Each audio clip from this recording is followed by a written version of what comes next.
G'day, you good dunce. How you doing, gamer? How is everyone? We're making a build. We're going to be getting things prepared for our playtest build to be uploaded to Steam. How good. Where's the goddammit Gamer Tangier redeem gone? I had to get rid of the Tangier stuff.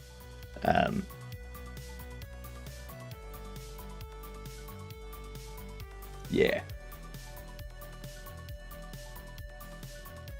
Yeah.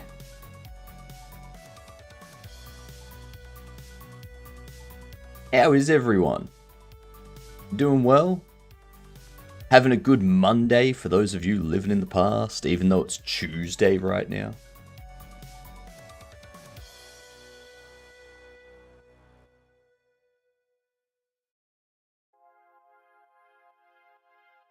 You gotta mark that as red. Mark as red. Perfect. Future Man strikes again. You know it, Pax. You know it. Okay. That's all organized now. I can put that off to the side and not worry about it. Alright. Ads are about to hit. So... there we are. Let's do connections while we wait for the ads, shall we? Now, you'll notice one thing about Connections GG. It has all of them in line, in column, from the start. You know? So, you go with those. Well, actually, the ones that we wouldn't get. Because I don't think it's that. It would be that. Although, that is incorrect.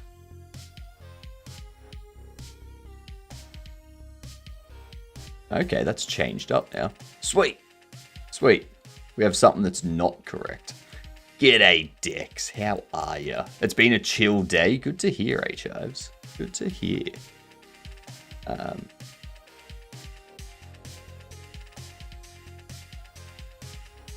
See, if we go Tesla...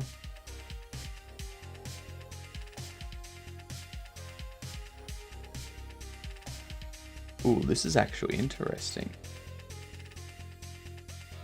There's a lot that this could be. G smartphone. So Z and smartphone. Like, no, I'm thinking of Xiaomi. Contributing to the stream challenge there, I see. Boom! What's going on, Symbol? How you doing? Thanks for the resub. Thank you very much for the resub. How have you been? How have you been? You fantastic gedunt. I actually don't know what the... Blade, slate...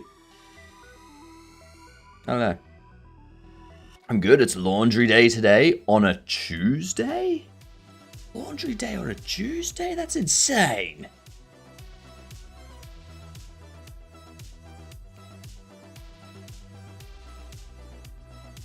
Ah, yeah. I forgot that Storm and Flash were whatchamacallits. Yeah. Look at that. Almost at the new sub goal. I forgot that these two were heroes. Very forgettable heroes. Cam is third. G'day, Cam. How are you doing?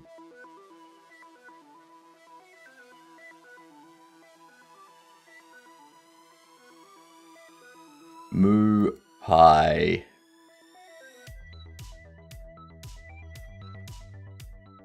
Zinu. Yep, Greek letters. Greek letters. State, Slate, Tesla, at least they all use the same characters. Anagrams. Technological innovations. Hang on. Tesla. When I see that, I don't think of the car. A, I don't think of the car. B, I don't think Tesla is the technological innovation. I think electric cars is the technological innovation.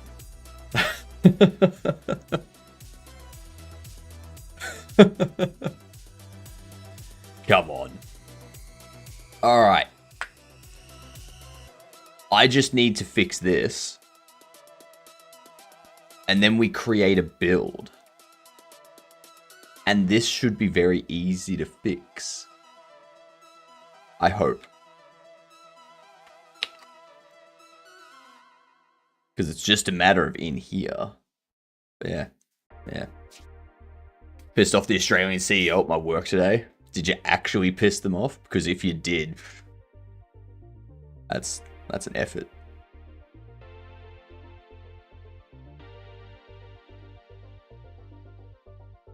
It's a big effort.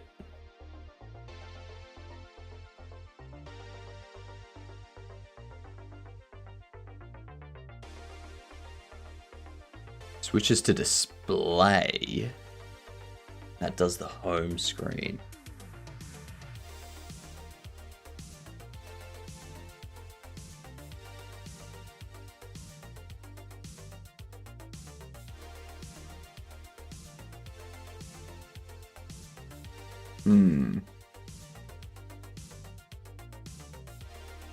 I did actually piss them off. They have to call us 3 times today because their direct report kept failing security checks. Are you their direct report? They reported me to my boss's boss, who congratulated me. What, for failing security checks? Why are you getting congratulated for failing security checks? Or are they like, congratulations, you failed at security checks. You're fired.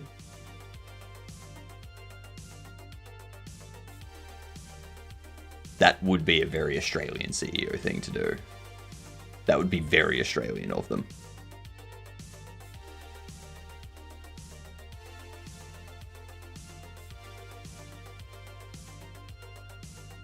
So this is tough. The issue that I'm looking at here, the issue that we are looking at is if I go into settings and I go like this and I click here, it pops up with this, okay? But if I go like this and then I press escape, it still pops up, right? So we confirm. Now I go into here, but if I press T to switch into the tablet, see how it switches into the tablet and it does this? The question is, do I want to change this? Like, do I want to change this from how it works? Or do I just go, nope, that's fine. I want them to stay on that page. 50% towards the community challenge. Nice. Very nice. 202,000 raised. Thank you, Moonbase. Thank you, David. Much appreciated. Gobble Simulator. No. Gobble Bobble Simulator. Or Bobble Gobble Simulator. So when we make a change and we press T, that needs to somehow prevent it. I'm gonna go.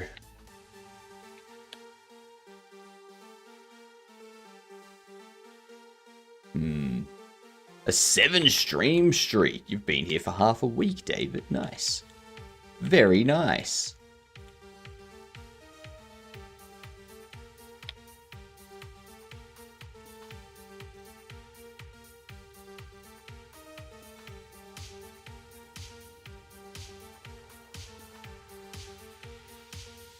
And Jaeger on a 10 stream streak. Coming up fast. I wonder what the largest streak is so far.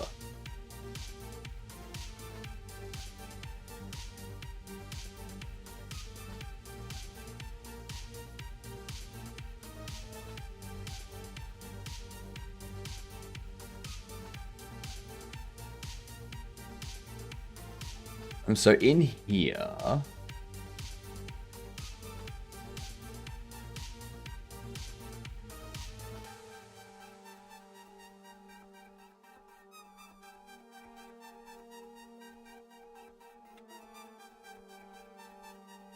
this is going to do a create tablet.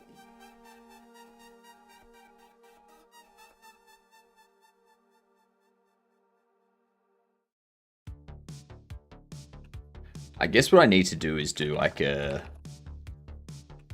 confirm settings, which just has a get that goes if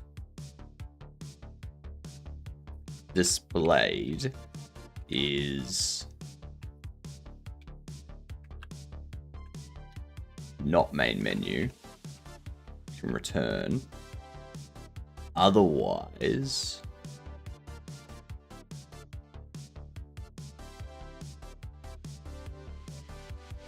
we go main menu,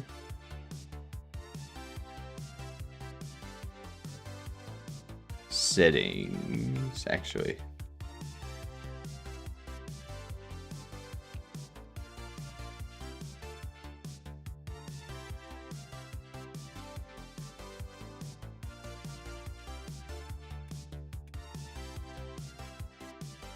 Where's our main menu?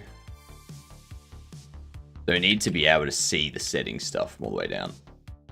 Yeah. Cam, how you doing? I'm contemplating making a beef Wellington, Cam. Just to show you how it's done. Your watch streak? What's your watch streak, Dex?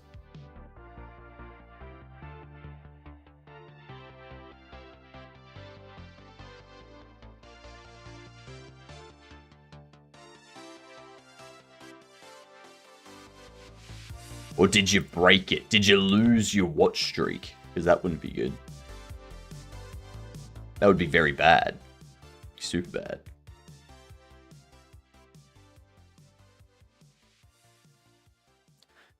bad. Settings control, settings changed.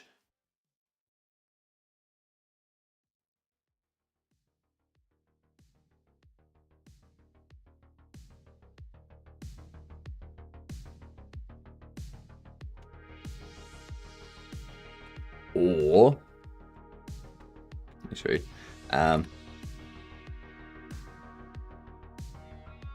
Return displayed equal display main menu and main menu settings control settings changed. Is that right? Yes. Yes, it is. So that there, if displayed is not main menu, it's false. If it is main menu, but the settings changed, is false. That should work. Then here we can go...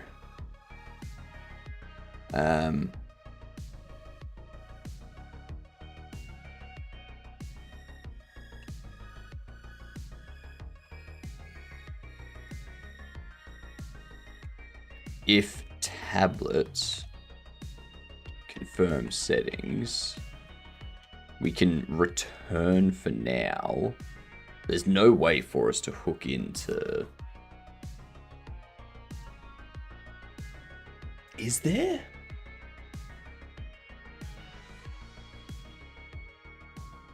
Lots of streakers today. I know. So many streakers in my chat. What's going on? You would think that we're at a sporting event with all of these streakers. I can't share it for some reason, but the watch streak is at 69. Nice. Nice. Yeah, I think it has to be, like, I think the first 3 you share, and then after that, it's increments of 5 only. Yeah.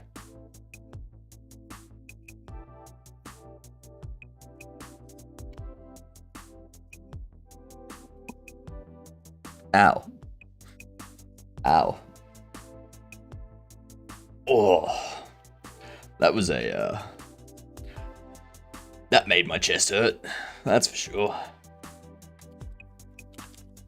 Oh, that'll wake you up in the morning.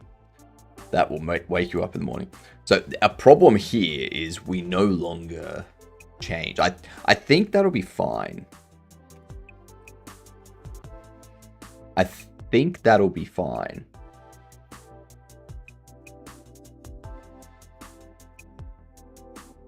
Allergic to increments of 5? No, I'm just... Ooh.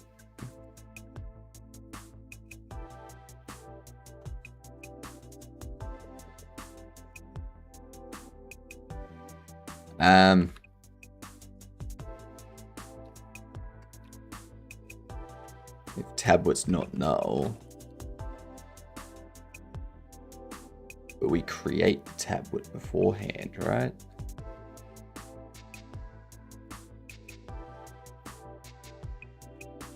Not access property or key settings changed in a base object of type nil. So it's the settings changed.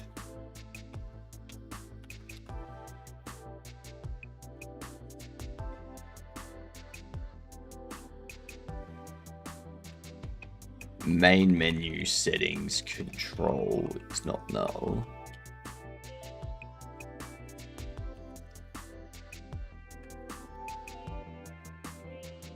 Let's test that.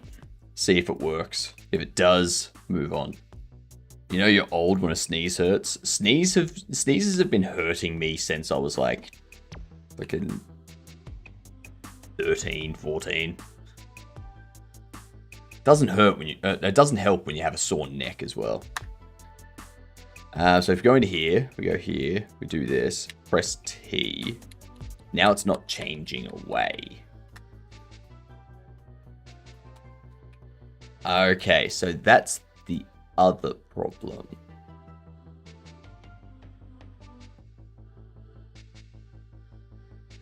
It calls display window.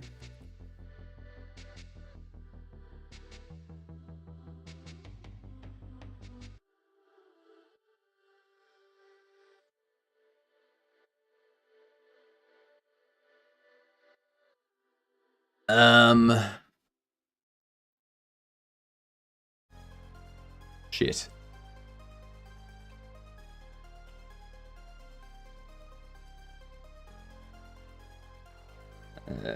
Display is displayed.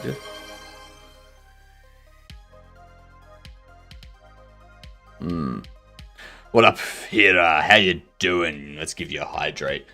Grind dehydrates. I never dehydrate. Thank you very much, Hira. I drink so much water.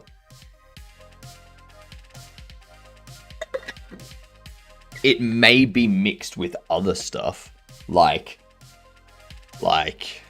flavorings. Yeah, I do like to mix my water with hops and barleys and malts. Yeah, let them get to know each other over an extended period of time, and then bam, you've got water that tastes like whiskey. Or water that tastes like beer.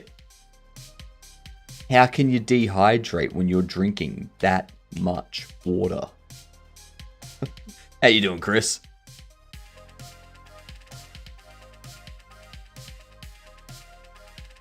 I think it's down here.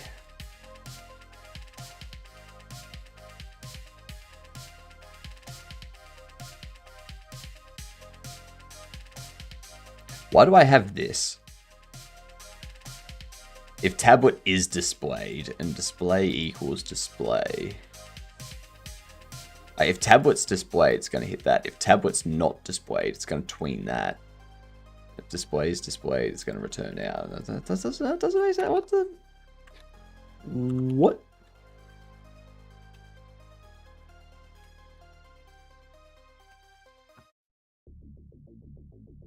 I think I need that. Luckily, I won't have to install CachyOS. Some guy on Discord helped me solve all my problems in one fell swoop. Nice. Nice. What were the issues? This is why Discord's amazing. There's so many helpful people.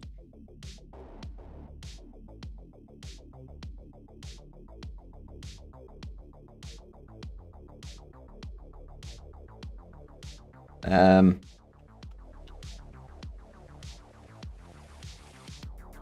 I really need to create systems after this game.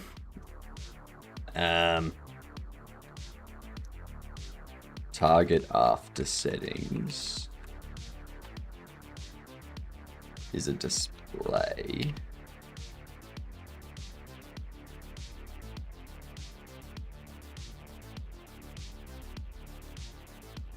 But then it's handled by the settings window. Currently it's handled here.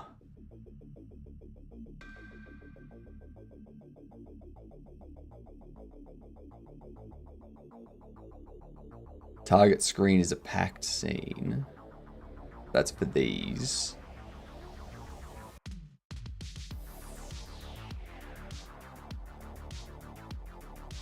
Visible change. We do close settings. If save is false, or if save is true, we do that. Otherwise, reset.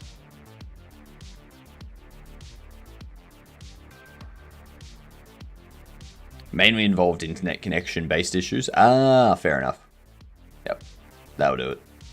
Hello, Creeper. How you doing?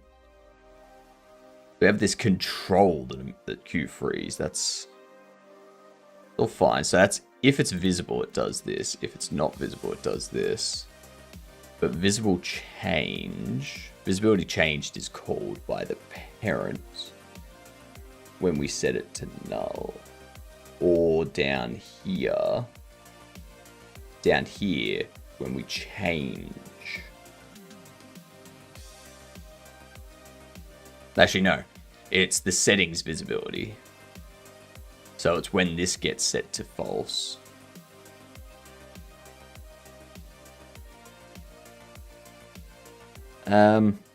Shit. That's not good.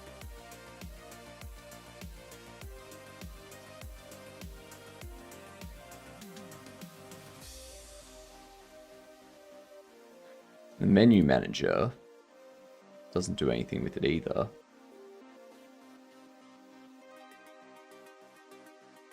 Damn. Trying to free space on my SSD, but Windows Movement forcing me to always have minimum 10% free for whatever reason. Oh, Windows Moment.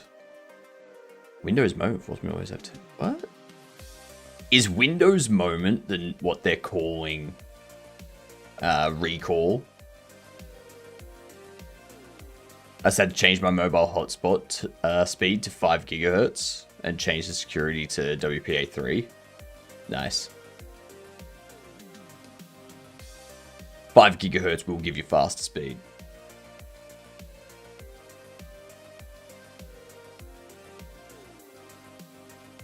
So our issue here is that things aren't set up to handle it this way.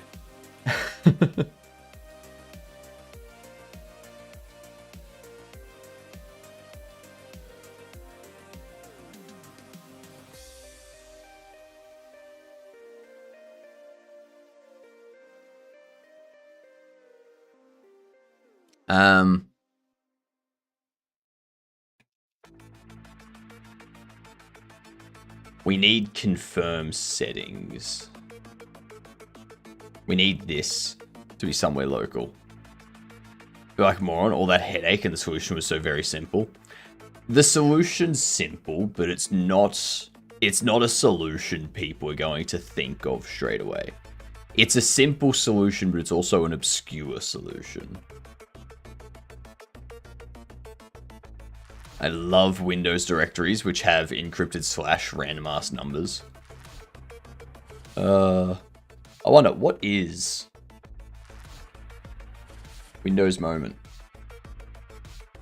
Moment update in Windows 11 refers to a type of update that introduces new features and user interface changes, typically delivered to users in staggered manner.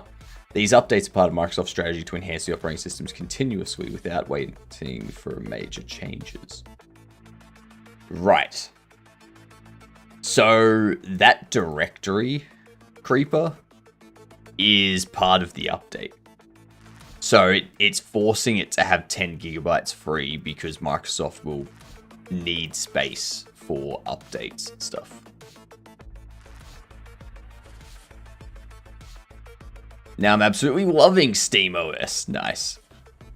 How did you get an answer from something that isn't a feature? So a Windows moment is what Windows refers to as updates. MSP. Windows MSP files. What are they? That's MSI. MSP are patch files generally used in updates, Windows, or otherwise. So an MSP is a Microsoft patch file, whereas an MSI is a Microsoft installer file. I have literally a Windows directory full of all these random files. Yeah, because it's going to be like all of the patches that have been applied to your system. I've already installed Brave, Flatseal, XMU, and Decky Loader, and I've customized the boot movie. Nice. Very nice. You've got it all now. You've got it all. I'm thinking about taking this, moving it up to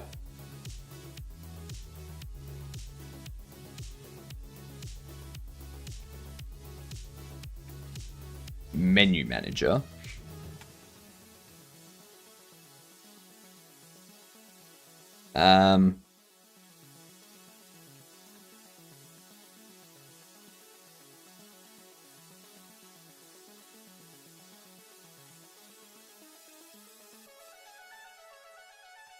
Emit.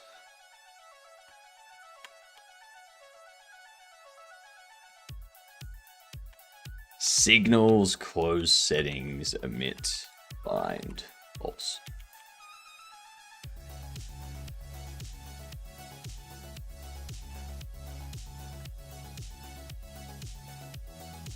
Settings confirmed, emit.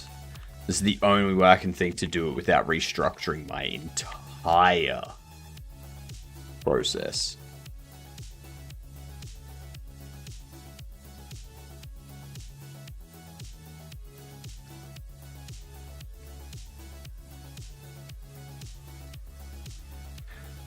What up, Giddy? How you doing? We're just fixing one final bug that we've found before we create our build.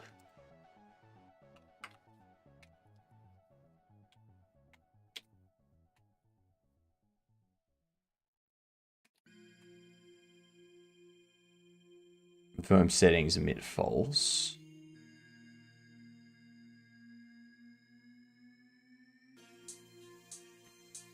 We need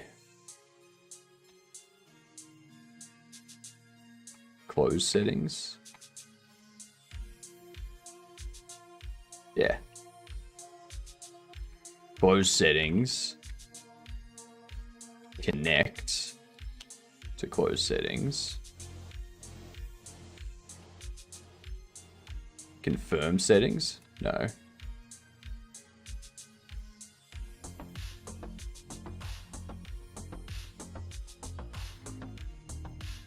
Settings confirmed.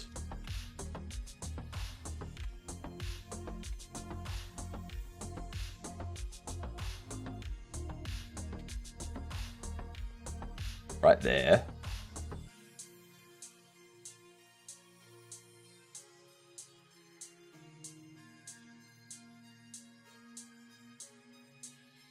Right.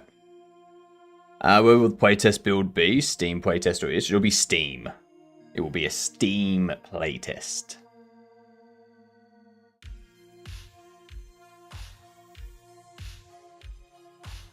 Yeah, Steam's everyone's best. Like, oh, Linux is everyone's best friend if they learn to understand it.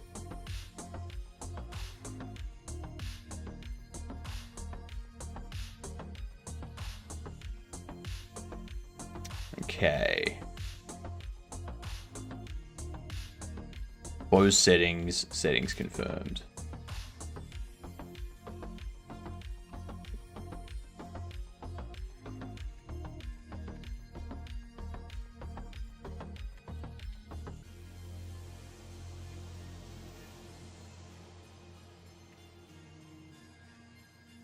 Settings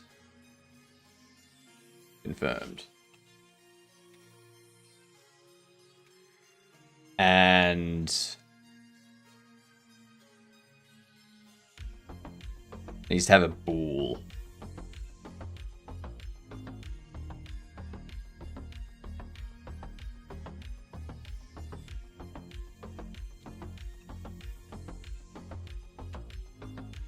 Save. Then settings confirmed.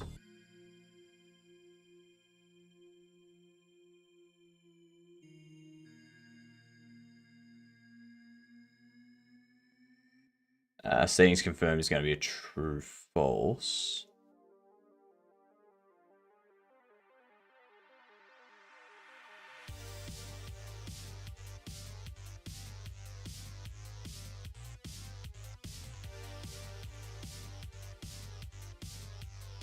Huh.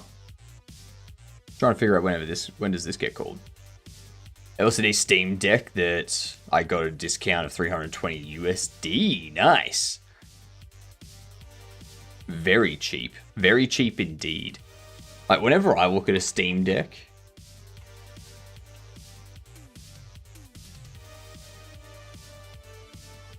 whenever I look at them, I'm always like, God damn it. Let me refresh this page. Give me dark mode, god damn it.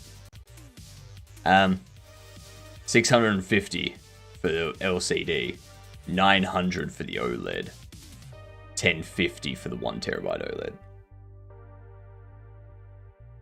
OLED. I hate the Australian dollar. That's so crap.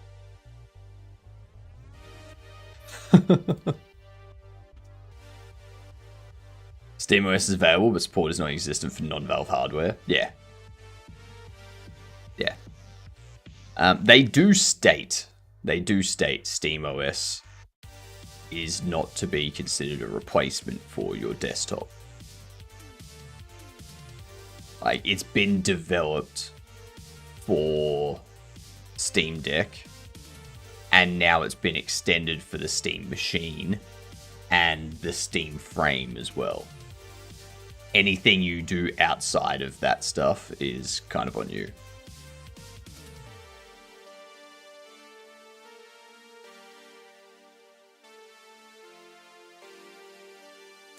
So if we do that,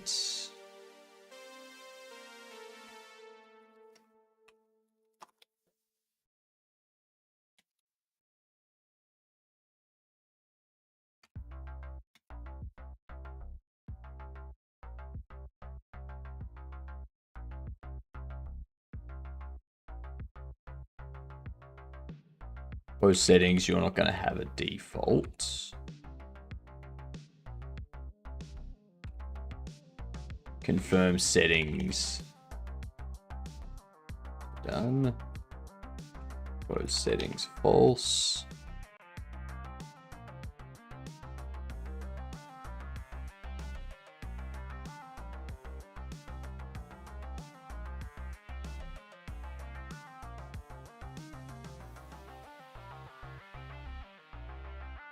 Okay. Those settings confirmed that. There's something I'm missing that I'm not seeing. Well, I still need to set this up to in here anyway. Confirm settings needs to be connected to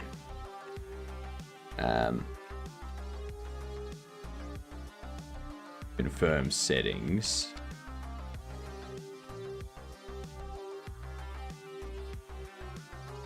Connect it to there.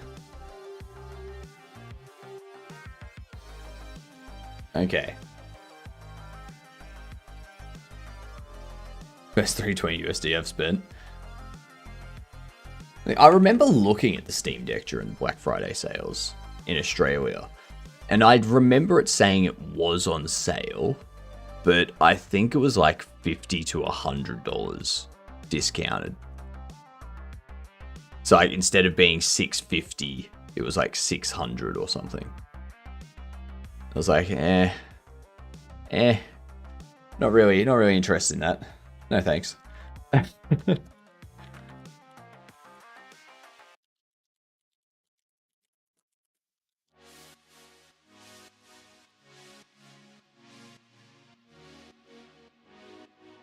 was a 20% discount.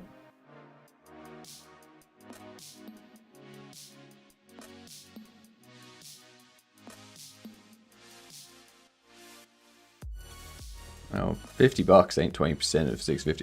I mean, the discount could have been different. I don't know. I just remember seeing it and being like, that's not as enticing as I would like it to be, you know?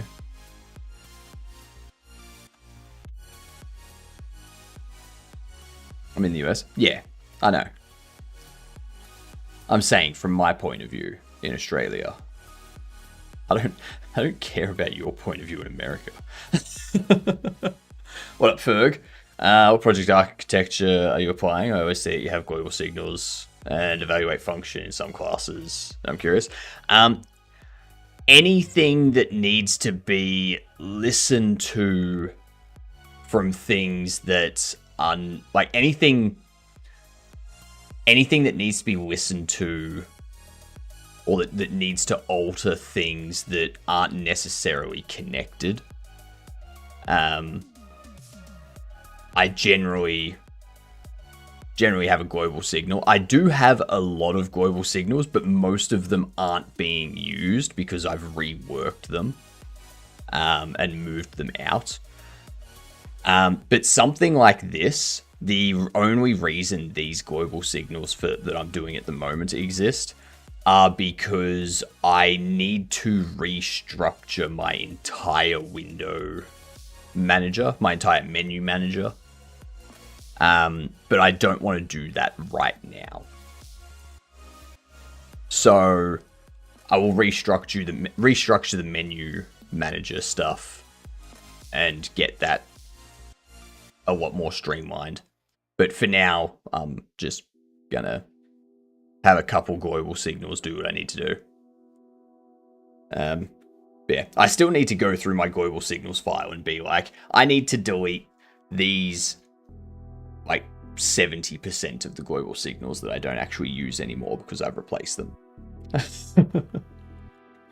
Because like when you look at this,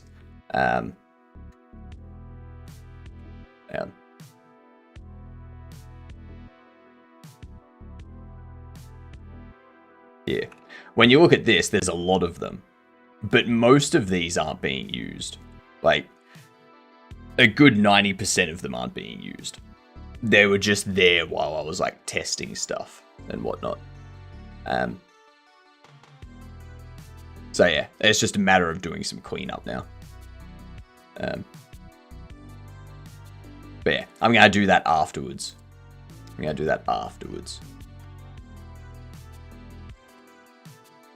Close that out.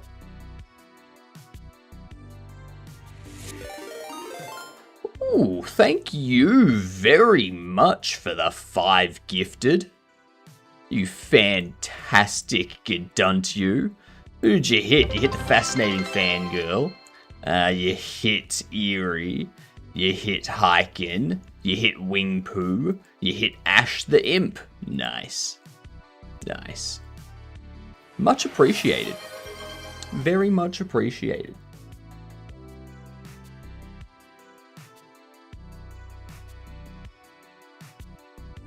So I think what we need now is this confirm settings that has a bool.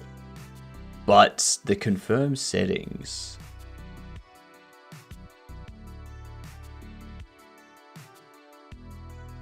Hang on.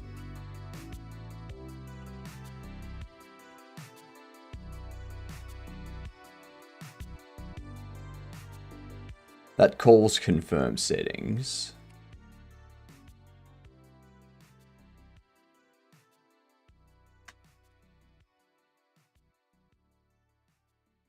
So it calls confirm settings. Oh yeah, so that called. Yep.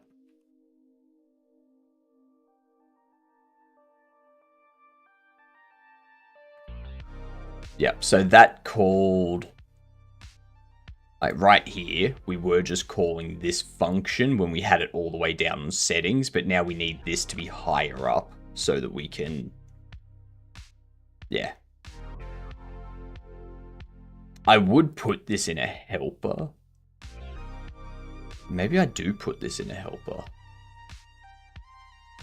I don't need to worry about these, but then no, we still need those to be there.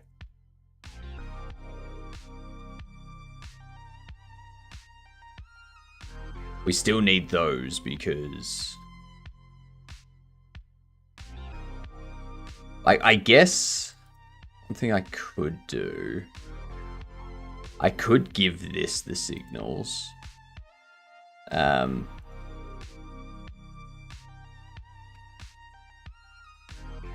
Like the only reason I want to avoid doing stuff like this is because now whenever I want to use it, I've got to have like a hard connection. Yeah. There's like this hard connection between the menu manager and the settings menu now. I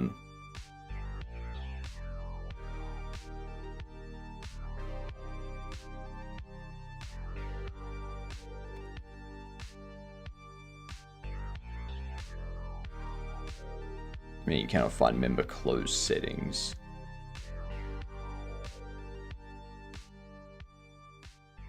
Right here, close settings. Settings confirmed. Or is it because it's not a global, not an auto load that it can't access them? I think that's what the issue is.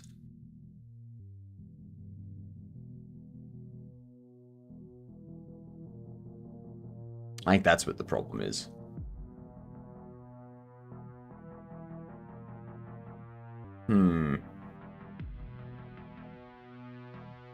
Whereas if I changed it to be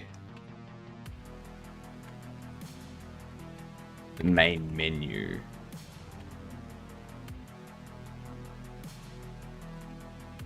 tablet settings, then it would be fine.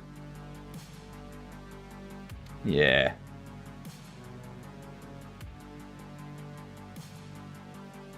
I guess I can do that.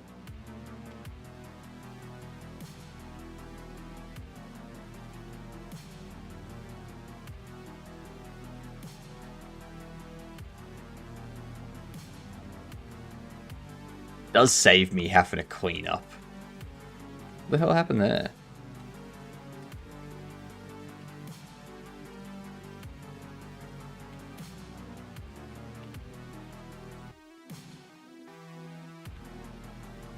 It saves me having to clean up the signal file even more.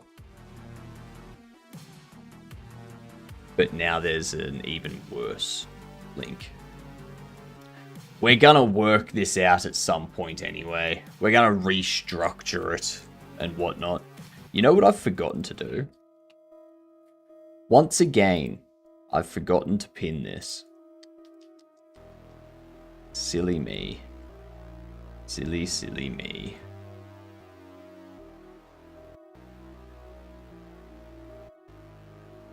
Alright, so we do that. That'll trigger those.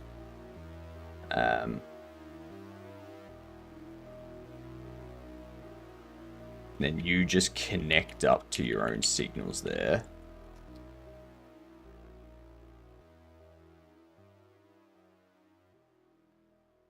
And then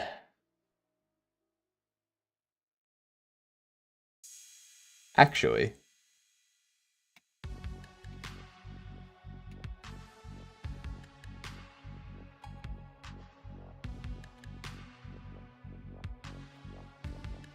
not main menu. Menu manager. That's gonna be a better connection.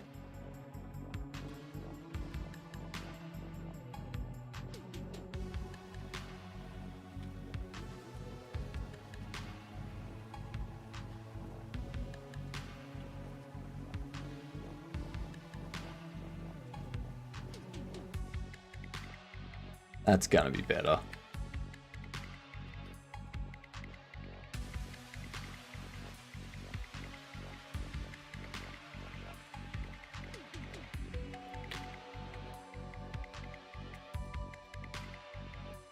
Nice. Then confirm settings. I know we can also put that up here.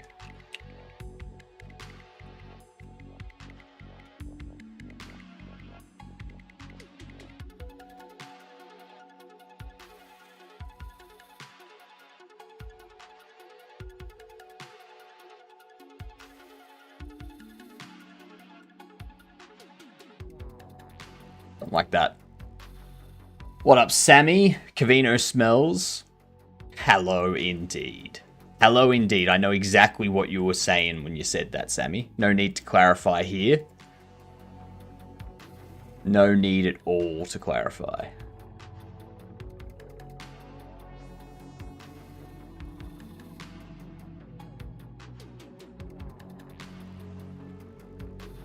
So this will be menu manager, like so.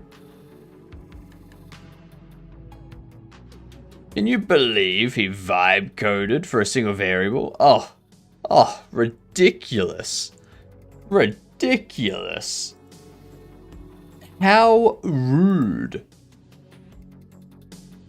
Jeez. He calls himself a developer. Ugh. Ugh.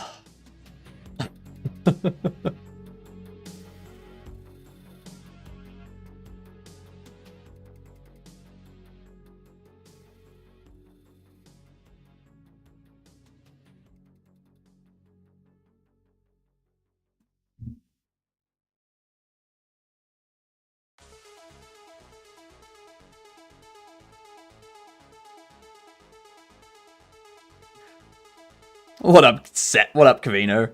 Sammy eats eggs. I don't think Sammy does eat eggs. Sammy smells like eggs. I assume.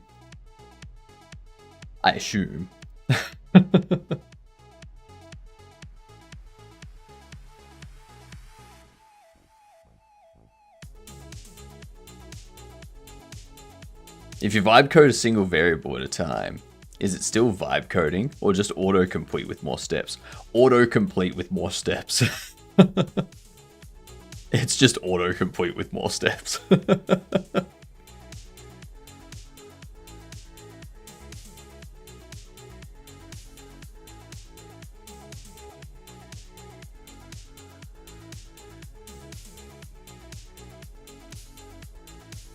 Huh. Submit that. Settings confirmed is connected up here. Close settings is connected there.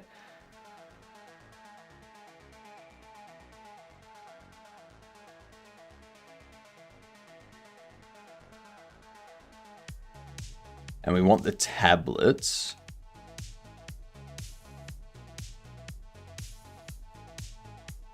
In here.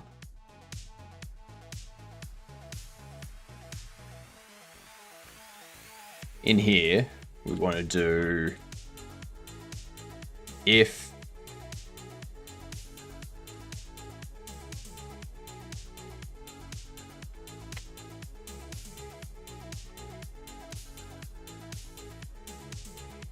If displayed is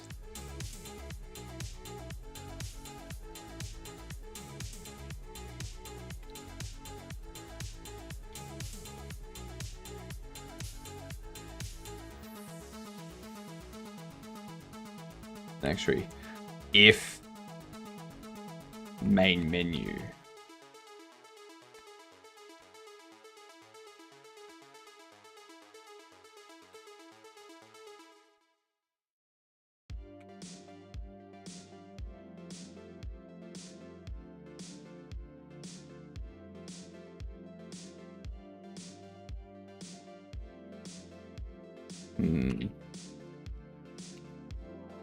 if main menu settings visible and actually if main menu settings control is not null and settings changed, what we want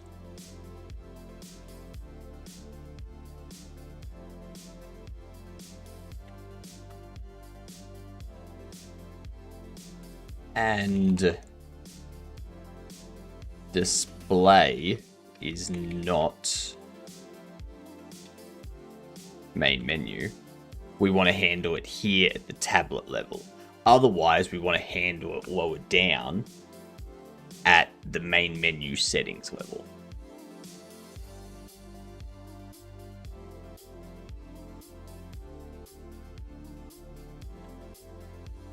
I'd probably put this one at the start. Display is not main menu. No, is not display main menu. And that. 10!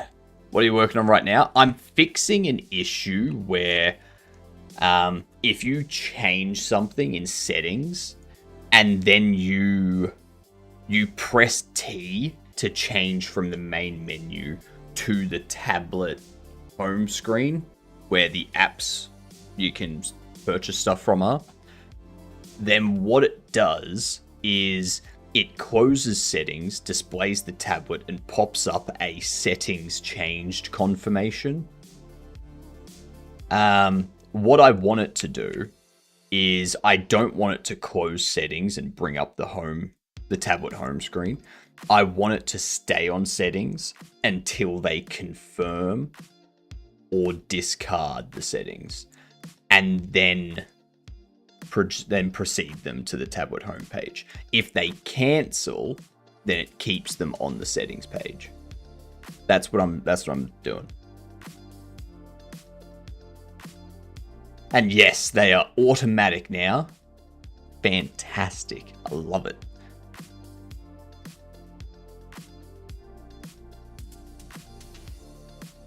So it works down on the settings.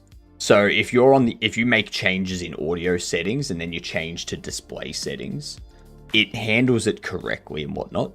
But that's all localized to the settings screen and to the main menu. It's not it doesn't handle it higher up. So I just need to handle it a little bit higher, and then, or in some circumstances, I need to handle it higher and whatnot. What settings do you make them confirm for? I make them confirm any of their audio settings. So if they change audio, I want them to confirm that before closing out. I don't want to just save it and be like, no, this is what you have from now on, deal with it. Control remapping, I don't think I confirm for that. And I think display settings, I make them confirm as well.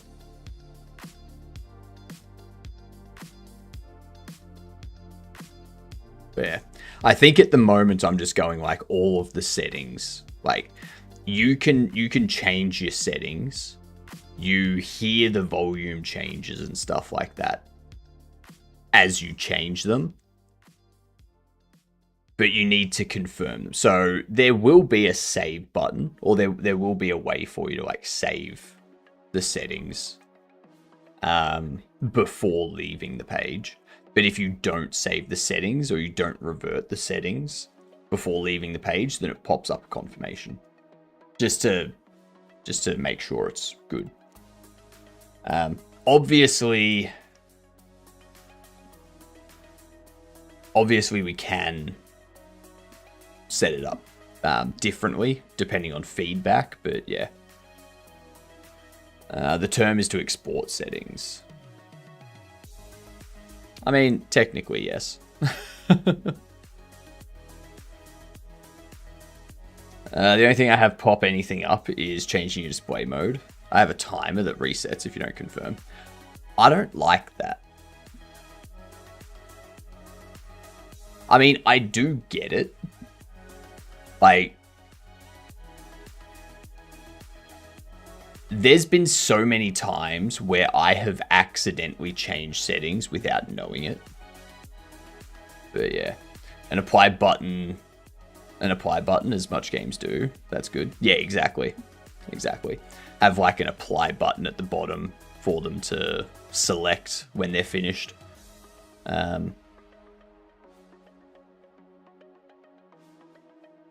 And an apply and a reset. Yeah, stuff like that.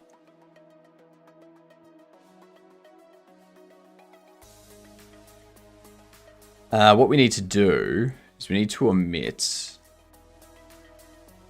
the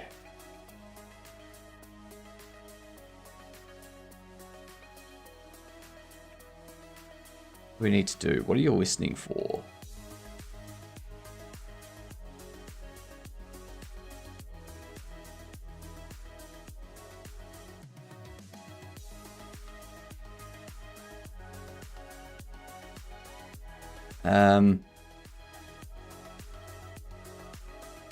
The tablet needs to hold a reference. Target after settings will be display.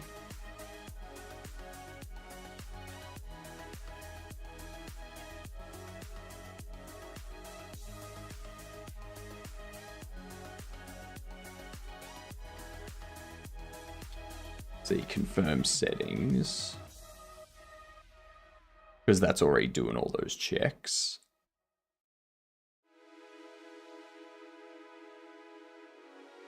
I have confirmed for reset as well. Definitely want that one. Yeah.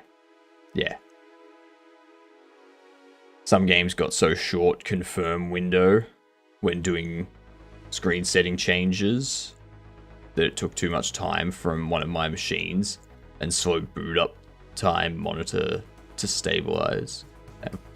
I need to reread that. Some games got so short confirm window when doing screen setting change that it took too much time from one of my machines and slowed boot up time to monitor to stabilize. Okay. I had to do blind click for the accept changes. Just click around. Hope you hit the right button. You'll eventually find the right button. It's okay. It's okay. I want to return out here. I want to do...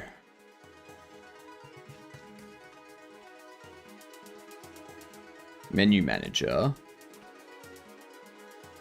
Confirm settings. Omit.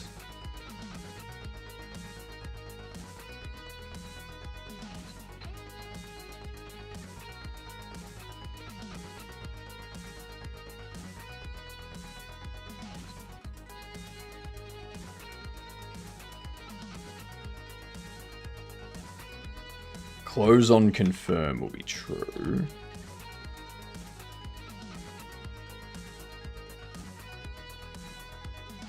I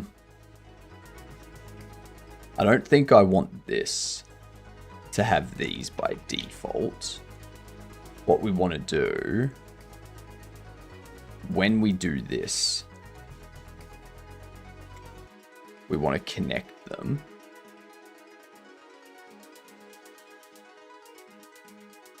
And then inside the close settings, or the settings confirmed, do menu manager. Actually,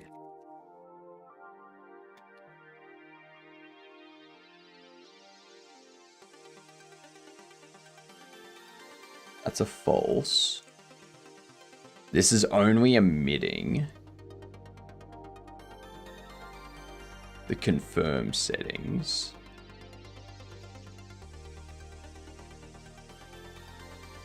Menu manager. Settings confirmed. Disconnect. So I only need that one connected there. Not sure where I need the other one connected. Maybe up on menu. Maybe up on menu. What's up, Small? Currently trying to configure my Unify LAN to do IPv6 DHCP so I can connect from my phone via teleport.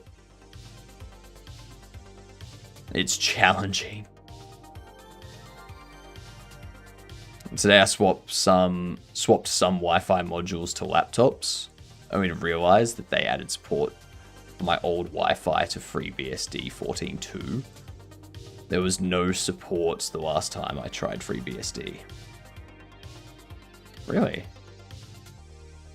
Someone must have come through and been like, I need support for this stuff. We need to add support for this stuff. Oops, not monkey tape. Let's check our daily Akari, y'all.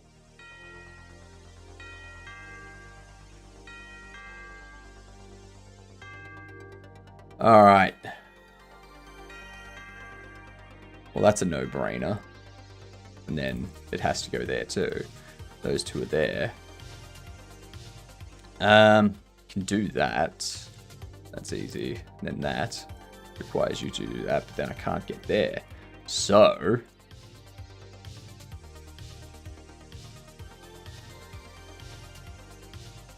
but then we can't get you.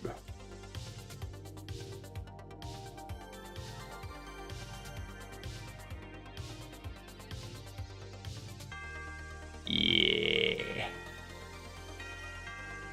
Okay. Shit.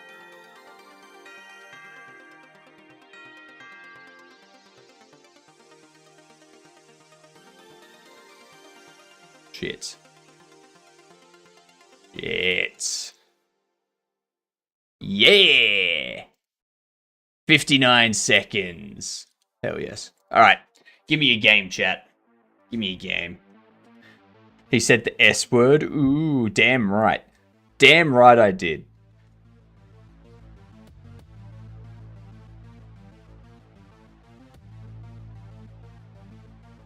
Vibe clicker? Is that? No, vibe clicker doesn't show up here.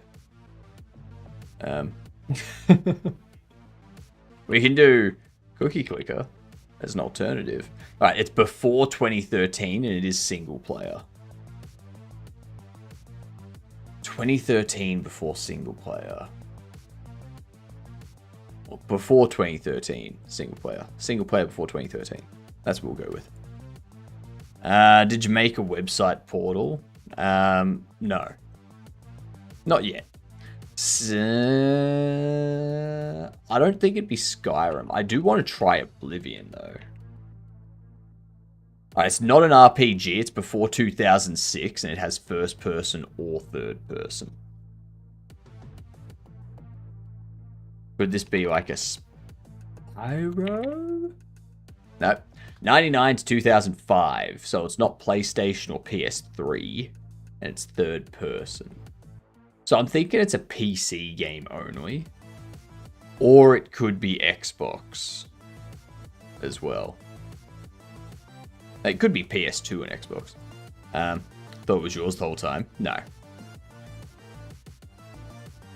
Skyrim was 2011. Yeah.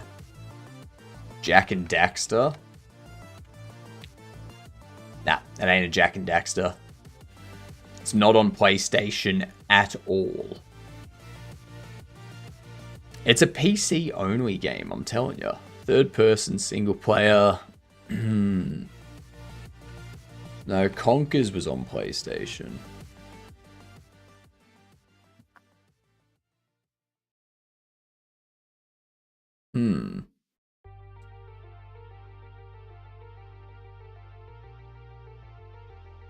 One's interesting. What are you looking for? We're trying to figure out what game it is that we're guessing. We know that it's a third-person single-player game, and we know that it was released between 99 and 2005. Who could forget Skyrim and 11-11-11? That's true. People who were not there, that is who. Not sure if you saw my question, Judads. Oh, sorry. Let's see. Are you just confirming that changes were made? Or are you showing change settings? Just having them confirm. I'm just popping up being like, hey, you've got changed settings. Do you want to apply them or not?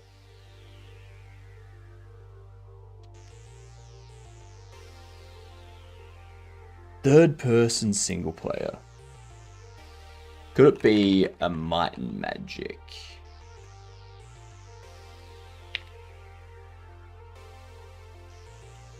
No. Could it be...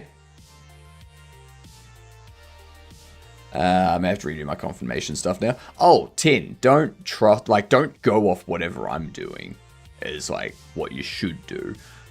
Through the playtest, I'm going to get feedback and I'll probably need to change things. So, like, don't... Yeah. Sometimes settings accidentally changed. Yeah. Yeah, exactly. What's our hint? It's a shooter and it's tactical. Could this be SOCOM? 99, 2000, 2001. How you doing, Skate?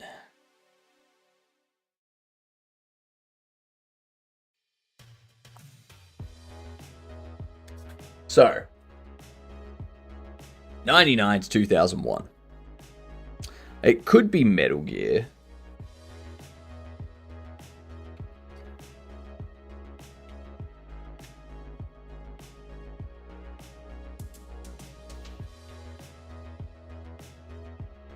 It's a stealth game.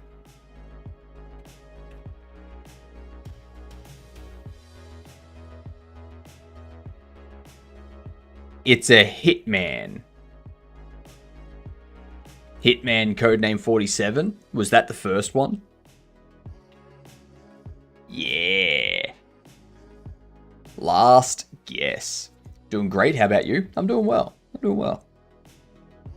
We're just fixing this up here in a way that works so that we can get the playtest build made and thrown up. I don't care if it's like a perfect fix, because I'll like change it down the track after, like, while the playtest is going on and stuff. So yeah, we just need to get this playtest underway, so I'm just kind of fixing it so that it works for now.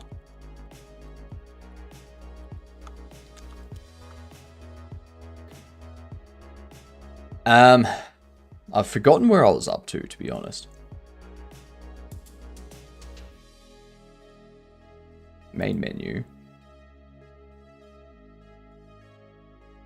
Target main menu. How many lines are you at in total? I don't know. A number. I don't understand the whole counting how many lines you're at thing. Like,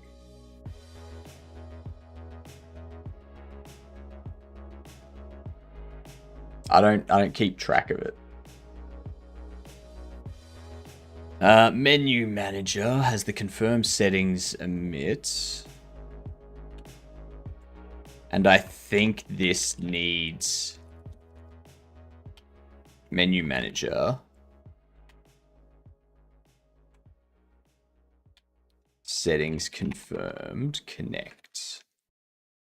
Now, confirm settings true. it's going to pop up with these 3.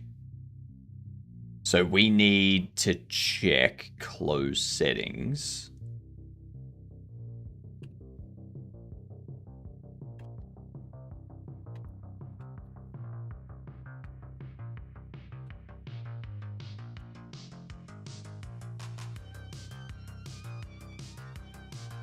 Close settings, connect to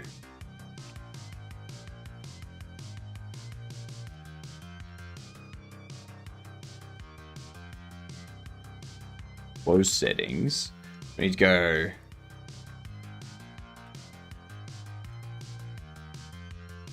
what is it? Save is true.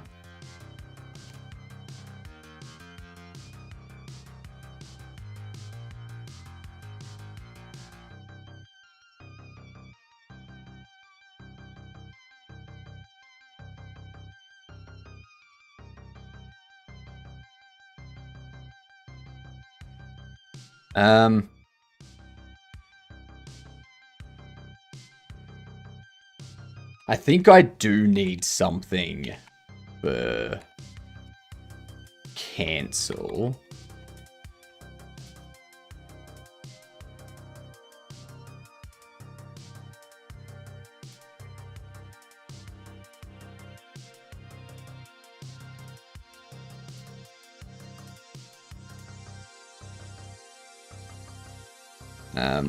Settings cancel.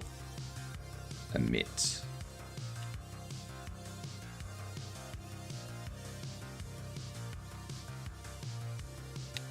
And we'll do menu manager settings cancel.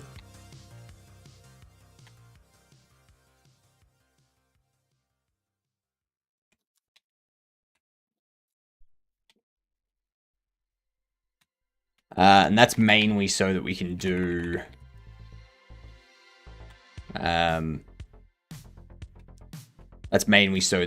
the disconnect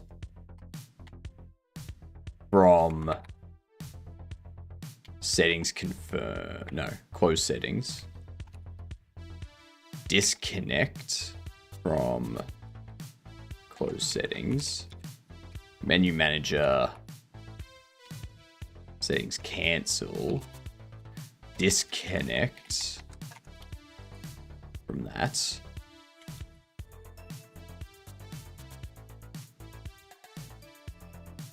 Actually, let's go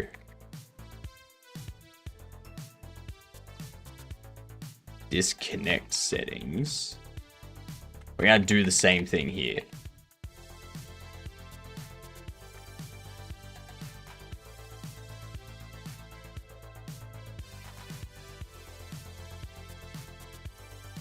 Like that. I always thought past 100 lines was impressive, if not blue screen of death.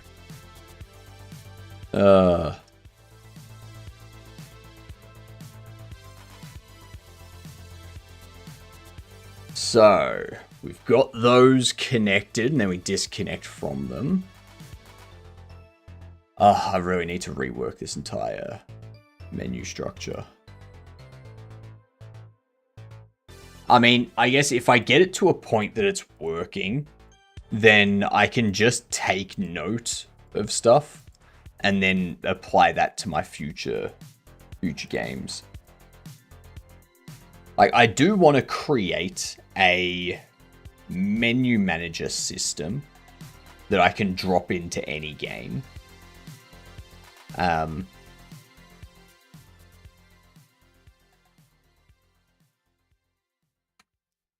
I think that's the best. Yeah. What up, Broden? How you doing? Oh my god, I'm so exhausted.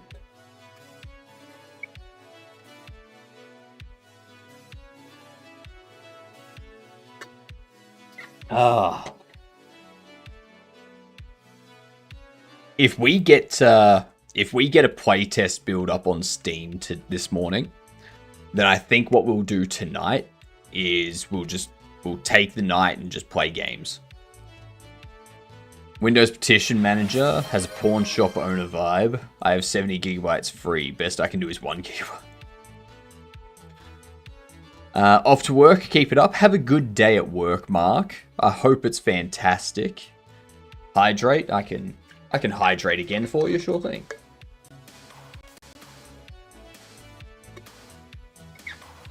Well, a third party can do at least 30 gigabytes. I mean, that is very Windows. That is very Windows.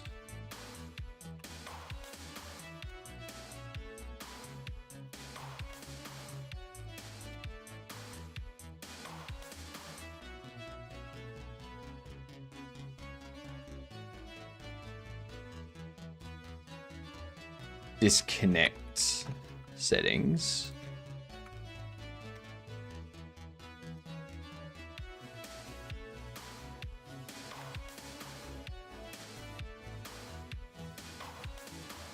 I was really sleepy. I mean, you're not the only one that's weird in chat.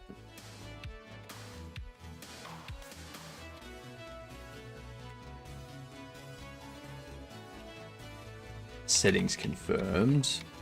Menu manager. Settings cancel.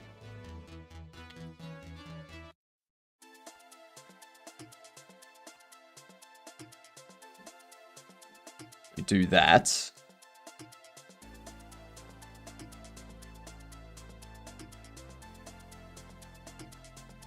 So close settings.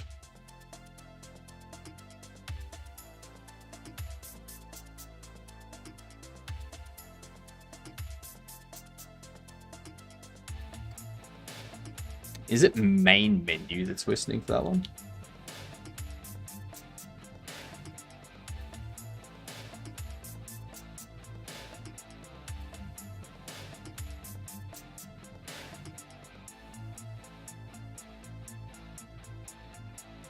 Settings, confirm settings. Yes.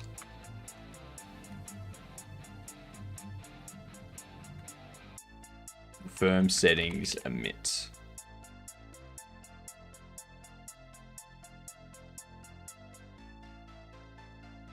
But we're looking for close settings.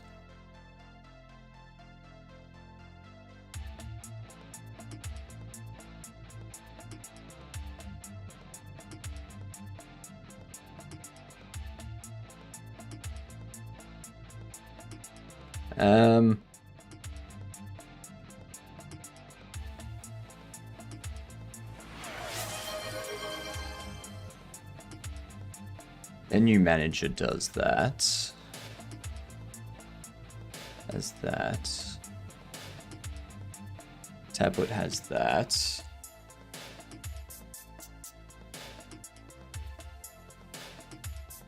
Comb the beard. Can you do that? I can do that. I'm not seeing anywhere that close settings is called.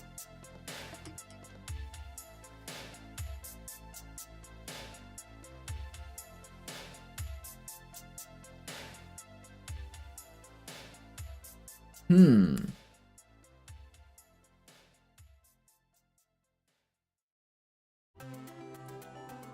Christ.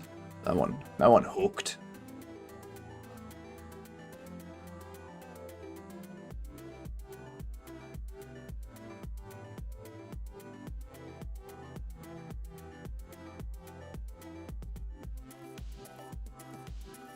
I do love how Alt F4 is way faster than the intended Windows way.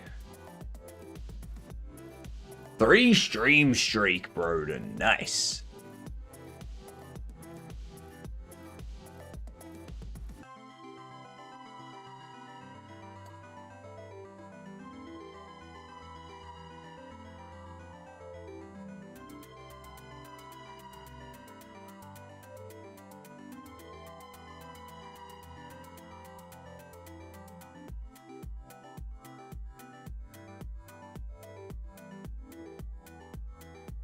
We go.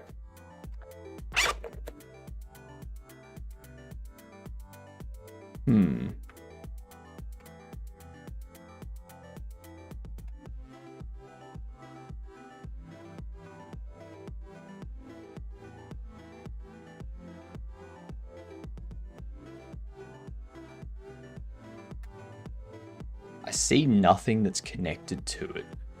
But settings...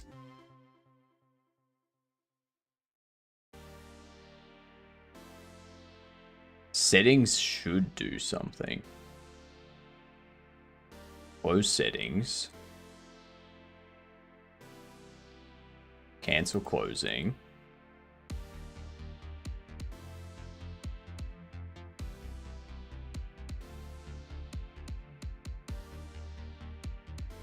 Display control.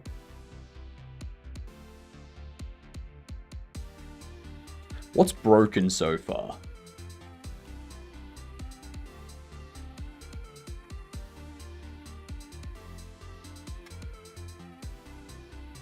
This here is not what we want. Actually, no, this is what we want. So if I cancel, then go here. So that still works. That's still good.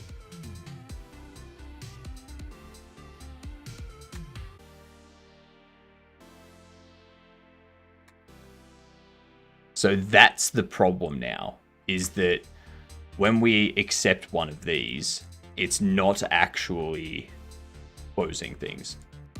So that's going off from here. And it does this. Display control is target screen. So display control is target screen.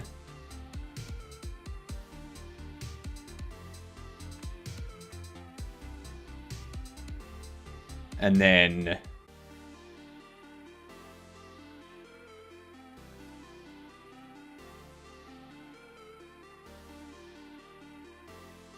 so that'll be from up here. When one of these is clicked, it does close settings emit.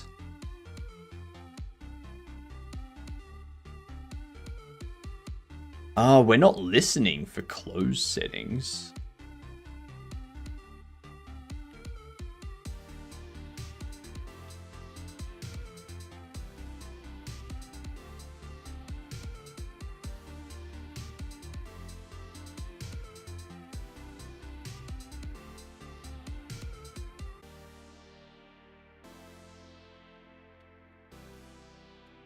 This would be close settings. Up here, do that.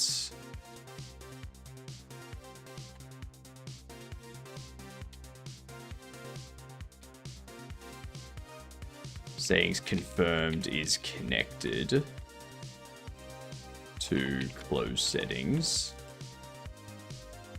You want to do close settings.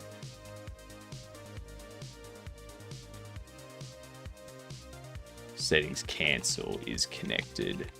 Disconnect settings. I like what iHeart has set up for this stuff. They've got a helper function which actually checks, like does this check for you. So they don't have to type it out all the time. Do you have your own pop-up scene that you've customized, or do you do the themes programmatically? I've got a pop-up scene that I've customized. It is this one here. This one here. So we assign the title, we assign the alert message, which expands and takes up all of it. And then we've got our 3 buttons. This button is normally hidden if there's... It only gets displayed if it's a... Like if it's flagged as having a secondary confirm. And the secondary confirm would be something like if you want to close the settings but discard the changes. So in that instance, we have 3 buttons: confirm, which saves the setting and closes the window; discard, which discards the settings but closes the window; and cancel, which keeps the changes but it doesn't close the window, so that the user can continue editing the settings. Yeah. Yeah.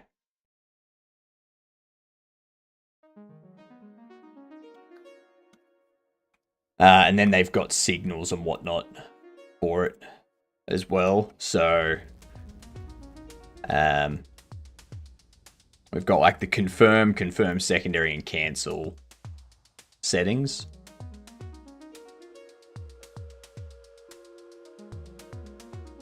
This does confirm.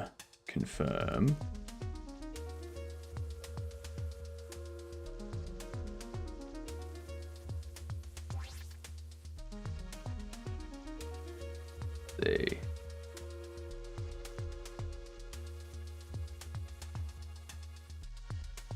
We do close settings. Display control.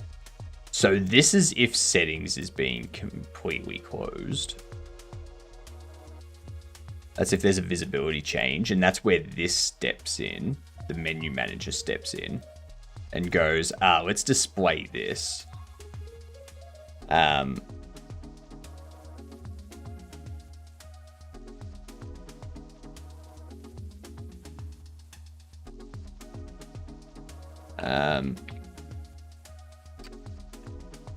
Now, if menu manager settings confirmed is connected to settings confirmed,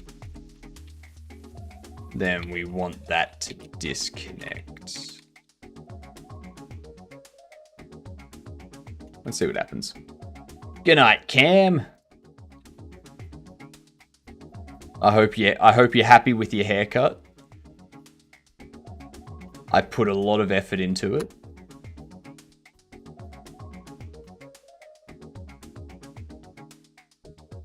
Now that hasn't changed page.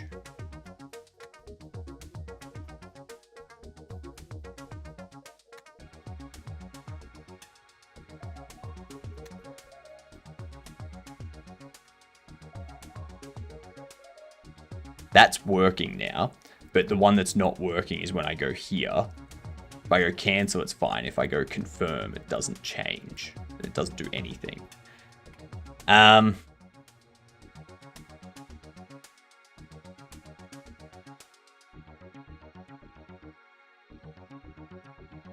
I think that's because this needs to change from confirm settings to settings confirmed.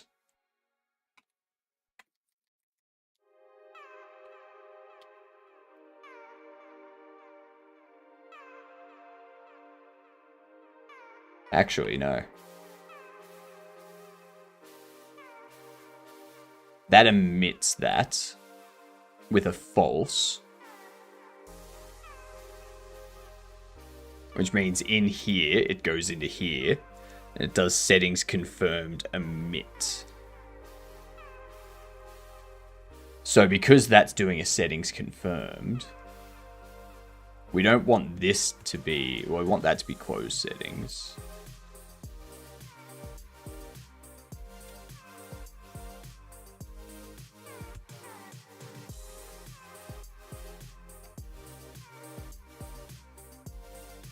They both just do settings confirmed.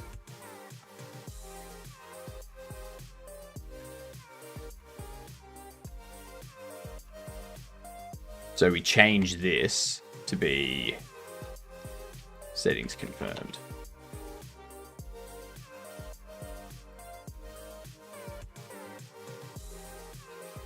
That's what we need. Doodles, burden. Ooh.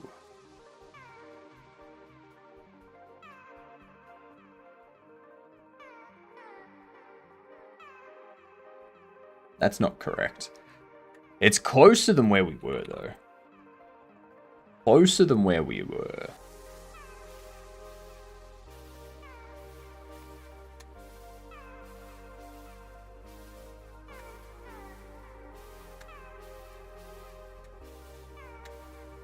That still isn't working.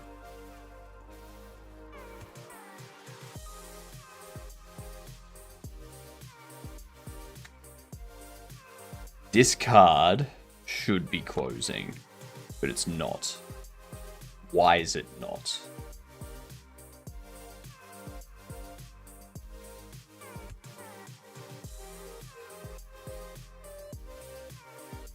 confirm settings true.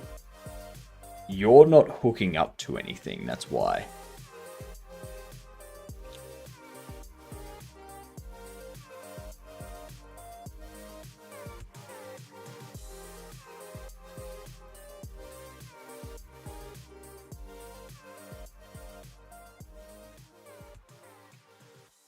Menu manager.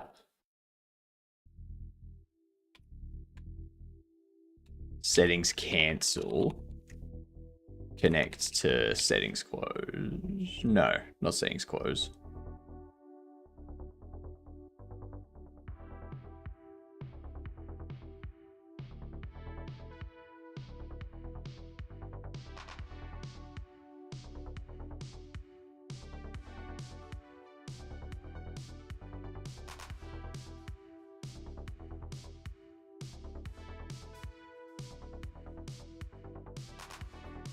Let me have a look. Documents, projects, Bobble. Git diff. UI. Main menu GD.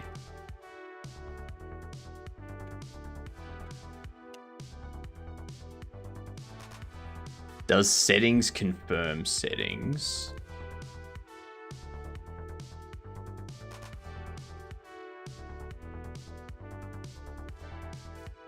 And that was this.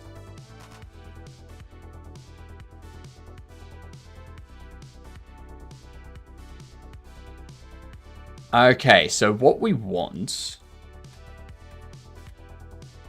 is we want this.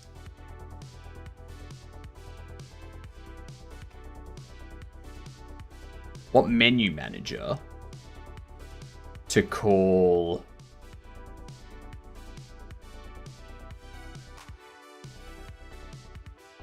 this.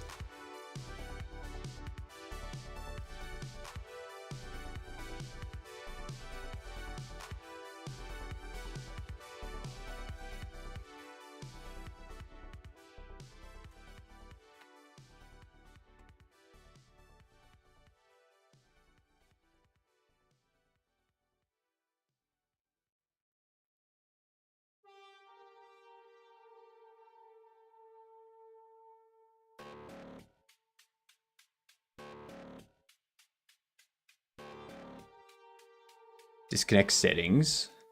Main menu manager.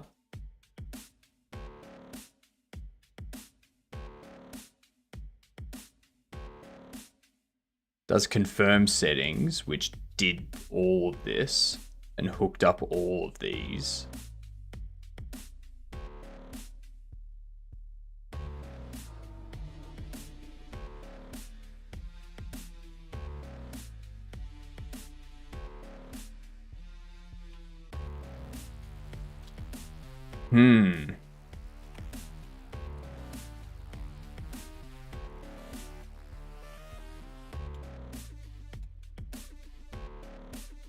I need to have this here still.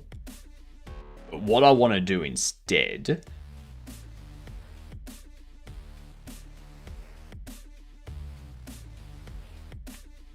is we want to go if close on confirm. Menu manager.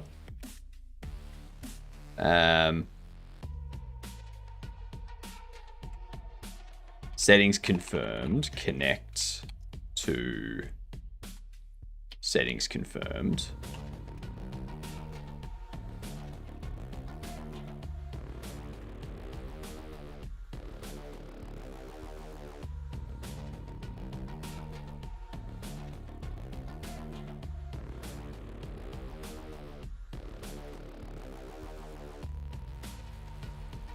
Menu manager. Confirm settings emit.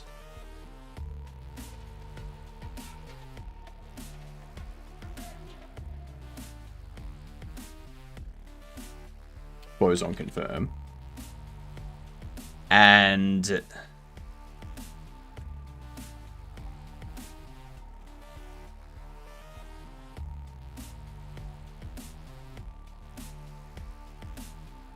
what we do from here.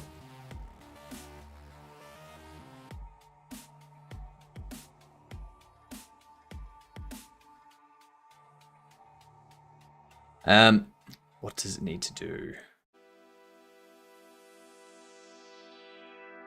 In here, we need to do the same thing, but it needs to be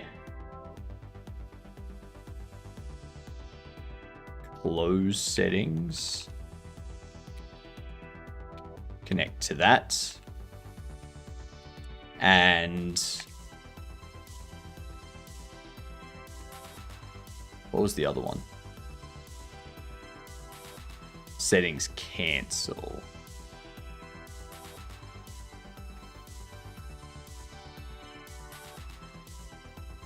Close settings. And then this can be disconnect settings.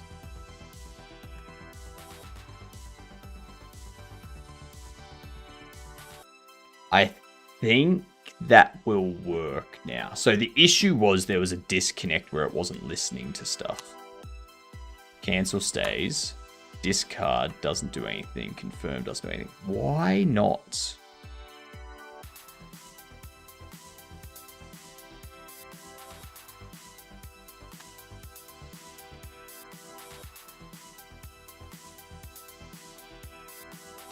What the hell?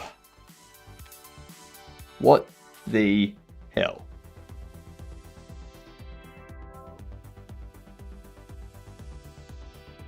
We schedule your regularly scheduled broadcast for this update. You mean you interrupt? The puppy dog is laying on the ground. That puppy dog's tired. That puppy dog is tired. And that kitty's doing yoga. So we have a cat that's doing yoga, and we have a dog that's just tired and wants to just lay down and sleep. I prefer the dog in this instance. I mean, how can you say no to those ears? Those ears are just amazing.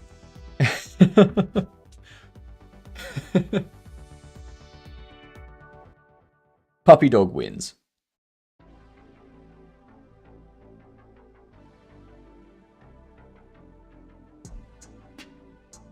Yep.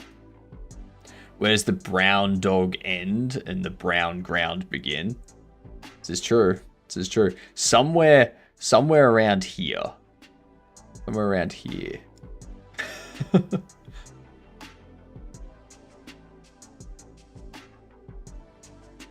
Yeah, puppy dog wins.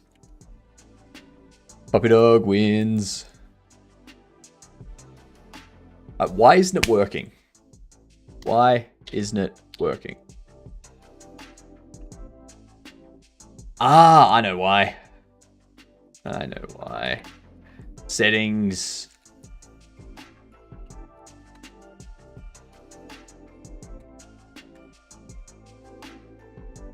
Confirm settings. Close on confirm. I believe this will be false. I believe. No, true. I'm great at proofreading my messages after I press send. That's true. Me too. Me too. I always get 100% on every single test after I've been given the answers. Yeah.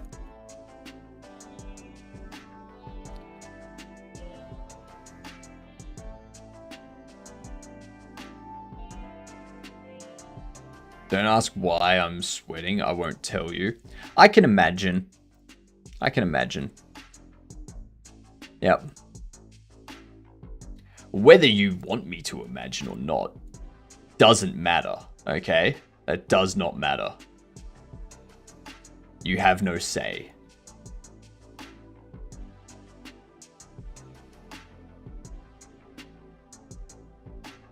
A 15 stream streak? My goodness. Look at that stream streak going nuts. Let's see if that works.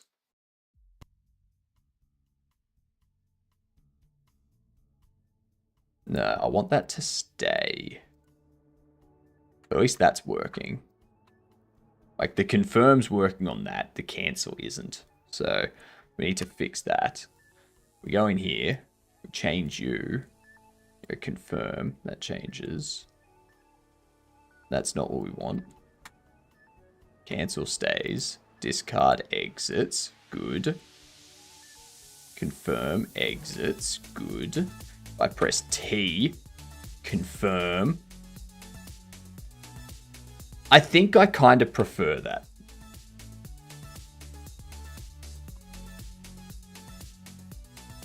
Close settings is already connected. Settings 76. It's already connected. Alert pop-up, close alert. Calling signal, close settings. With method expected 0. So close settings.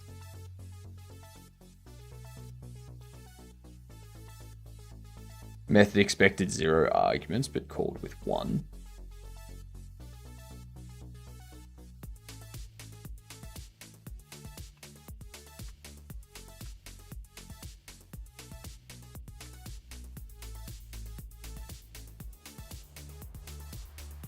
Huh?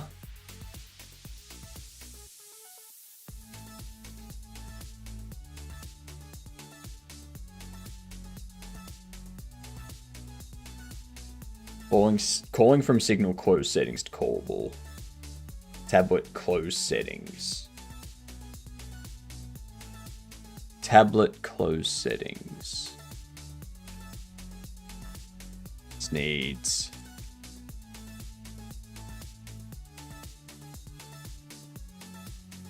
closed. I don't need to worry about that. We don't need it. Don't need it. Doesn't need to be there.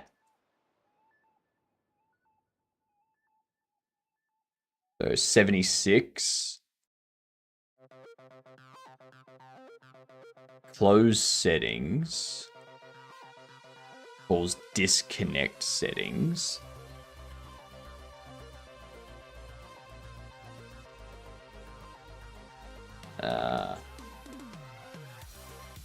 Menu manager, close settings is connected to close settings.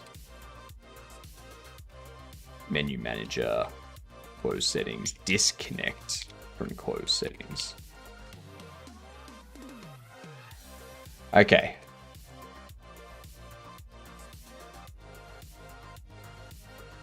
That's the one I need to fix now.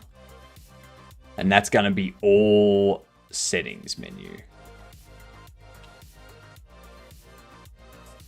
That's what it's going to be.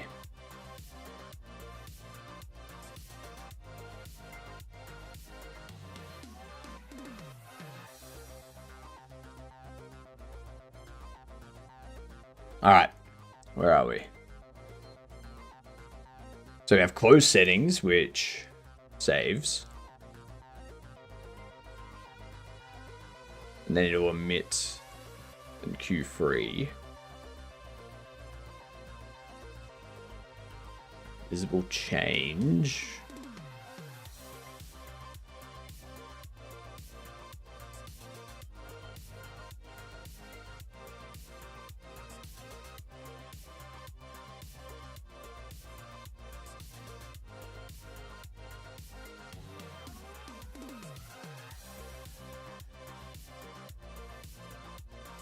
Display control.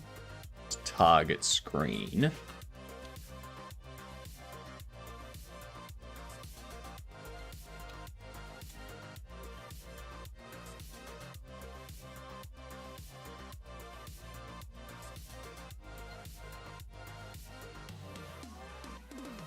So those pop-ups are connected to the same stuff. Pop-up confirm does close settings. Finding true.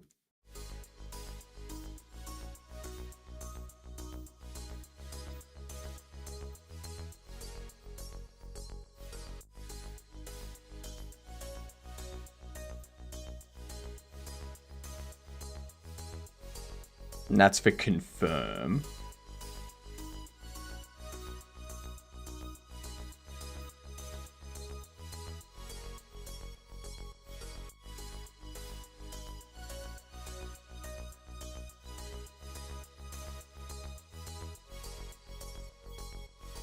And then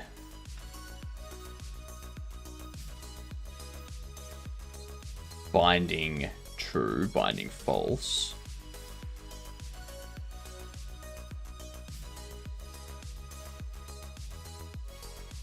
Nothing in here has changed, but we've added that.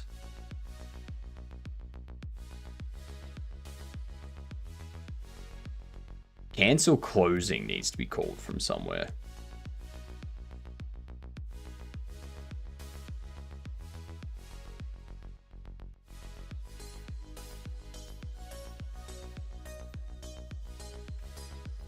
Cancel closing doesn't get called from anywhere at the moment. That's going to be our issue. But I don't see anything that calls cancel closing.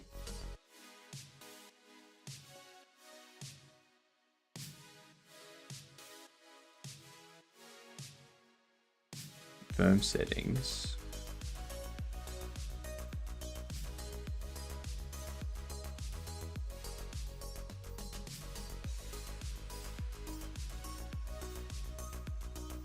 Yeah, I see nowhere that's calling that. So that's going to be our problem. Cancel closing.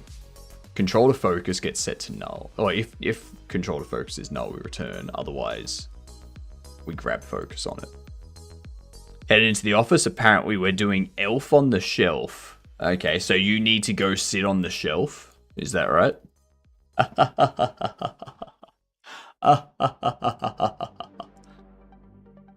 Because you're a small knight, which makes you an elf. Get it? Get it? Ha! Hilarity. Absolutely hilarious.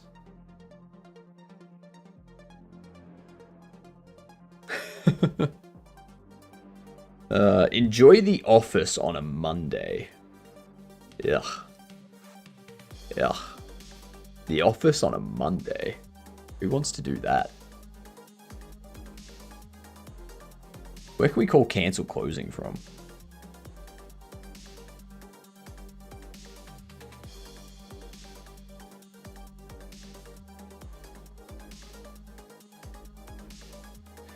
I guess here can do cancel closing.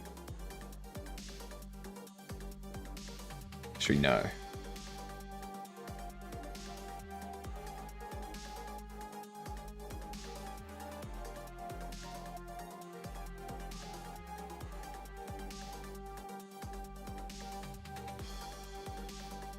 This one's fine. This one's not fine. Because it's this one here that's failing.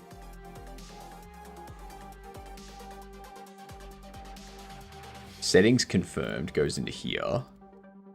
We go save settings or reset settings. Then display control hits the target screen. Target screen gets set to null.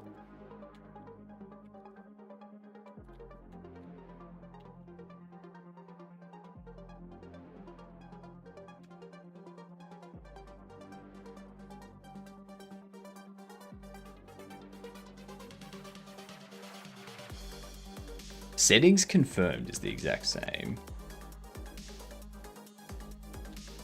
Nothing inside confirmed settings is changing target screen. I think the difference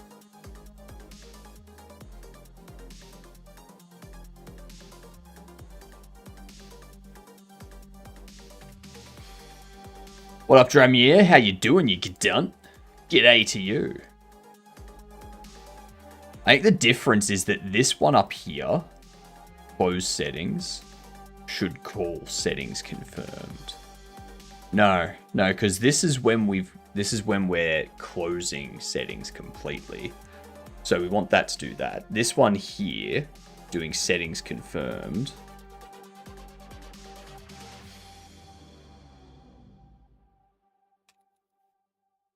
I want to get rid of that. I want to go...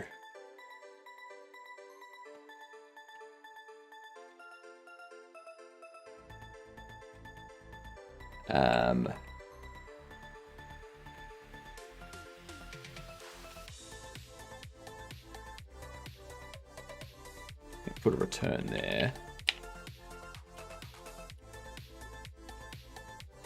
We're going to go if not confirmed. We want to do target screen.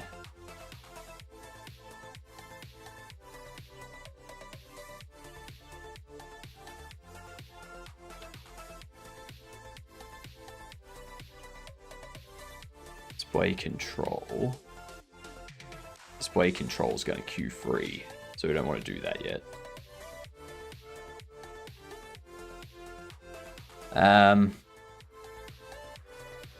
We want to do that, and we want to do cancel closing.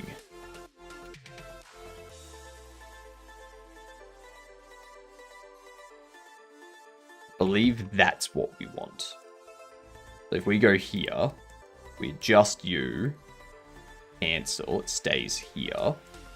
Here we go, confirm. Excellent. Excellent. That's looking good. Sir, it's Tuesday. Ah, that's right. You're in my area, aren't you? We share time. I'm so used to people in chat being in the past.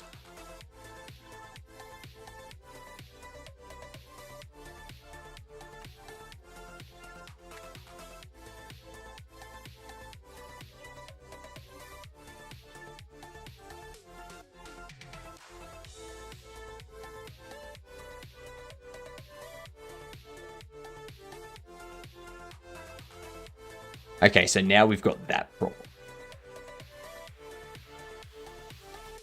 When we try to close, like when we try to switch to tablet, and pops that up. Not handling it correctly. What up, Canon? Took me 2 minutes to write a graphics code using GLFW and OpenGL. Took me 8 hours to figure out how to run it. Yeah, that sounds like the typical experience. Yeah, the documentation for how to write the code is very easy. Actually knowing how to run it, it's a different thing. It's a very different thing. Glad to hear that you've got it working though. You figured it out, so that's a plus. And it's better than spending 8 hours on it and not figuring it out.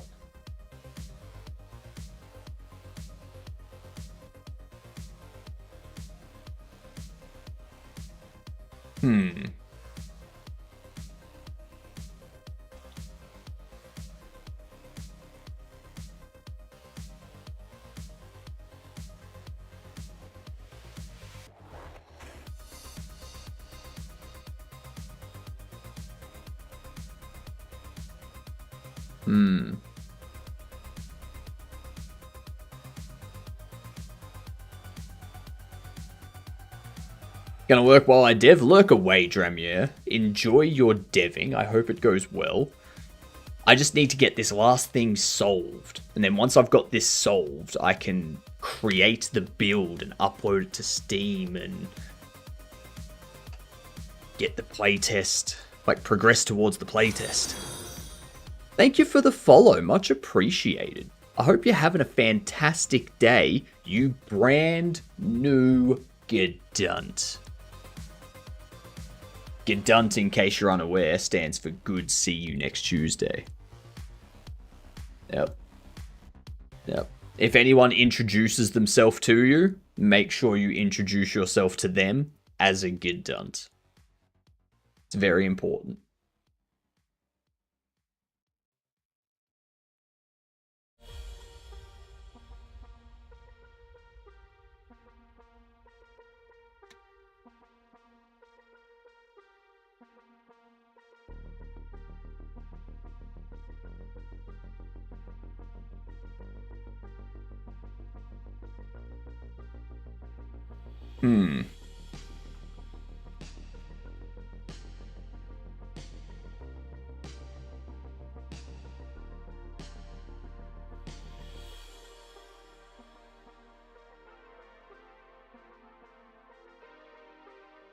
What we need, when we press T, it goes into here.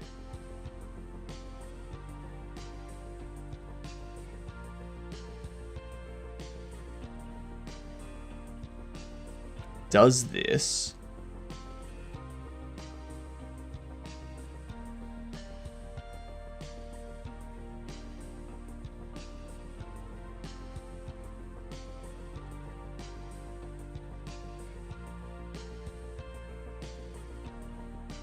But it does display window. If displayed is main menu. If tablet toggle.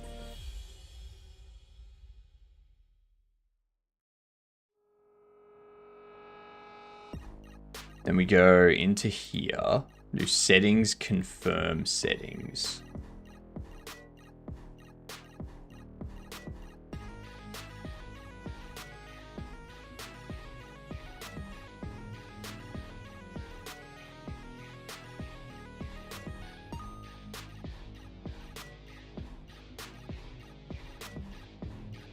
Confirm settings is true.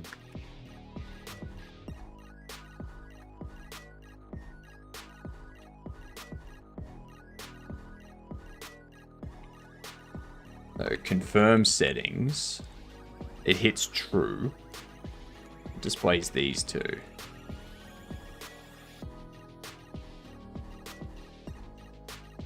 Settings cancel. Disconnect settings. Close. We'll do close settings. And close settings. It's going to do save. Save. Else that. Close omit. Control Q3.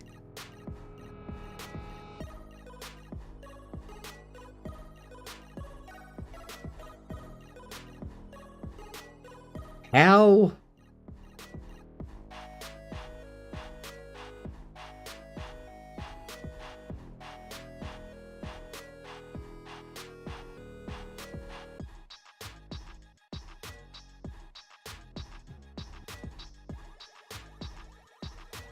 I can't pin this.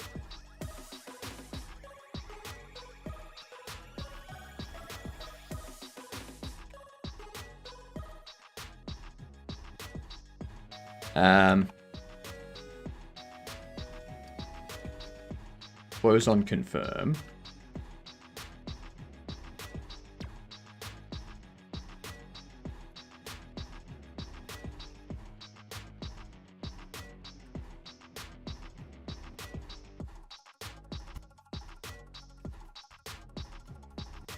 Why does not work?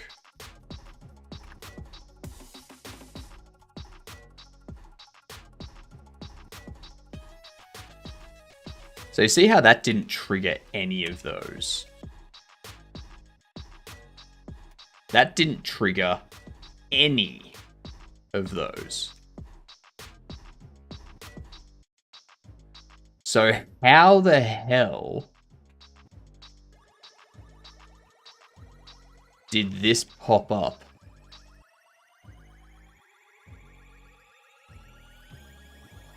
Tablet does this. So I think we need this to change. Actually, no. Confirm settings.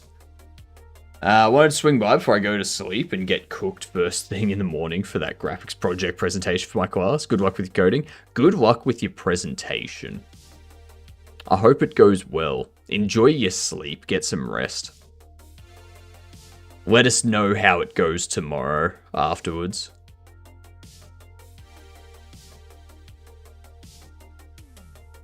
So in here is the issue. So close settings disconnects the settings. And that's all it does. We never finished this off. This needs to go...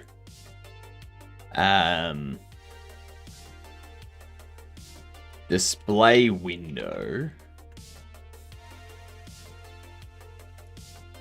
Actually, it needs to be main menu, settings.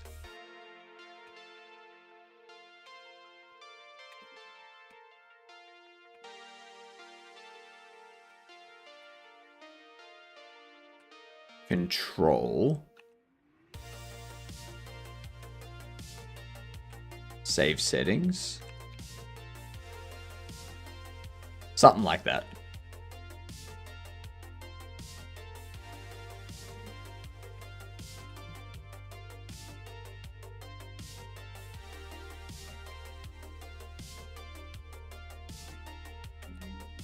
Display target after settings. Whoops. Else. Main menu. Settings control.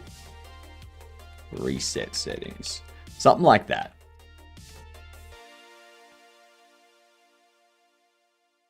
Where is it?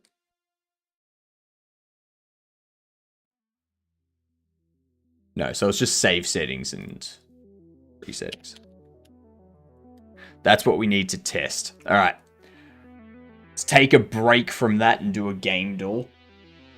See if we can figure this out. All right, let's kick it off with our previous game.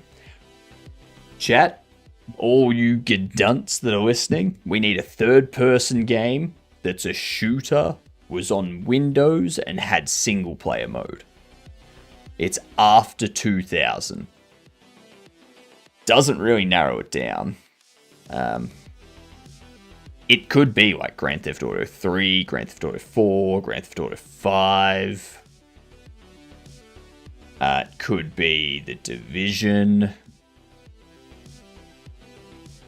It's not going to be a Halo or anything like that, because that has first person as well. So let's try. Let's try Grand Theft Auto 4. Alright. It's an open world third person shooter after 2008. Not Grand Theft Auto. So we can probably go The Division now. 2009 to 2015. Not really any new information here.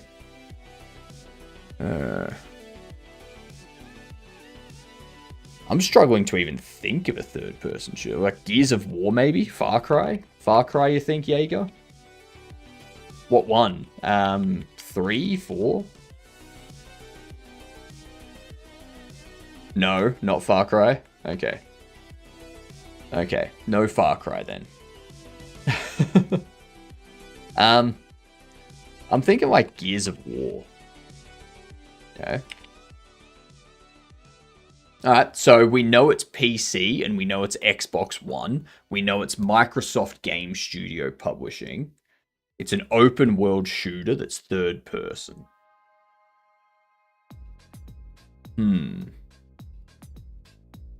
Open world shooter that's first person. It's not Infamous 2, is it? No. Okay. That's PlayStation.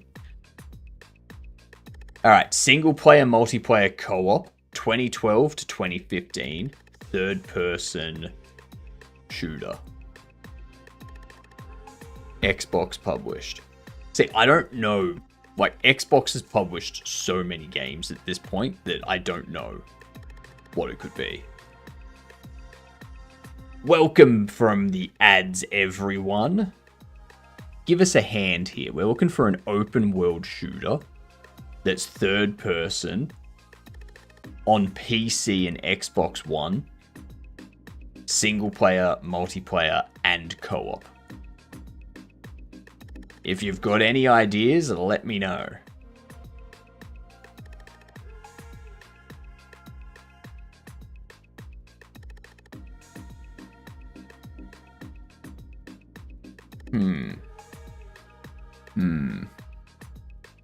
Maybe Red Faction? You think Red Faction?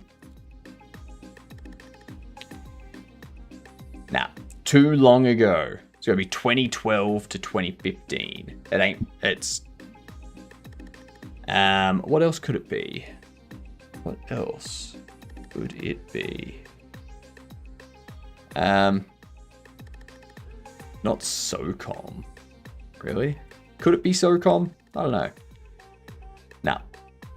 I don't know. I'm out. I'm out. We don't know it. Could be... Maybe a Resident Evil, I don't know.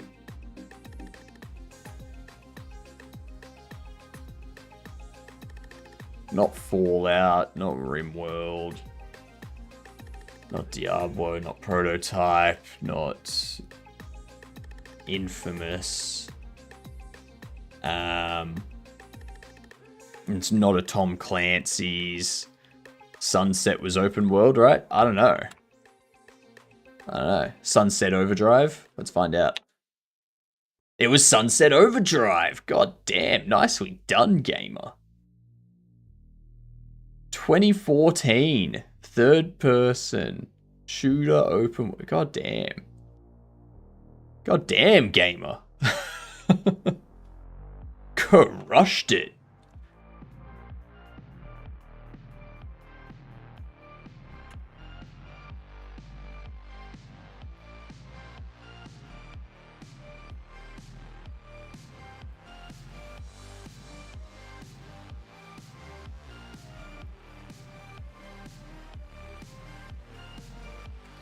Okay, so that's all working correctly there. Let's see what happens now. Never would have guessed it. Me too, XD. Me too.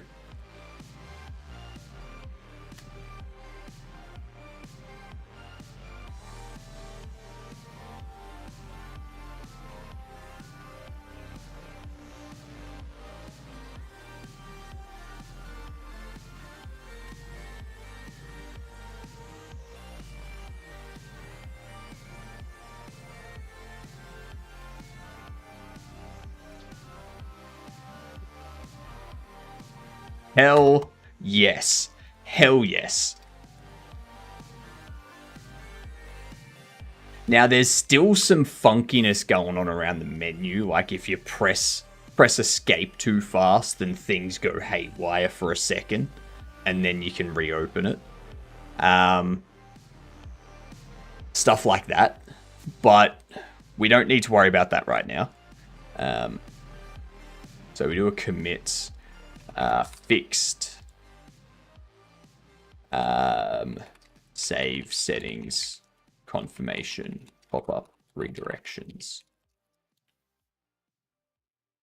All right, let's start working on getting this build done, shall we?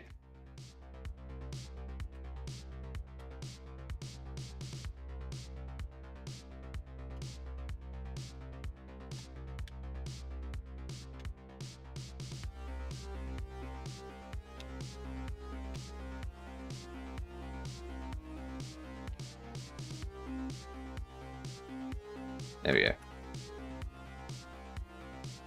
Okay, so go for export project. So I'm just going to do a Windows and a Linux export. I'm not going to worry about a Mac export because that requires me to set up an Apple ID and to get someone with a Mac to do the export. Too much.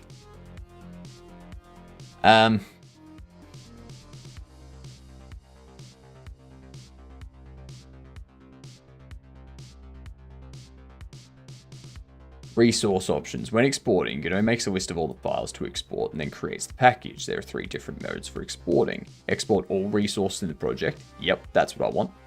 Export selected scenes and dependencies. Export selected resources and dependencies. Now, exporting all resources in the project will export every resource in the project. Export selected scenes and export selected resources gives you a list of the scenes or resources in the project. That actually reminds me quickly.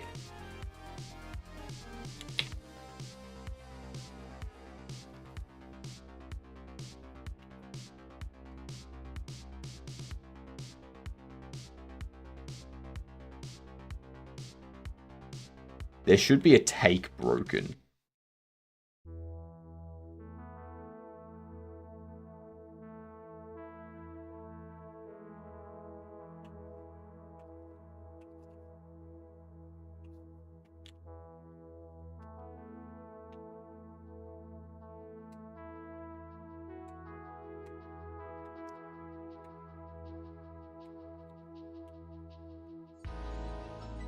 Take broken.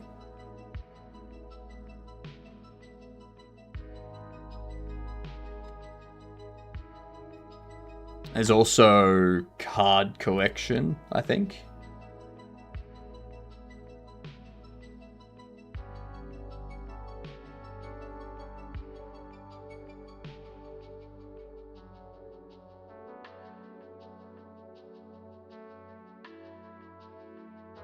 Cards collection.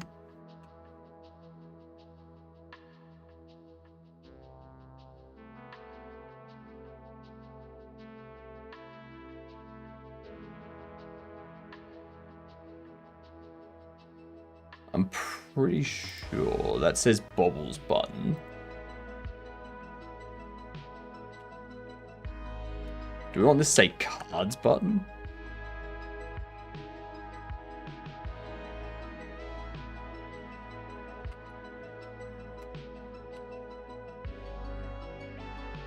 Cards button.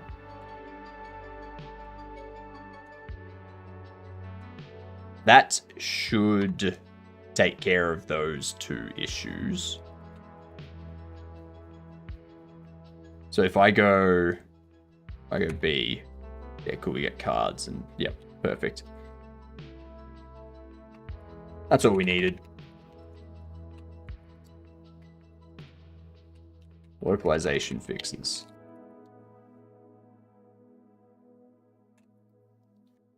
Okay.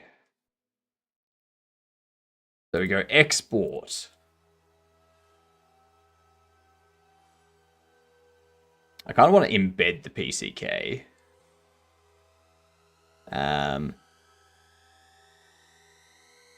If true, shaders we compiled and embedded in the application. This option is only supported when using Forward Plus and or mobile renders. Well, yeah, let's include that. Let's include that. So that way, you know, shader compiled, already taken care of and whatnot. What's up, Nair? How you doing?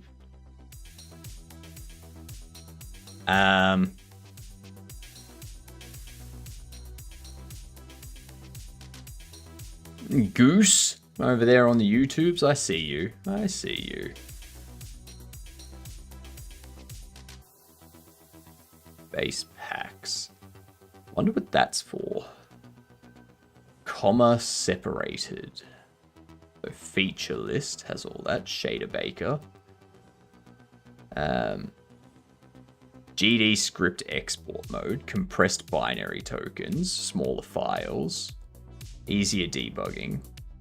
Binary tokens. Faster loading. Compressed binary tokens. Smaller files. So that's what we want. Encrypt exported PCK. Encrypt index, file names and info. What's that for? Filters to include files folders. Initialization vector seed. Encrypted key needs to be stored in the binary. You need to build the export templates from source. Okay.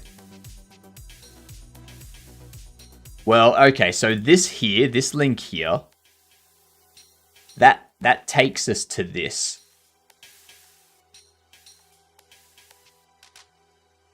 So I think they need to fix that.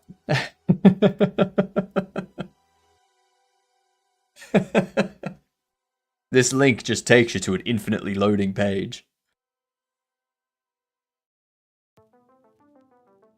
So we do need to encrypt the PCK.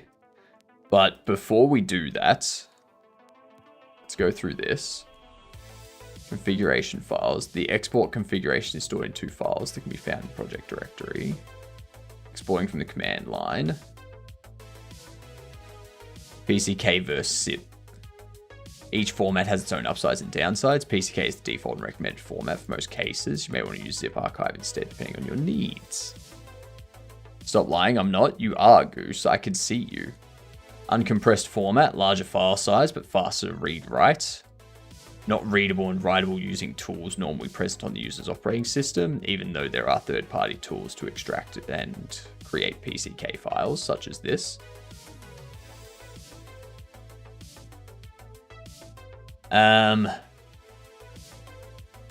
This can be useful to make modding easier. See also exporting packs, patches, and mods. Huh. So do I want to go for a zip? Are you shipping only for Linux? Windows and Linux. And if the game is successful enough and people want it on console, then I'll pay a company to put it on console. But I'm pretty sure just putting it on Steam for PC and Linux will be fine. Due to a known bug, when using the zip file as pack file, the exported binary will not try to use it automatically. Therefore, you have to create a launcher script that the player can double-click or run from the terminal to launch the project. Okay, so we're sticking with PCK format in that case.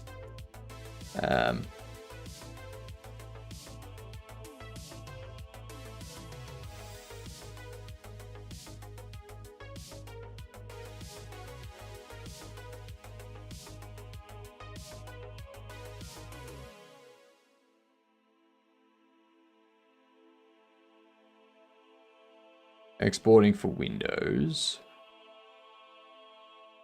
Godot is capable of automatic code sign. Actually, let's do Linux first. Let's just do Linux first. Use the following environment variables to set export options outside of the editor. During the export process, these override the values that you set in the export menu. Godot script encryption key.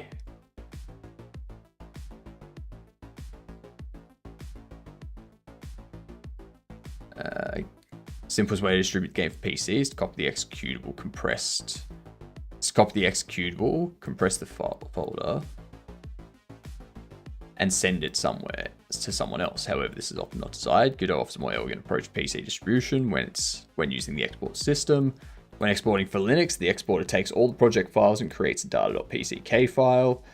This file is bundled with a specially optimized binary that is smaller, faster, and does not contain the editor and debugger.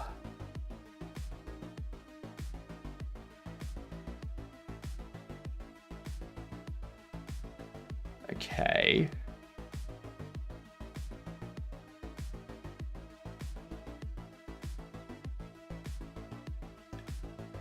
I don't see anything here about encryption.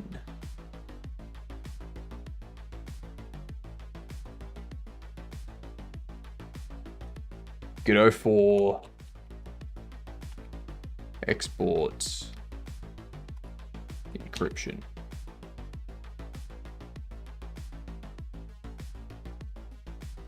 This will not work if you use official pre-compiled export templates. It is absolutely required to compile your own export templates to use PCK encryption. Okay, here we go. By default, Android exports store assets directly in the APK file and aren't affected by PCK encryption. Okay. So we generate this in a hexadecimal format.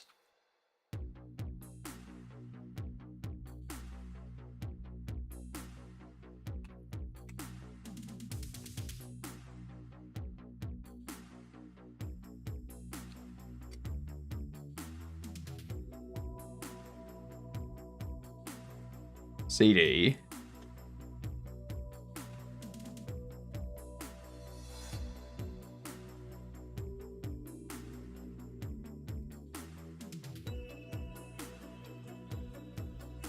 Do we need...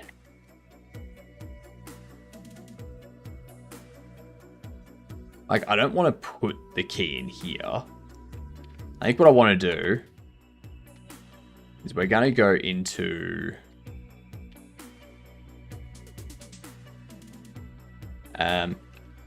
OpenSSL rand hex 32. Use the AES256 CVC variant from this service.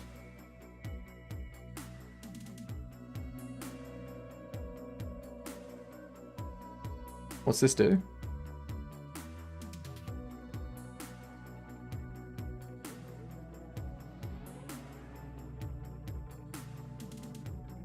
256 CBC.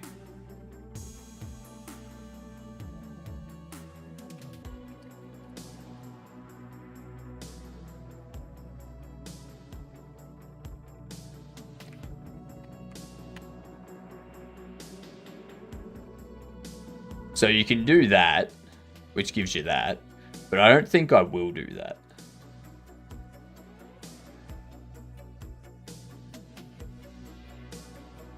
Oh, hang on, it needs to be that, CBC. But I don't think I do want that.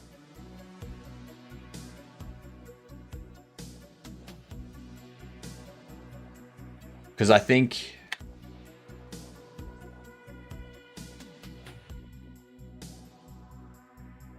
Yeah, no, I'm not going to use that.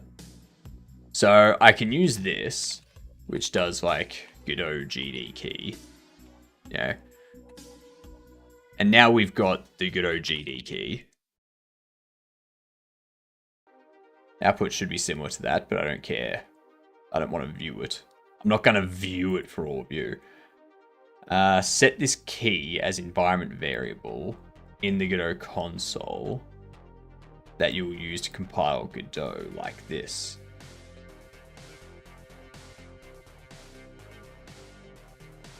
Compile Godot export templates and set them as custom export templates in the export preset options.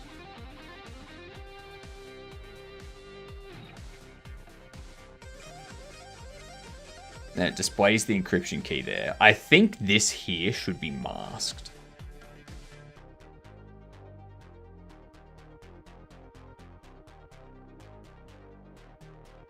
The only thing is, compile the Godot export templates. The moon is made of cheese. Autism fears this man. You know it, XD. You know it. What do we need? Godot 4 compile export templates.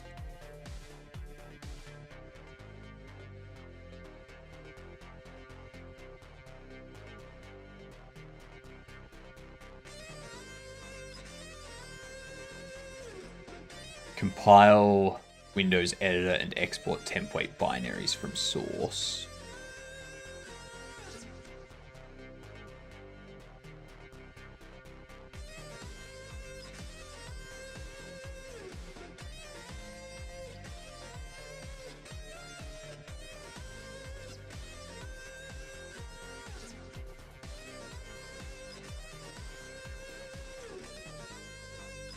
So, do I need to go through all of this? No, building export templates. Linux binaries usually won't run on distributions that are older than the distribution they were built on. If you want to distribute binaries that work on most distributions, you should build them on an old distribution, such as Ubuntu 16.04. You can use a virtual machine or a container to set up a suitable build environment. Really? Is it encrypting asset files? I'm going to be setting that up, yeah.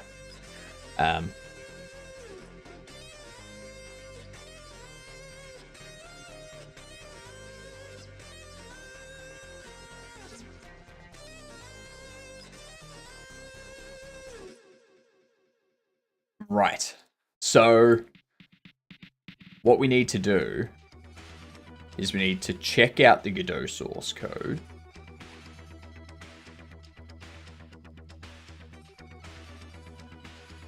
And I don't see where templates are.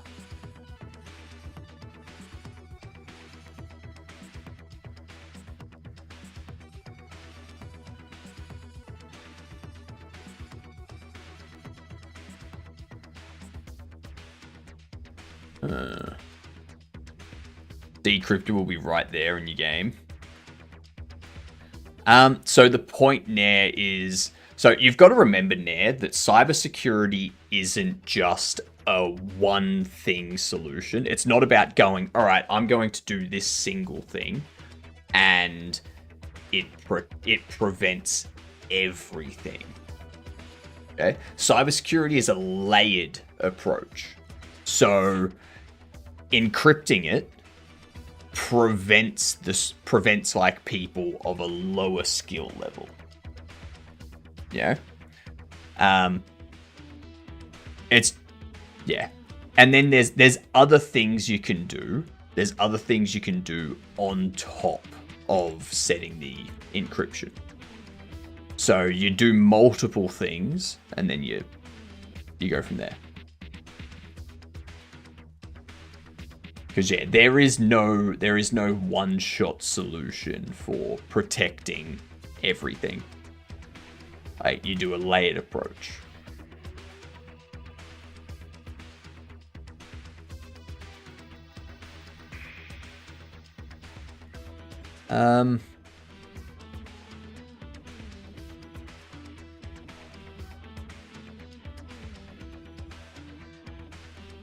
Build those export templates, run the system with the following parameters.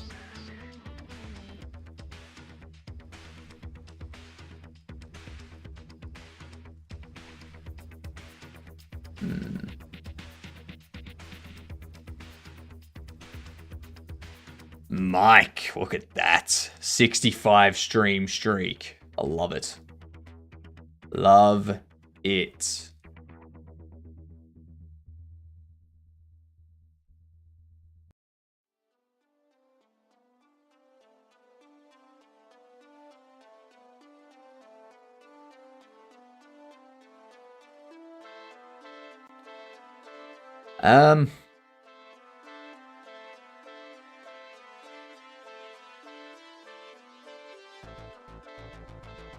So I'm assuming I need to export the entire repo.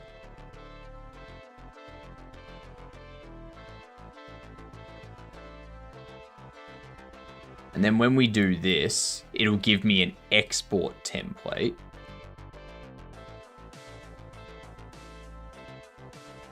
And when I do a compile,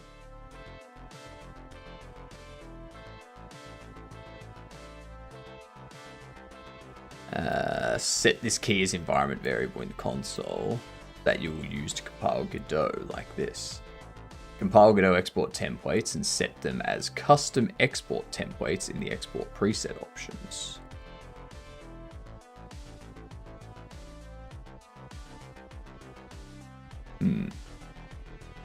Are you compiling Godot for the first time? Not Godot. I'm not compiling Godot. I just want to compile the export templates.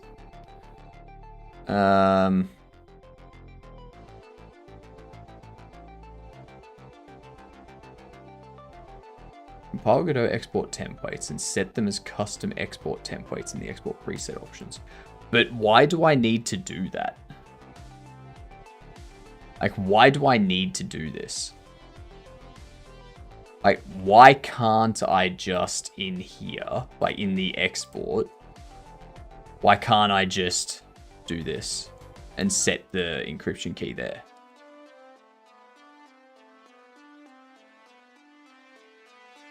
Why can't I just do that? Yeah.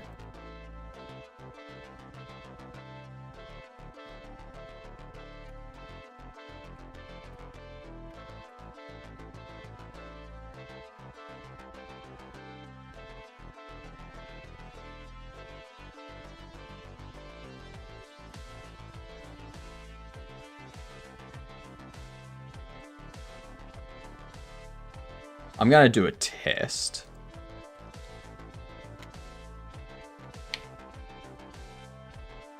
Obviously, this isn't the key I'm going to be using.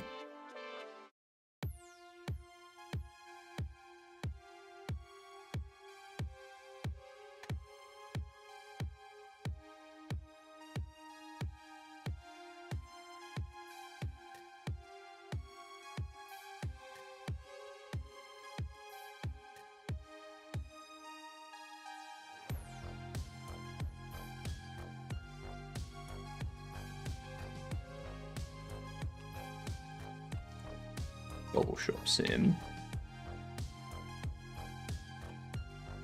Linux. Export as patch, no. Um,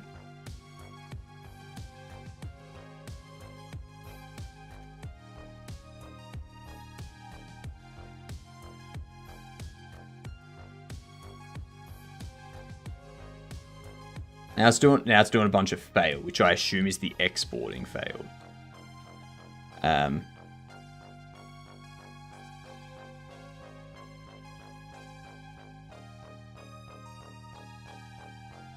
So I'm not expecting this to work.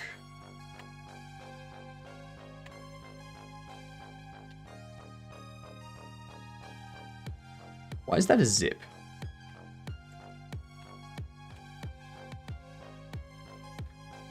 So there's more things that you can do on top of the encryption, Hilden. So everyone goes, oh, the encryption is trivial to break. It's like, yeah, but you can do extra things on top of the encryption because cybersecurity is a layered approach. Yeah. That's...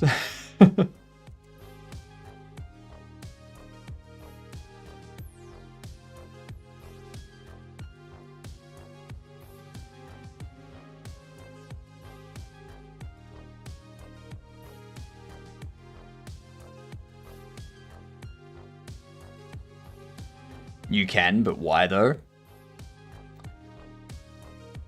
Why do any cybersecurity now? Why do any cybersecurity? Your argument is, oh, someone's gonna get around it. So why bother doing anything? Why bother protecting your bank account? Someone's able to get around it. Why bother protecting your Twitter account with 2FA? Someone's able to hack it. Like, your argument is moot.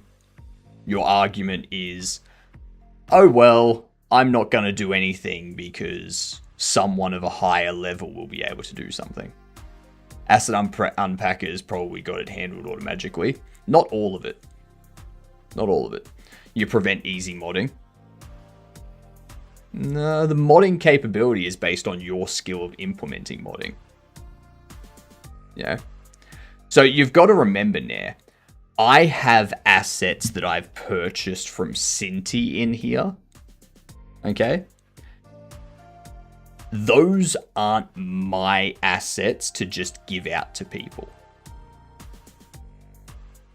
Yeah? If I give people a zip file that just has all of those assets for people to use, I'm not doing anything to protect Cinti's commercial rights to their assets. Yeah? So like, and then there's also you know, if I was to get a third party to make assets for me, or if I made all of my own assets, do I want to make it easy for people to just go, oh, I'm going to use your assets for my own stuff? Yeah. And while, yes, there are things like, what is it? There are third-party tools that will make it easy to extract it all. Okay, but those third-party tools only do a certain amount. Okay, so they will just the most common third-party tool will unpack it if it's not encrypted, and if it is encrypted, it will find the encryption key it will find the encryption key and use that to decrypt and unpack. Okay. You can do extra stuff on top of that to stop that automatic unpacker from doing that. And that prevents the script kiddies, the people that are just running the tool to get a quick win. That stops them.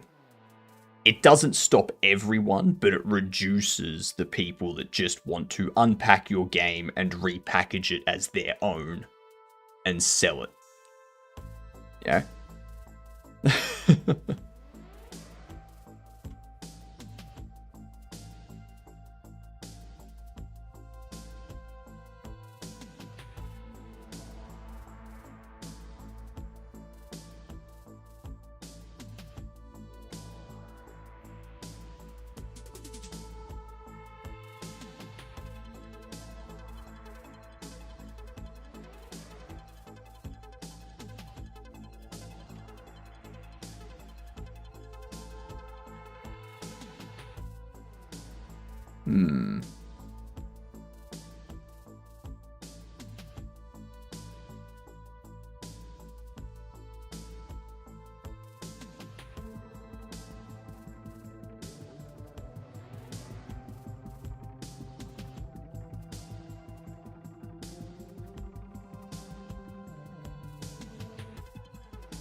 Custom template.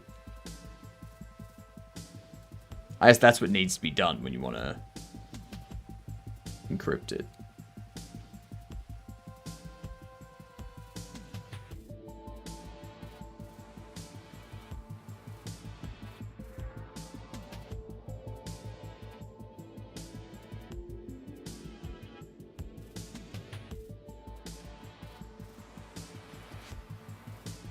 Huh.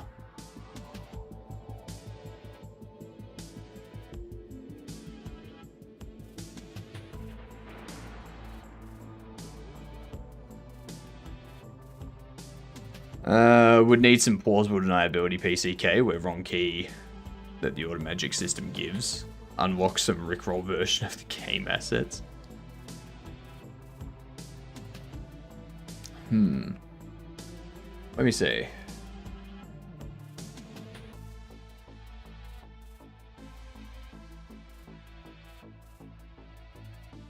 Generate the key without redirecting the output to a file, but that way you minimize the risk of exposing the key. Set the key as environment variable in the console that you will use to compile Godot.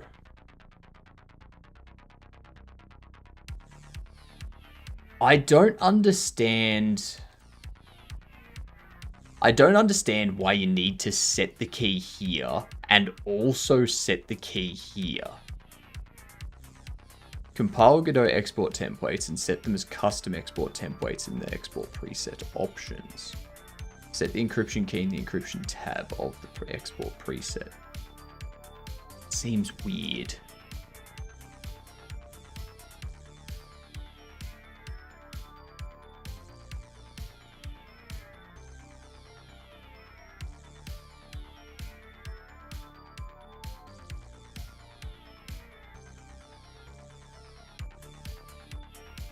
Now I'm gonna see.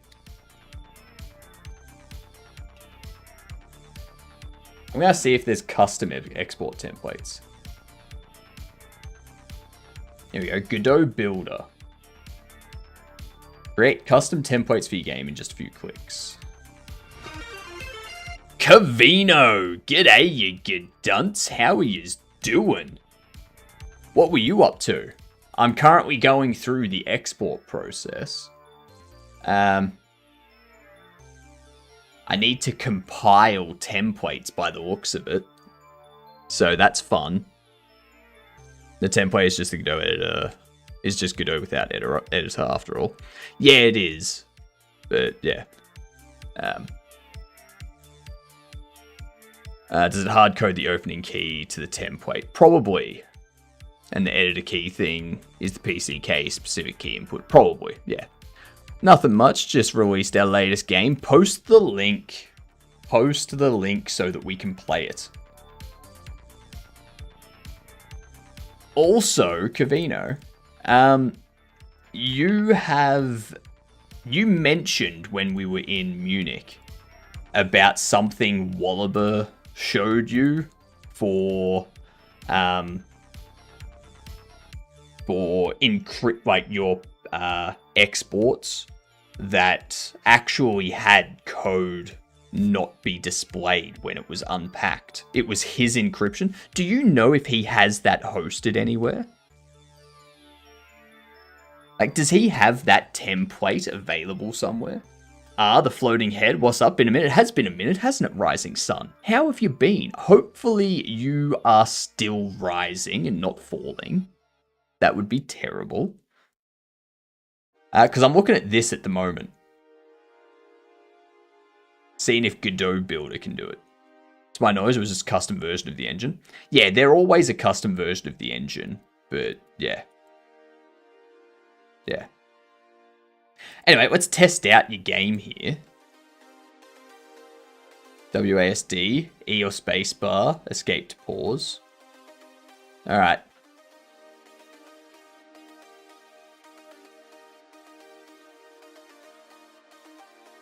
Let's see. Clock in.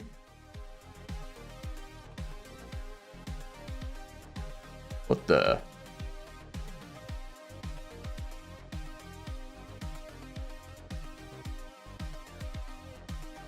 Right. Okay. I see.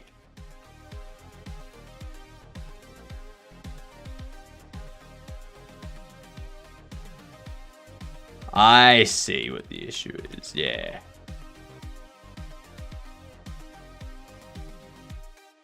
Shit. They want salad. Get out of my way. Punks.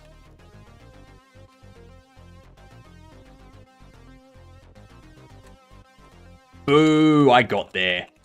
I got there with like a third of a second. That was a burger. I was holding a burger. Alright. Let's see. Ah, shit. Fucking birthday.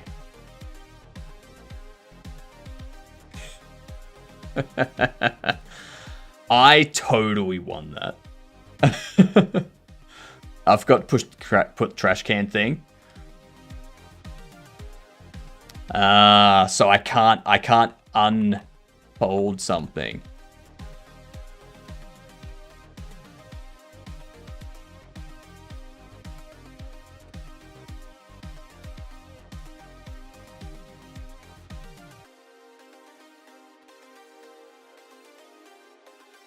We got pizza there.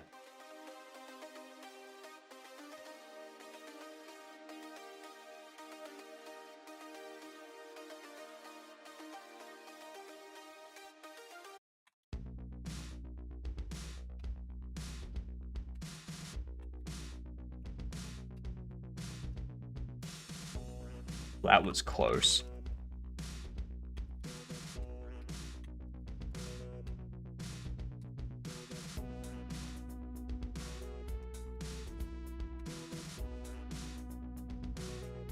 Get out of my way.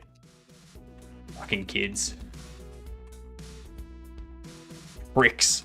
Pains in the asses. I dislike them. We're about to get a strike for one of them. That's alright.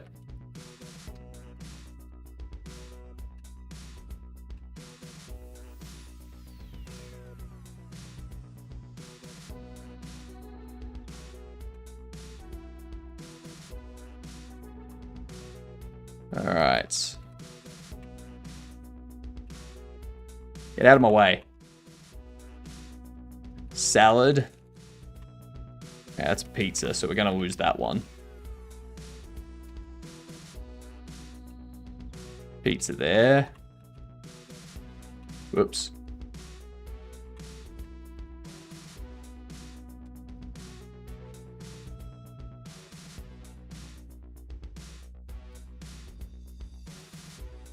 Get that there. Well, we're about to fail.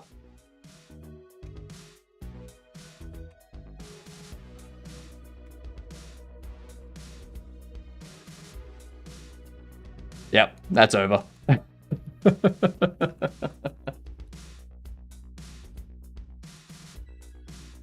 Lies and slander.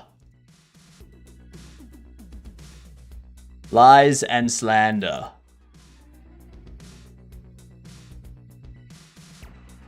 Aw, I don't show up. Nice. Nice. I'm obviously terrible at this game. I'm obviously terrible at that game. G'day, Spike. How you doing?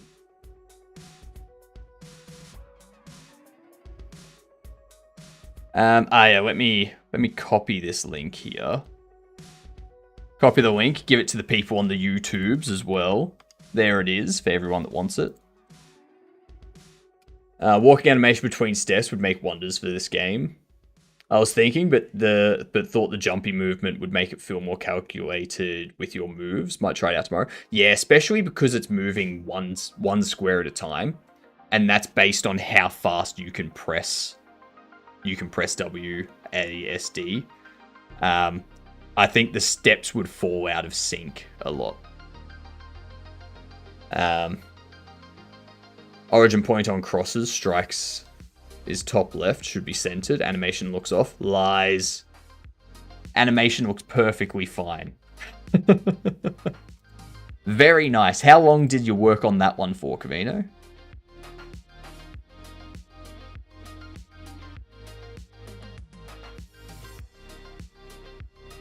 Let's see, Godot Builder lets you create custom export templates for Godot Engine 4 with support for encryption and build profiles.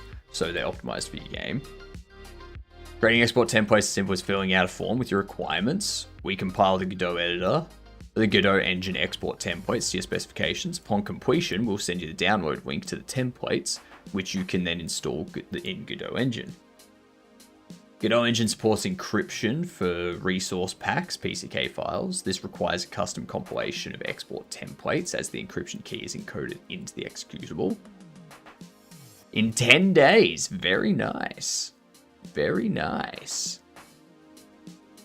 Godot Engine can auto-detect which features of the engine you are using and save this information to a build profile. The build profile is used during compilation to reduce the size of the custom export templates.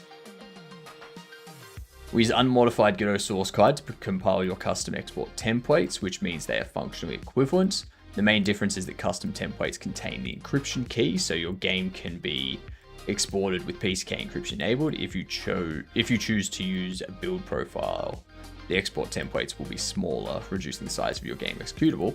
Separately, we don't code assign the executables yet.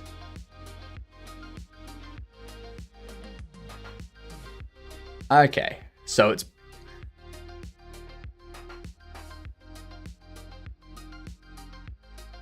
Double precision has specific limitations and performance trade-offs. Okay, fair enough.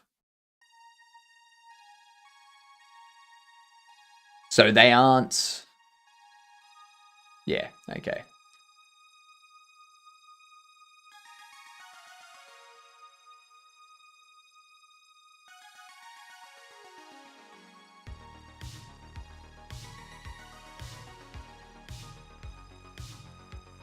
I wonder, I might need to see if Wallaber has a YouTube video on how to create like a custom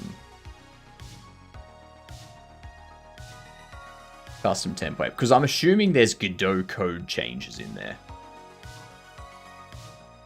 Yeah. Let's have a look. Wallaber Godot custom template. Let's see, does he have a YouTube video? Oh, he's got this. Template Godot 4.2 project. Making mods. This is a template 4.2 project that can serve as a starting point for making your own mod. Ah.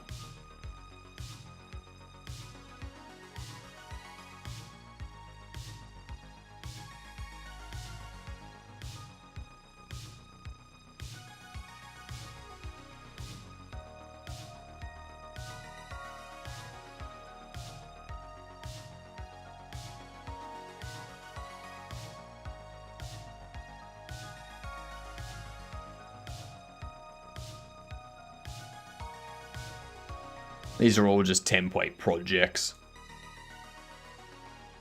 No Godot code swaps. Same code.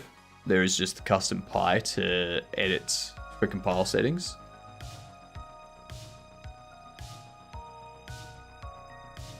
What do you mean?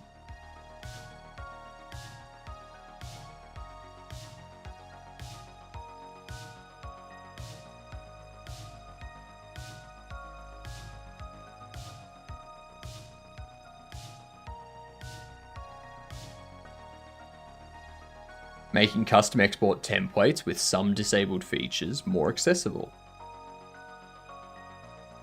For a long time, it's been possible to compile your own custom export templates to specific needs with a lot of different customization options. In addition to this, each official Godot release comes with a package of pre-compiled export templates for each platform that can be downloaded automatically.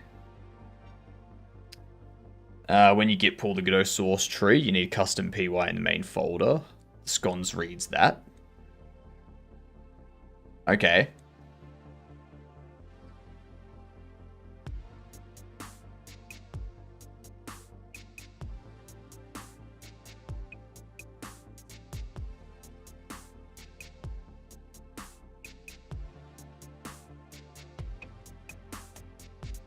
Because, like,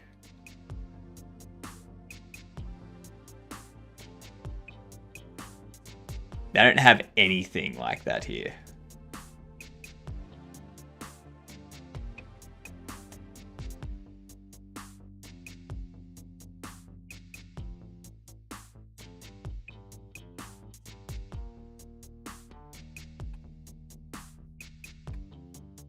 They don't mention anything about custom PY for this. And it may be because it's a scones thing and they don't want to document scones stuff. But I would imagine the custom PY would be based on their specific parameters.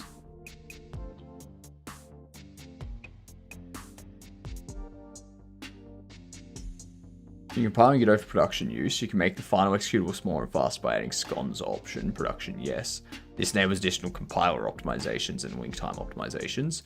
LTO takes time to run and requires 7 GB available RAM while compiling. If you're running out of memory with the above option, use LTO none or LTO thin for lightweight.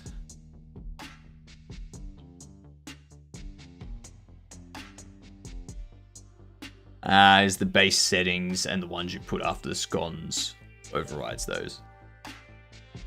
But again, like what is the list of settings? Like I can create an empty custom PY, but like is there a documented list of options or something? Like and possible values?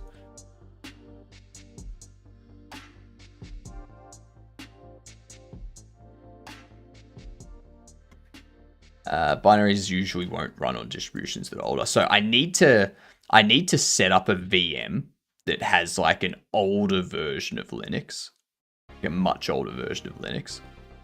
At least going back to like Ubuntu 2004. Sadly, no. There was page that generates some module enable things. Yeah, so that's unfortunate.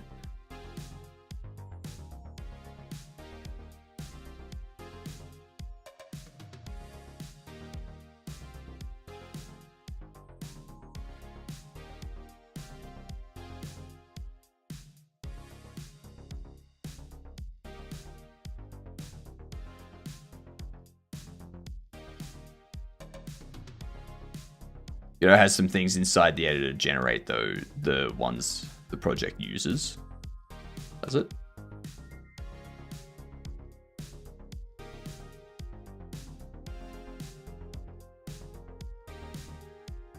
Engine compilation configuration editor.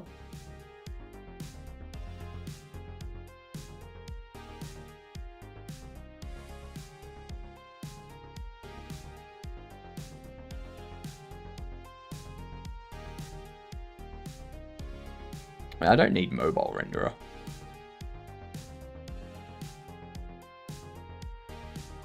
I don't need the physics server. I'm using Jolt physics, so I assume I can just use this. Because if I'm using Jolt physics, I don't need Godot physics. It was not this advanced last time I opened the editor.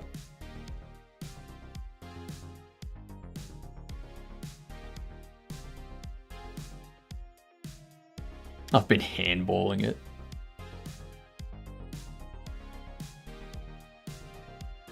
I think all this stuff is fine.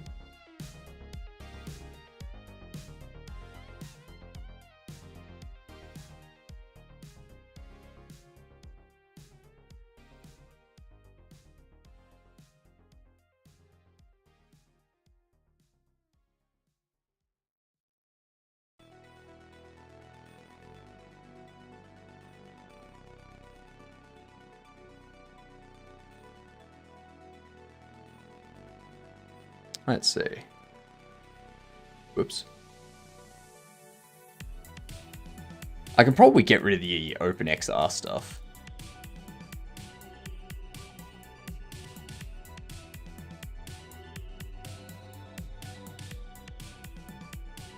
We don't need World 2D.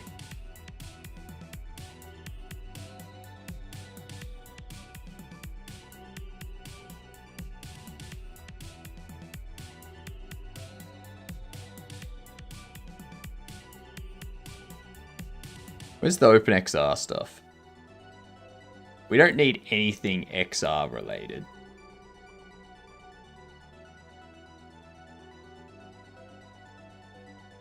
Making template just for the project. Yeah. There is a direct from project button. Ah yeah, detect from project. Okay. That makes it easier. Might help if I look at the buttons first.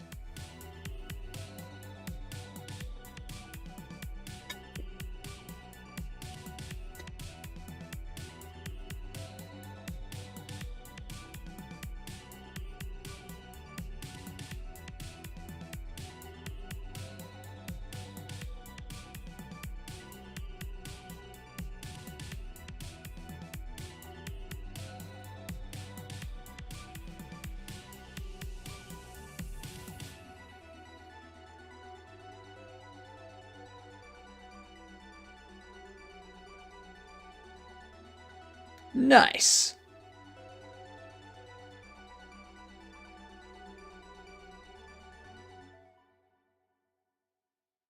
Alright.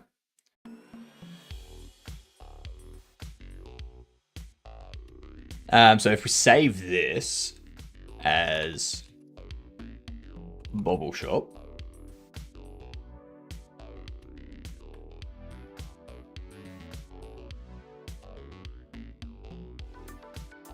where does it save that?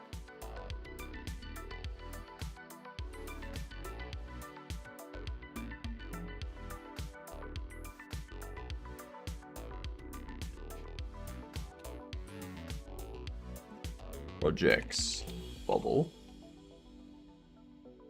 Export presets. No, Bobble Shop. That's what it is.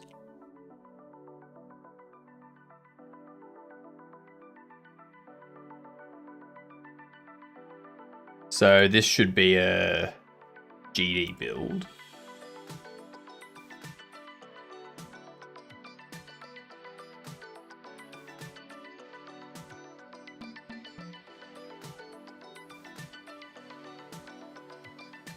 All right.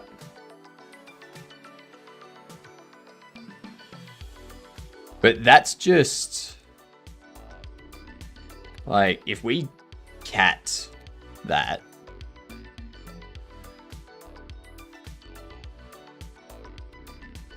That's just a JSON. That's all that is.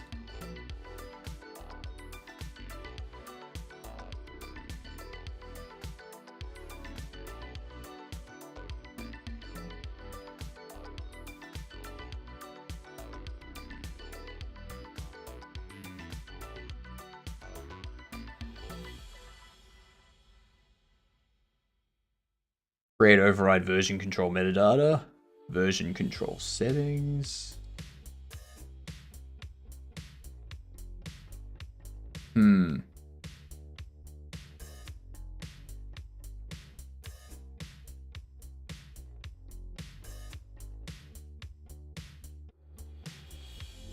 Manage editor features.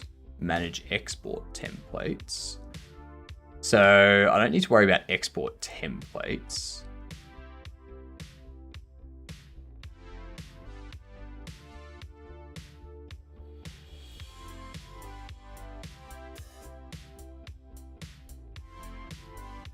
Okay. All right, let's take a break from that, because I may have to do the compilation off stream anyway. Just because that's going to use a shit ton of CPU, and my stream is encoded by the CPU. Yeah, sure, throw it through, Hilden. Throw it through.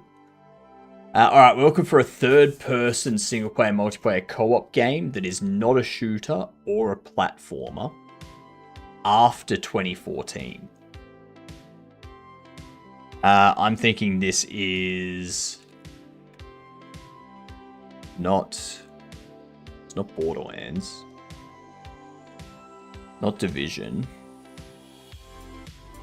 Dark Souls. No, but it is PS4, Xbox One, and Windows. It's not an RPG. Has not been updated in a while.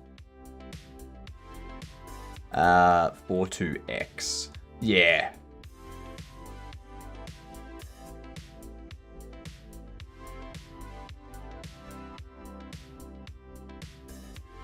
Got the basics on now. The file was formatted. On how the file was formatted.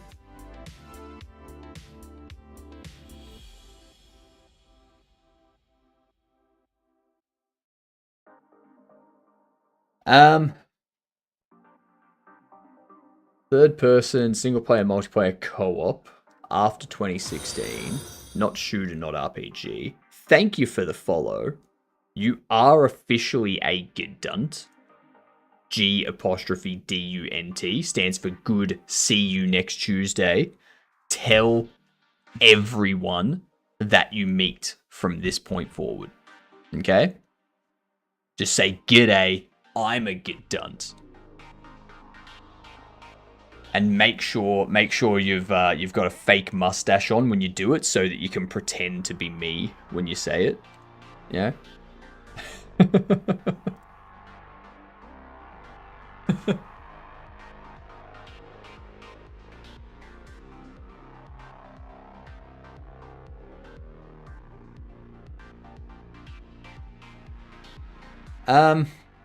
I feel this is going to be... No, it's not going to be a simulator. It's third person. Satisfactory. 2017 to 2018.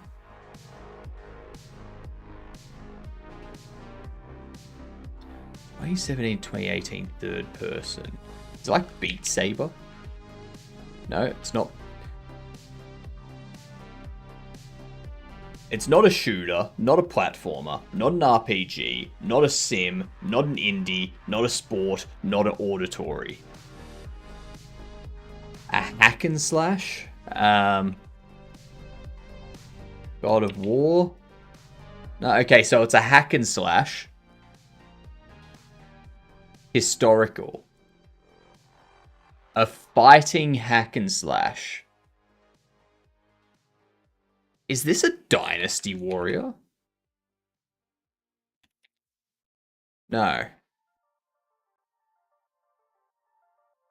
What is this? What's a fighting hack and slash that's third person? Usually when I think of fighting, I think of like Mortal Kombat or Tekken, stuff like that. 2017, 2018 fighting hack and slash that's historical. It's not Assassin's Creed.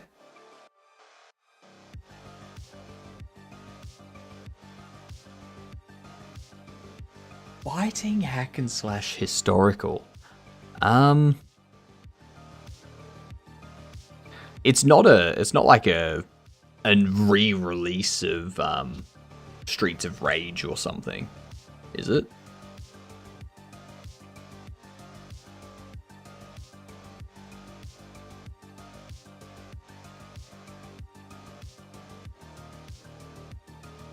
Guilty Gear? What the hell is Guilty Gear? Nah, that's a fighting arcade, not a hack and slash.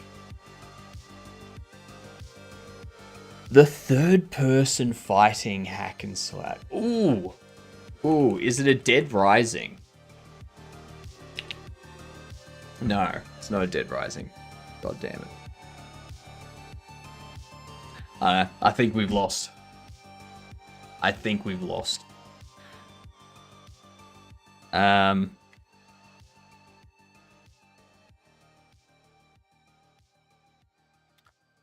Unless it's like a Rivals of Aether kind of thing.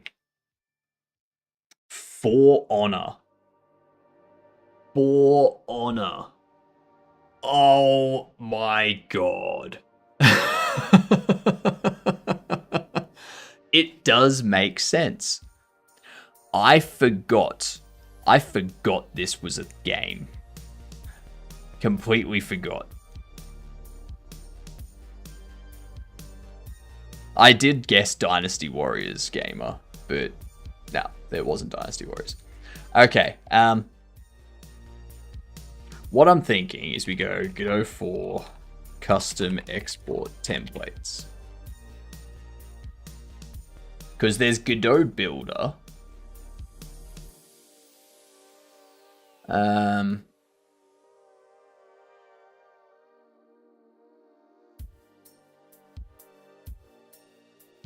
This page presents a code magic use case for exporting Godot project using custom export templates. I won't go into the writing rules, composition of operation of a code magic YAML file.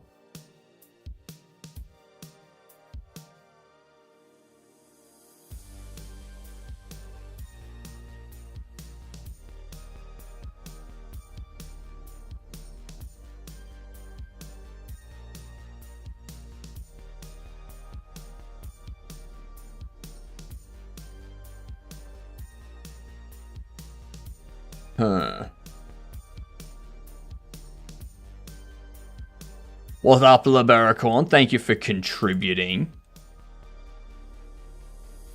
We're at 52%. 52. There's 20 days left. G'day. G'day indeed.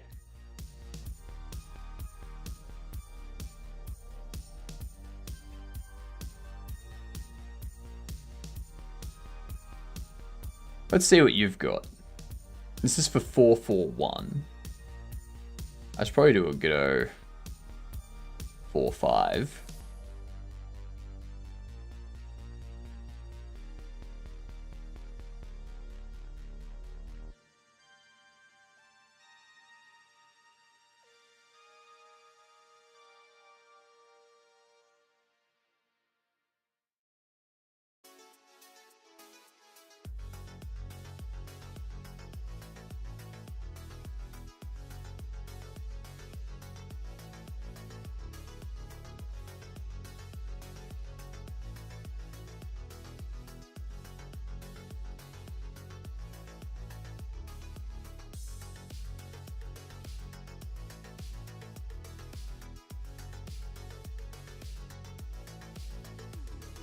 Failed, unknown set, no. The export templates should fully download and install successfully. What do they do though? Like,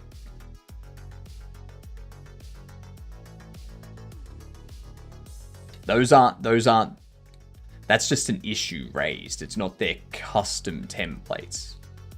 I want to see if I can find some good custom templates that people are hosting. Just so I can get an idea of how they've customized things. or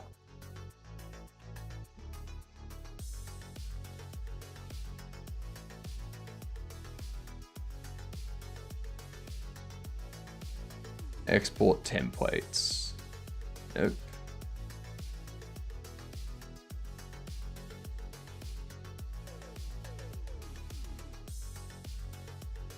Not exported properties. I want like a good tutorial that goes through, you know, this is all the stuff you can do for it.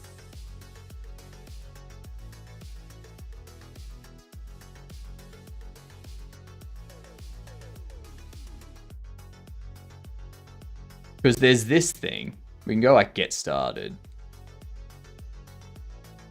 But I've got to sign up for it. Because this thing here will do, like, it'll create a template for us. Like, we can generate a new key.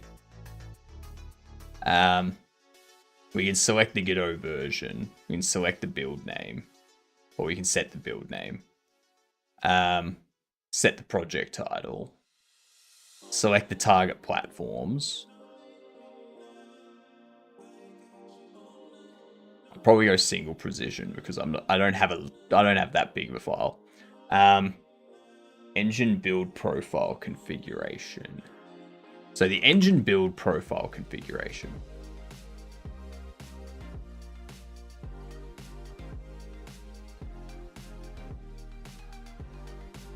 So how do we get the profile configuration? There's a text file that hides all config options in the source. But it's a little messy to read. Works my system currently. If you want to.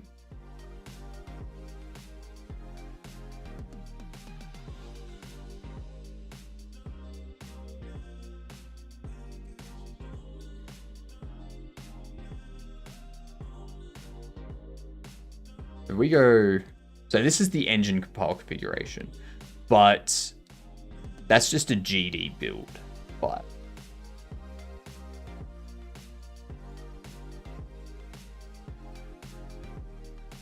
Manage editor features, manage editor templates. Like, where do I export the project?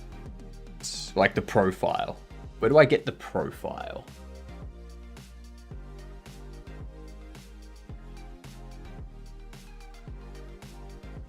I had a dictionary once. It gave me the sorest throat. Never used newer LLM from Bruise or Bazite. LLVM, no LLMs here.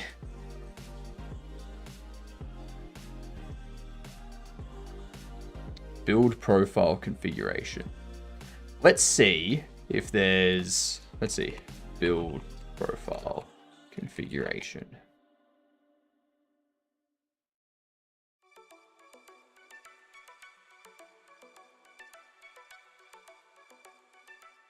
So there's this customize engine build configuration. So that's the GD build, right?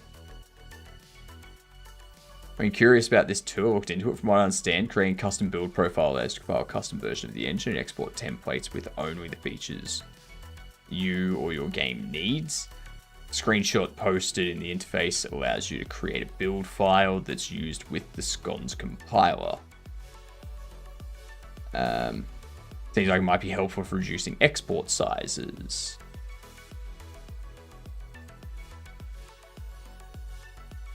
The usage now is build profile. Is that okay? Right, so this GD build is the build profile. So if I was to go through this service here, this engine build configuration would be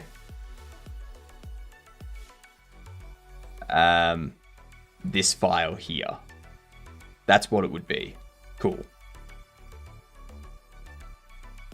And then how would you...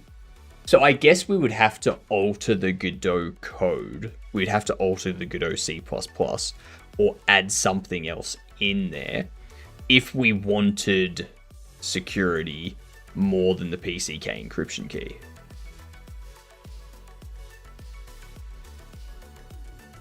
Yeah, exactly. But Because, like, what I was asking Kavino about before, Wallaber has their, like, made a custom template for one of their games.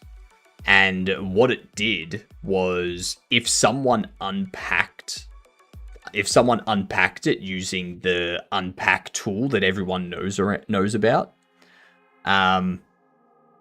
it doesn't actually display stuff. Like, it doesn't find stuff. I can move some stuff around so automatic script won't unpack it. Like, you can't just move some stuff around. If you move stuff around, you need to you need to not just move it, but also update code to make sure that it's you know what I mean? Like, I'm not just gonna go in and move stuff around because then the build's not gonna work. Like,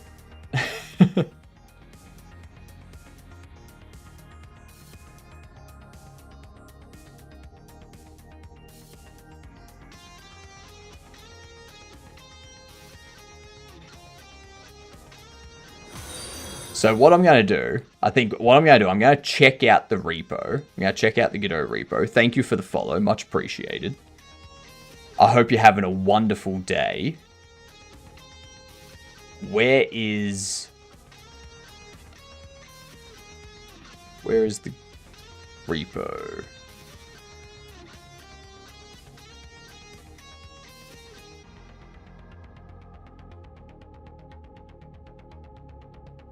Where is it?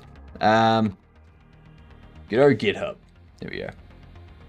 Just tell Grok to refactor all the code and then it's safe again. Alright. Copy that. Let's see. Get rid of that. Get rid of that. Get rid of that.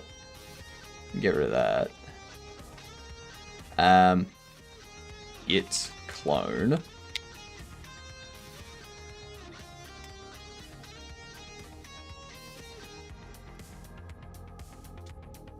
Oh.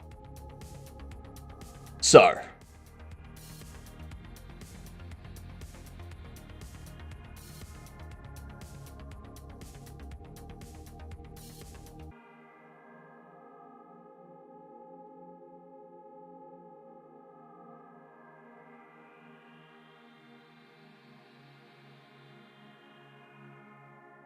Now we just wait for this to download.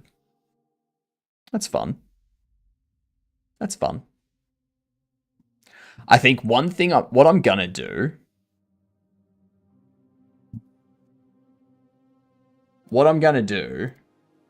just to get the process underway, I'm not even gonna worry about encrypting for the time being. What I'm gonna do,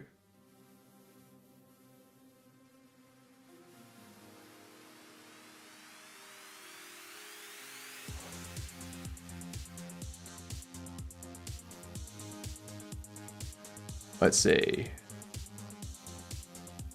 I want to export it as runnable.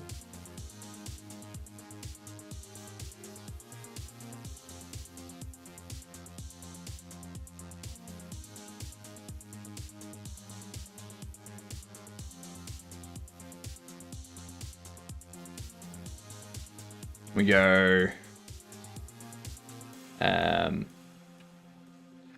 Bobble Shop Simulator.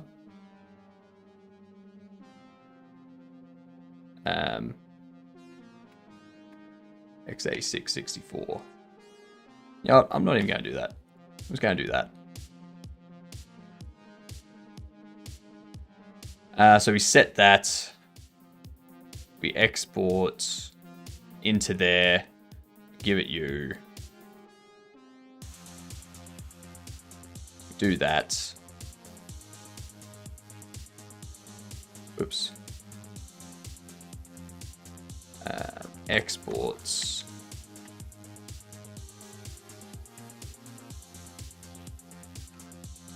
Notice how there's no...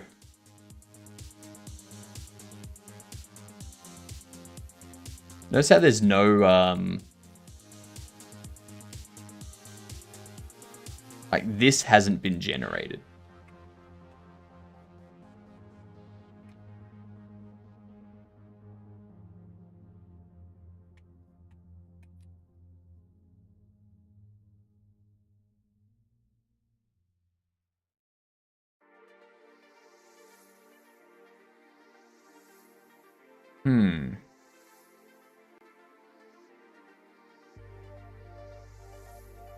Oh, I need to export project. Duh.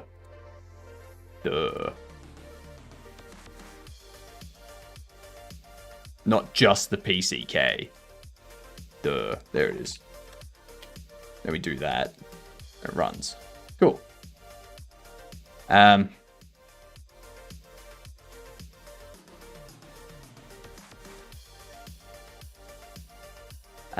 I should probably...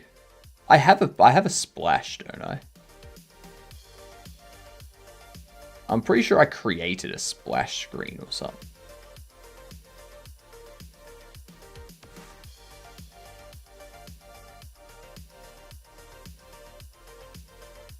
Because if we have a look in here, if we go into branding, we have the splash screen.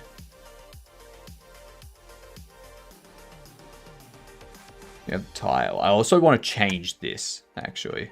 That's the other thing I need to do.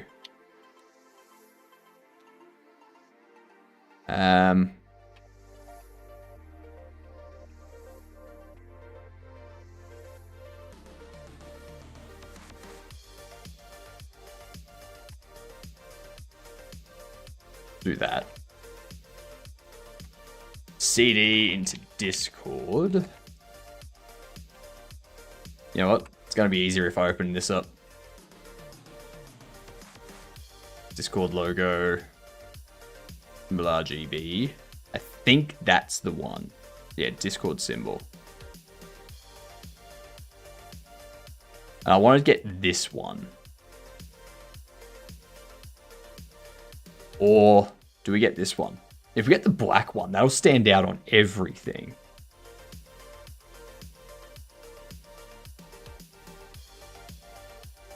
Copy.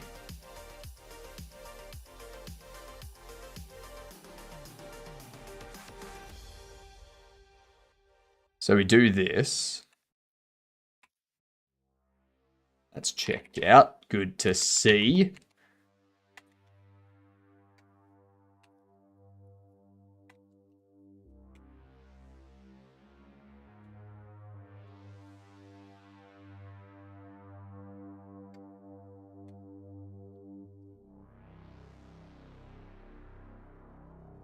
Where do we have the main menu?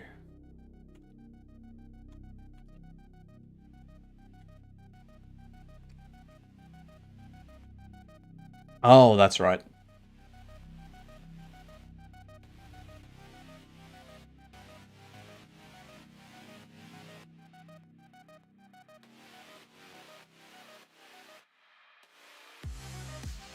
This one here. That. So the reason why we want that is so that it's easily visible. I gotta shuffle around a few custom PY versions when I do templates for cross-compiling for Windows. Uses different compiler naturally. Yeah, true. That's true. Takes compiler flat, and that compiler takes different custom flags, yeah. So now that we've got that, I think I want to set up quickly a splash. Video stream player. I'll play that.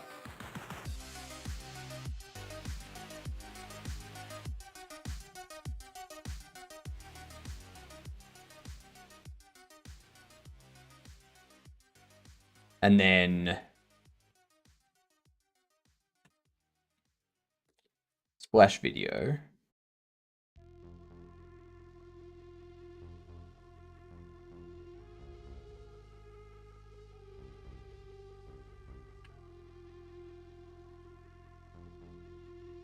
do that. Project settings.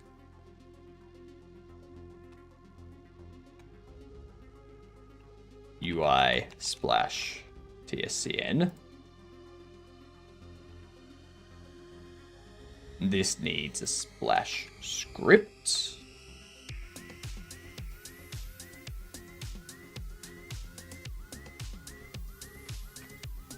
Now the issue is we're going to have to adjust a bunch of stuff.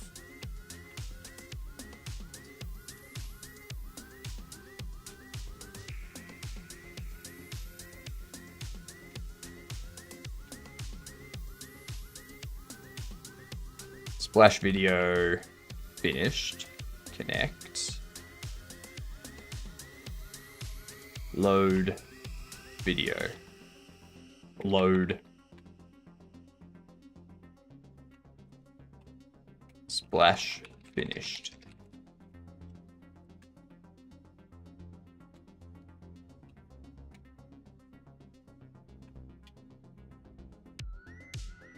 All right.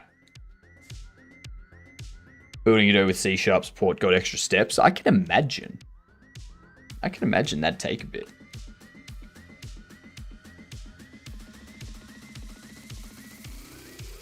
Get tree.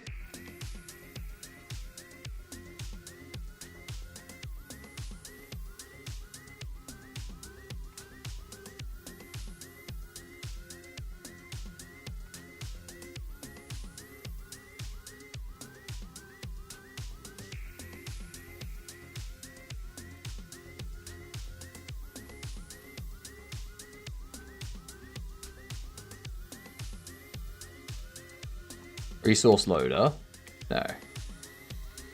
How the hell do you do a switch to scene?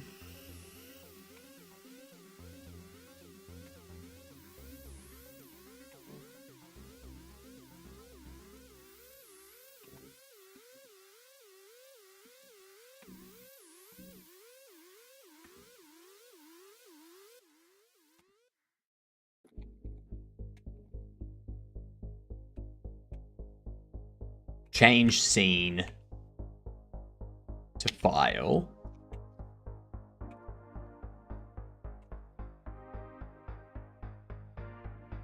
Street.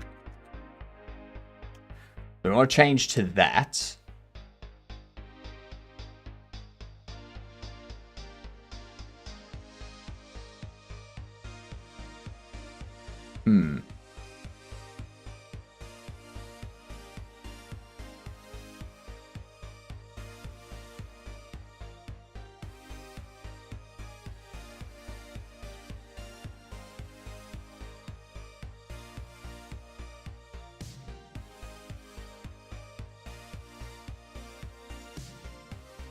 Let's think.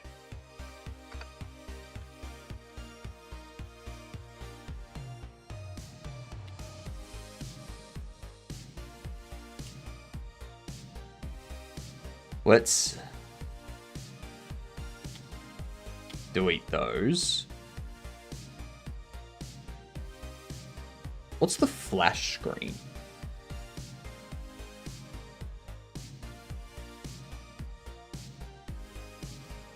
What is the flash screen?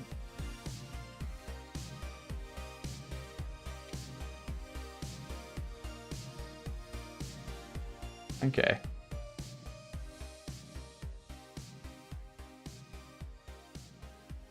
I'm gonna move this.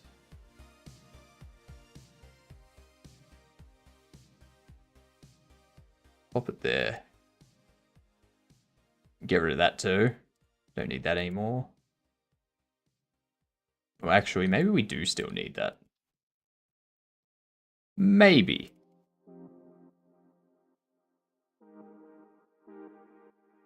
Okay. So the problem we're going to face now... Good night, Hilden. Need to build some assemblies with similar flags to the custom export template to make the glue. Got to figure out where the Nougat system hides its files so Godot finds the glue. A little messy system, to be honest, but it got to sleep now. Enjoy your sleep.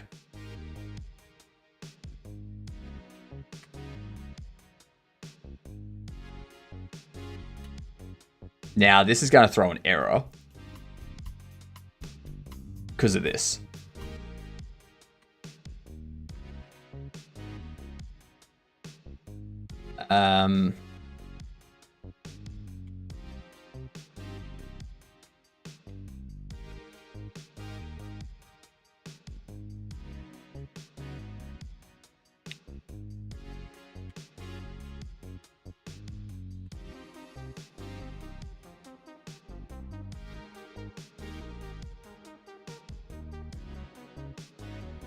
So, which line was it? 62.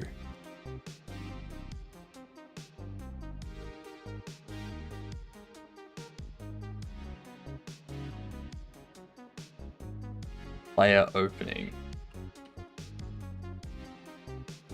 If game state player is not null. Now there's going to be other stuff that throws errors. Game state 101. Also menu manager.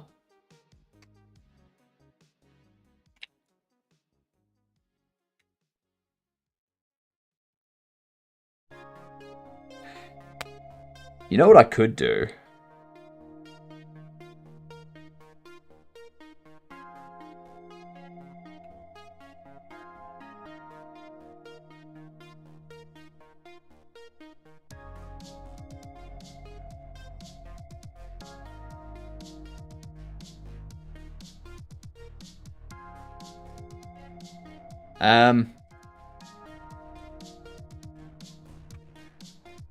This here, I'm gonna change this to be a canvas layer.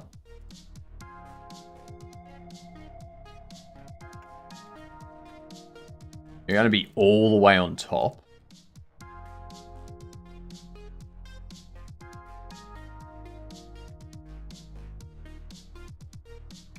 This will be canvas layer.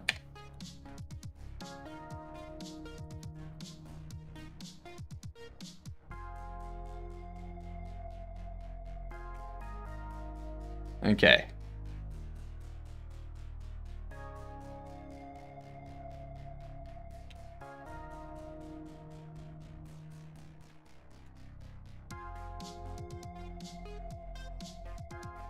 So do splash when that finishes.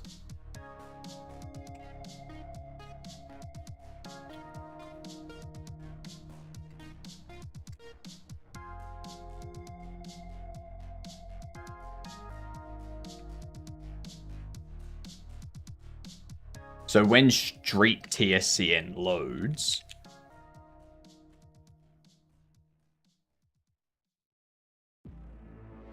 actually no, not even that. All I'm gonna do is go Q3. This can just spawn on top.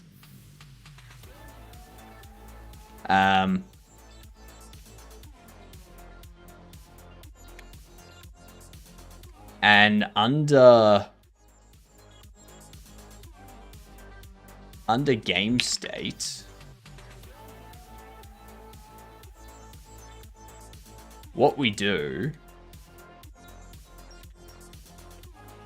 is we go add child.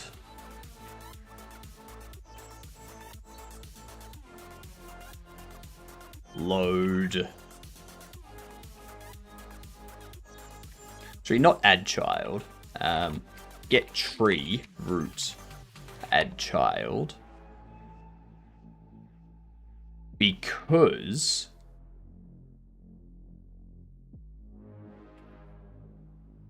yeah, that's root.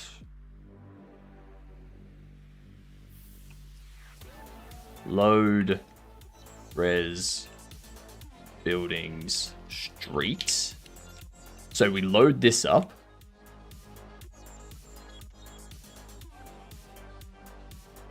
Let's do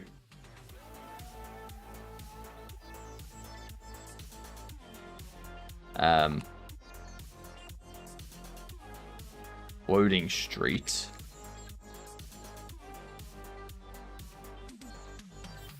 Buildings street.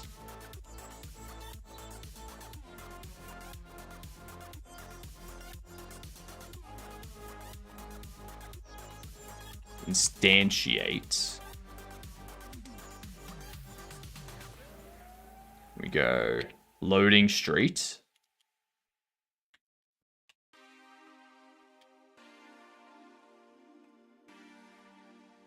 Connect to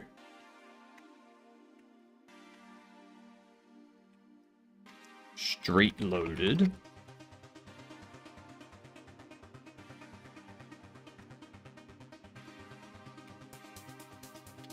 Street loaded.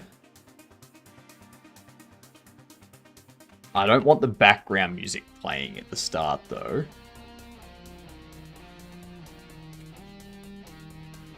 What we want to do is that. Let's see how that works. Alright, cool. Instantiate non-existent function. Oh, because it's GD, yep. TSCN.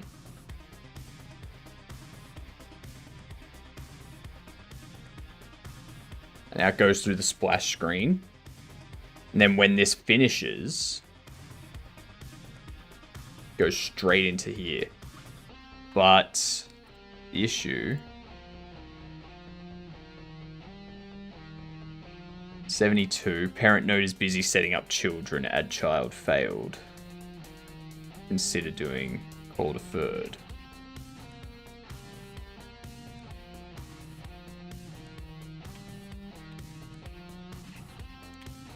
So do call deferred.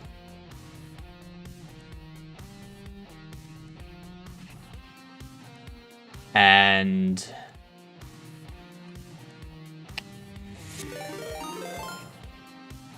wonky, what's going on? Look at that, 11 months. You're very close to the rainbow. Very close to the rainbow beard. Ow. Ow. I don't know what happened there.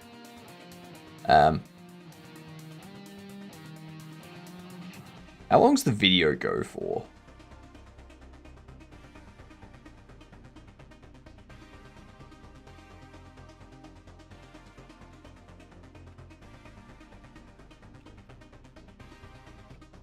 Timer.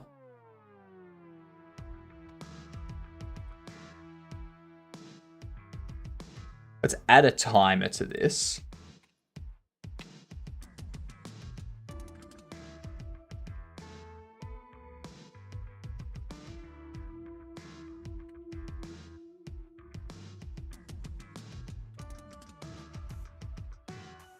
Timer wait time is going to be splash video.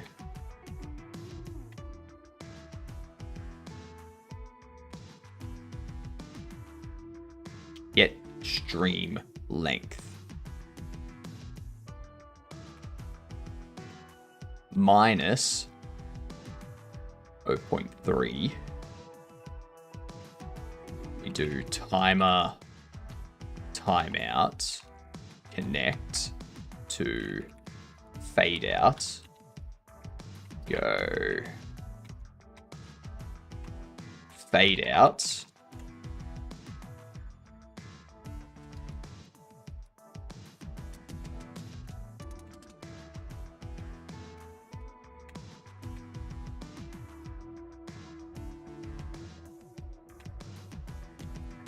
and we do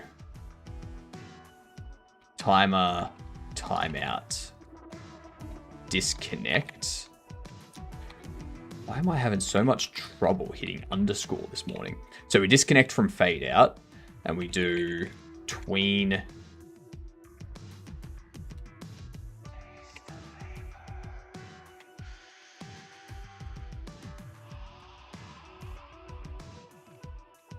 create tween.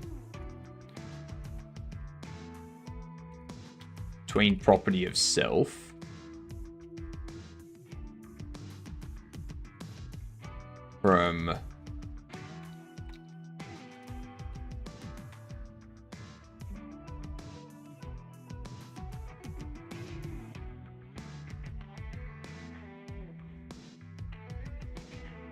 Let's add a panel.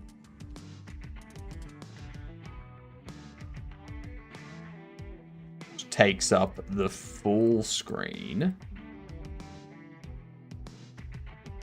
And the panel of the style box is black.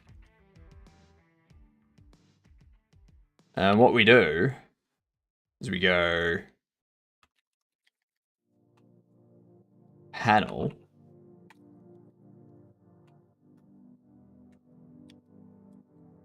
modulate A towards 0.0. No, not panel. Yes, panel. What up, Sizzler? Love the splash screen. Thank you. The first person named CSLR to say this exact message at this exact moment of time in this exact Twitch stream. Also, I hate making animations. That was actually said at the exact same time as someone called CSLR Does Game on Kick. Guess who got a main menu and intro now? I'm assuming it's Fanny Slam. Is that right? Oh, nicely done, Ginger. Nicely done.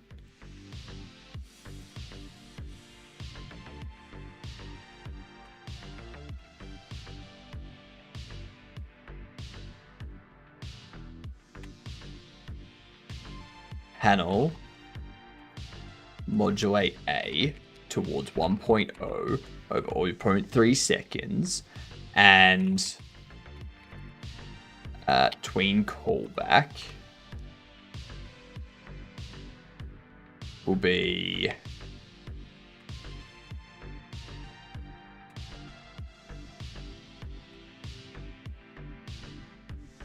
they took our global clapper mode away. We right? How dare they?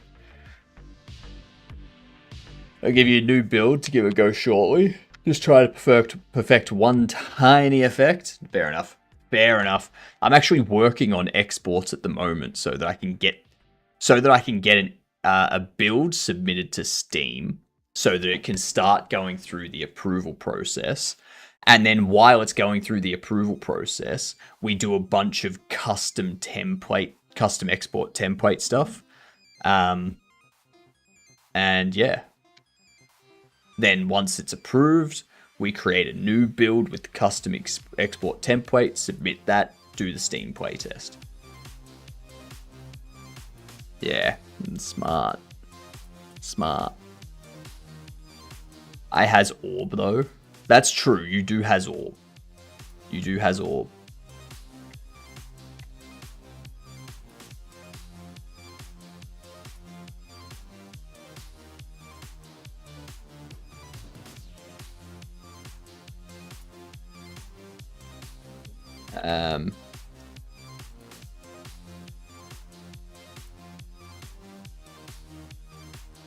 End splash.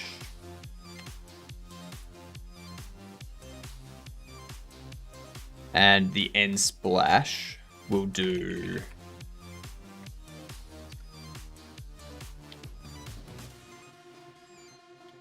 tween property of panel modulate A. No.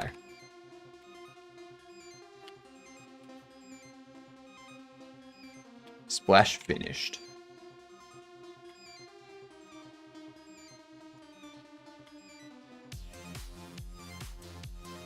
I'm just wondering if I'm gonna need to create a splash, like a page that has Godot logo, as well as like Cinti and Kenny logos, and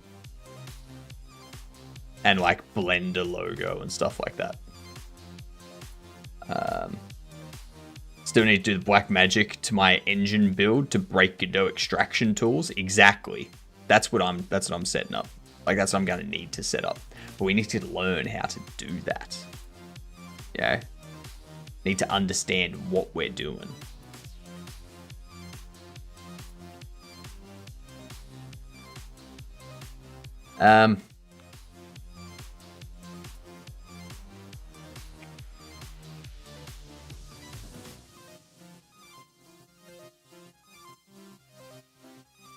Apparently some debug stuff you can remove to break the sort of automatic way to get the executable's encryption key. I mean, I don't know. I'm gonna watch some YouTube videos and whatnot on it during my break, during my 5-hour break. But I want to get a build up just to get the process started, and then over the next few days, like, work on creating that custom template so that once Steam's like up to 14-day process for approval is finished, we've got a custom template that we can throw up for the playtest. Input.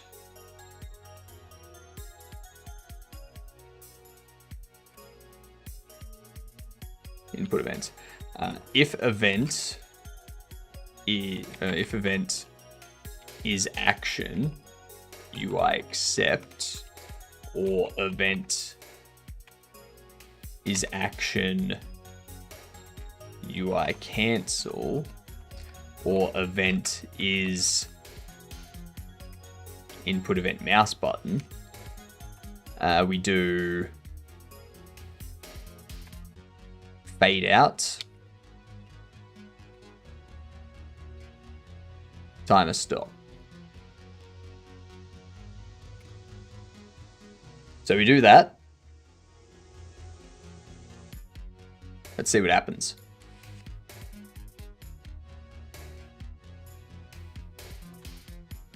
That's too fast. Too fast for fade out.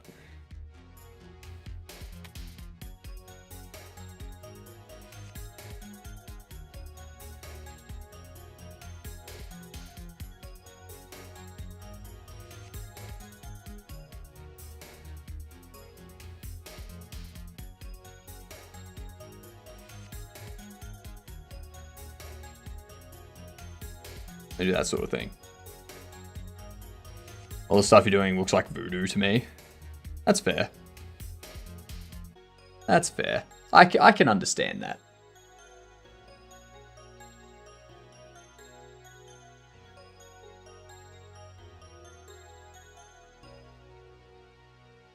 Now, why didn't... Oh, yeah. Duh.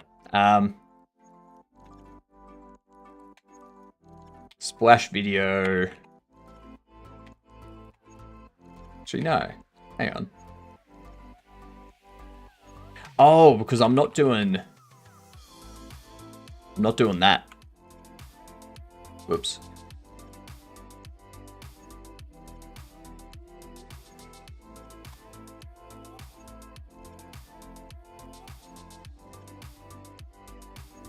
Attempt disconnect non-existent function.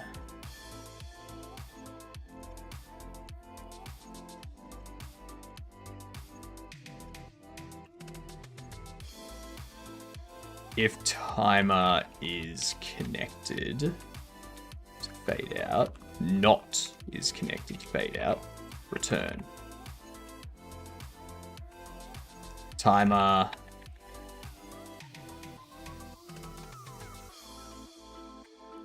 Timeout.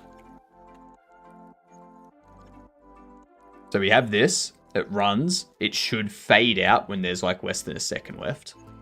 Okay. Yeah.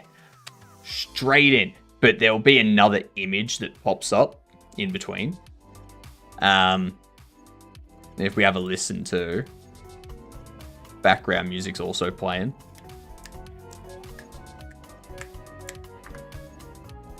Yep, perfect. So let's try that again.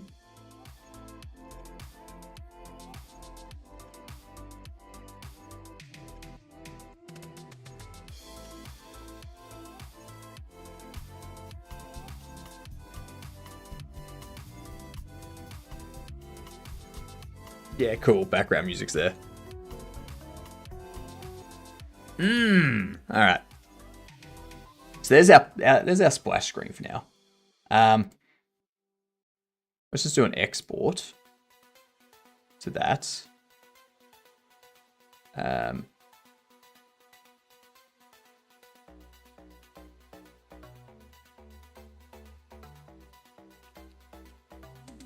Windows.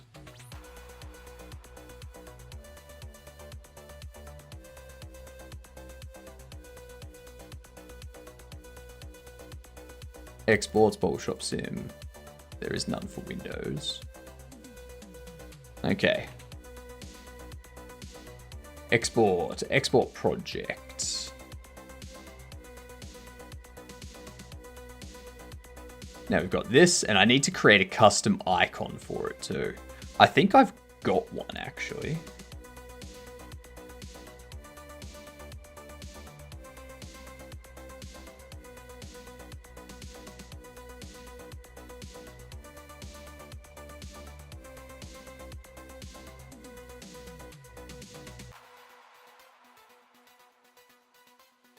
I think that's the one we want. Maybe. I think for now we can use that.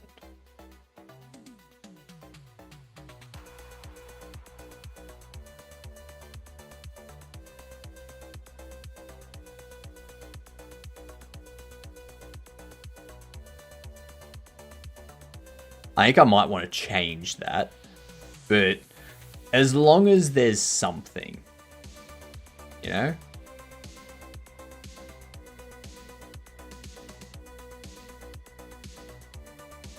See, now it's got a custom icon there. Nice. Okay. So now I need to go through and upload it. Shit. Love the Godot intro. Thank you. That was made... Is that made by Chill? Is that made by Chillaby? Or... who was it made by? It was made by a chatter. Like made by a viewer. It was definitely made by a viewer. You know? I just can't. It was so long ago, my brain doesn't work over long distances, okay? If it's not code, my brain doesn't remember it past a week.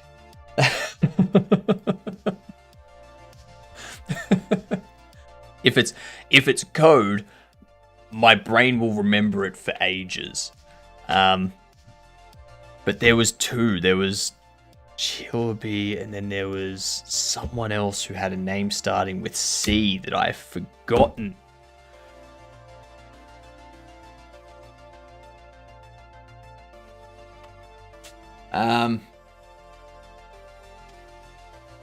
Meanwhile, me with lore that I've written in my head that's been sitting there for over 2 years. Good stuff. One thing I'm going to do, let's open this up. Let's go Steam Partner. I'm going to load all this up on my other monitor, so don't worry if you can't see it. I just want to, yeah, var chatter splash video stream. You know it as. I can't see it. That's right. Just because I'm going to need to... I just want to see what the upload process is for the binary. If I need to put it into a zip file for them or something. All this kind of stuff. So we've got an add. Okay, so we can add a playtest. So there's... Okay, so we can add soundtracks, demos, and playtests, as well as store packages and stuff. Promotional special use packages, such as beta testing and developer competition.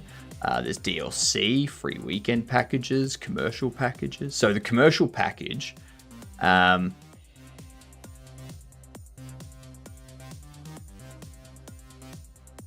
these are the current packages associated with the application for the purpose of making this application purchasable by the Steam store. Some of these packages may not yet be released, and others may no longer be visible and active.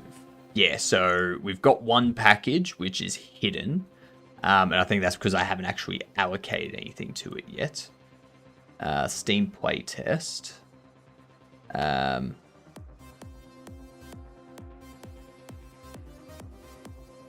Posting out about Steam keys, user reviews, or wish lists. by using a separate child app ID that is associated with it. Separate from your main game. You do the play testing you need without interfering with your main game.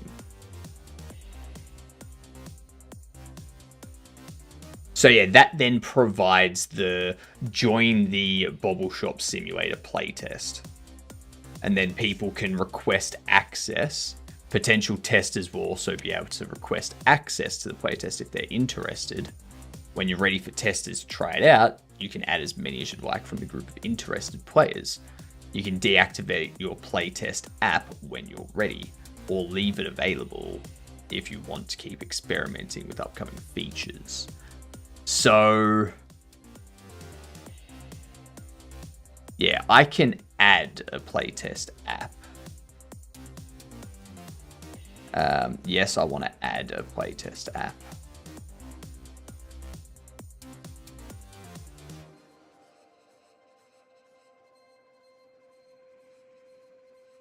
Okay, excellent. So that's created that. Now, if I go to this, and there's also a demo one. There you go. I haven't done Steam stuff in a hot minute. This is my first time doing Steam stuff. Very first time.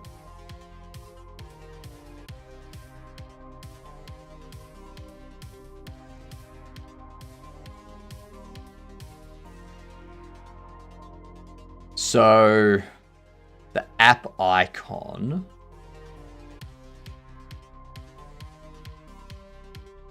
Now I select. I think I want the Godobble.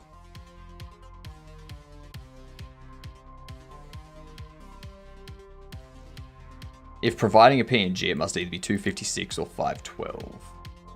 Okay. Okay, here's what we're going to do.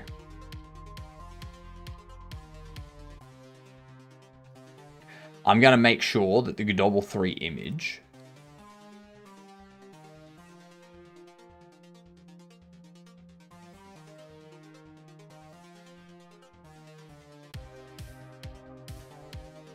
this one here, I'm going to make sure that it's 512 by 512. I'm pretty sure it is. Well, no, it's 2550 by 2550.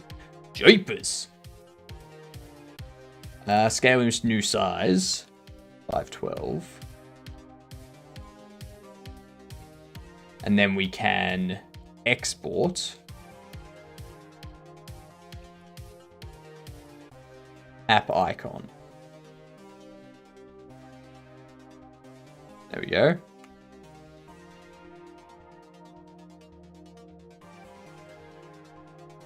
So now,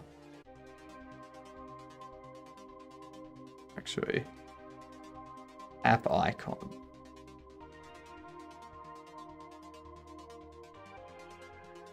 There we go. Beautiful. Beautiful. Some images represent the application compact layouts where there isn't enough room for large capsules. For example, it's used is used in the library list view favorites. Why does it have the black background though?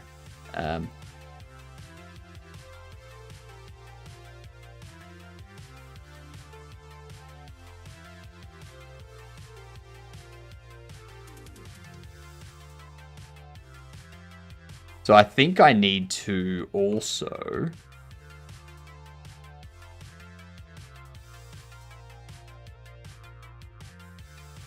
we need to rescale this to, what was it? 184 by 184. What up, Mard? Godobble has come to protect Harry Potter. I think it was 184, if I'm remembering correctly. Yes, 184.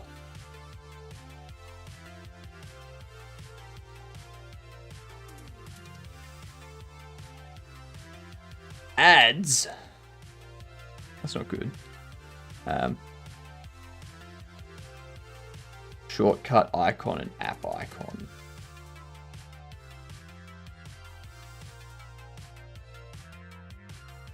I'm gonna save it as that.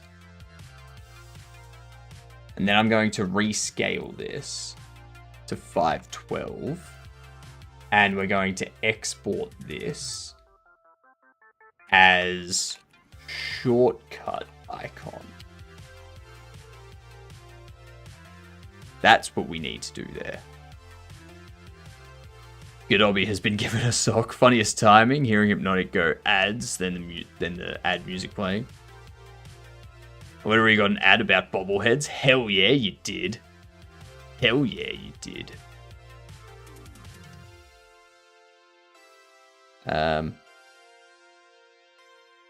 App icon, upload.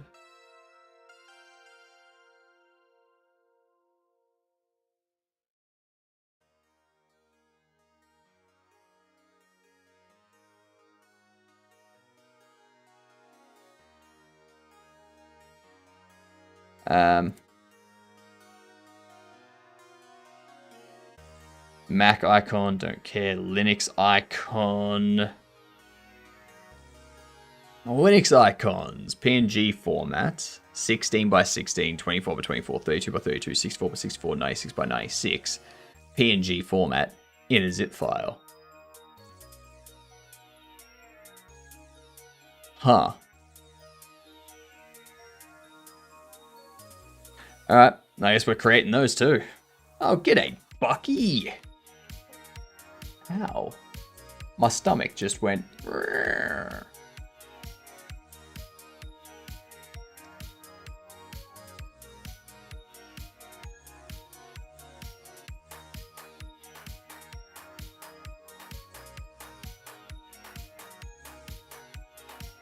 Export Linux icon 96.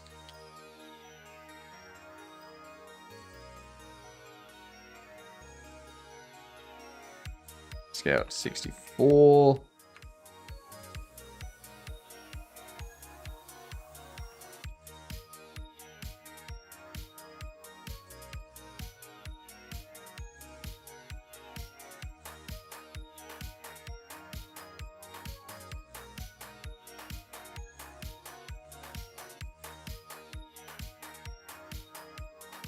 Do you tuck your stash in your glasses? Of course.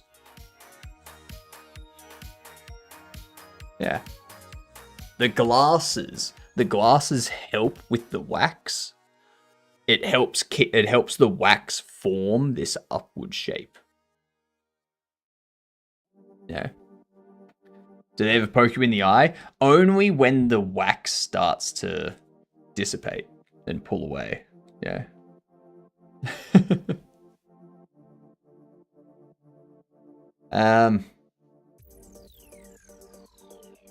Resize to 32.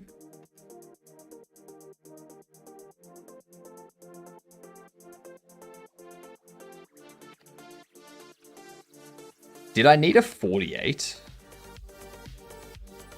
No, I need a 24 and a 16 though.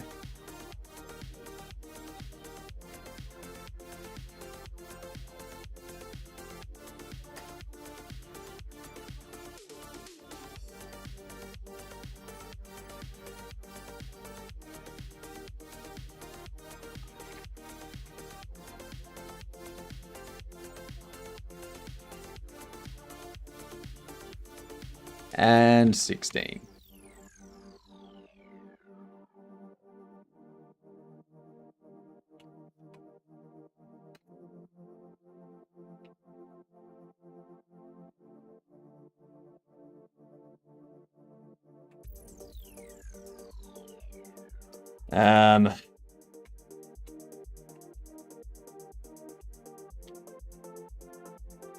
Zip.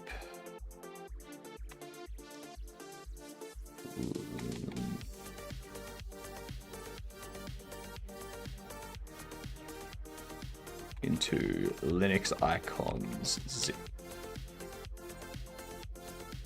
Structuring valid PNG.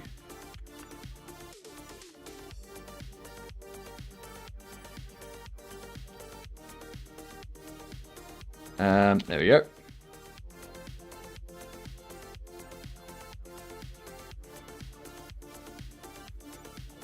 Good stuff. Busy AF. That's fair. Got to get that world record. I know, it's...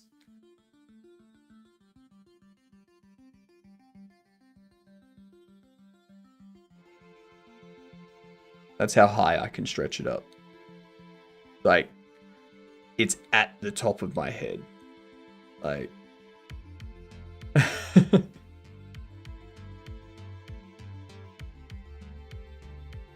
This one...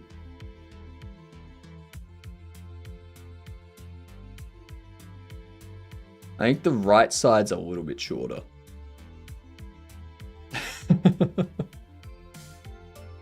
Right side is a tiny bit shorter.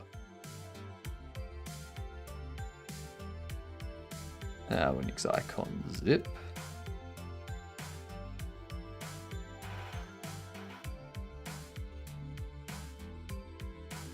Alright, so after that...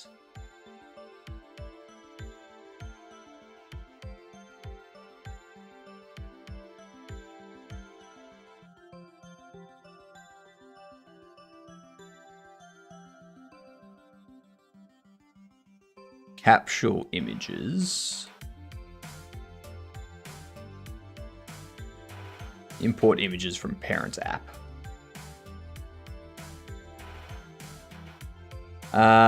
Confirm the capsule, confirm the capsule.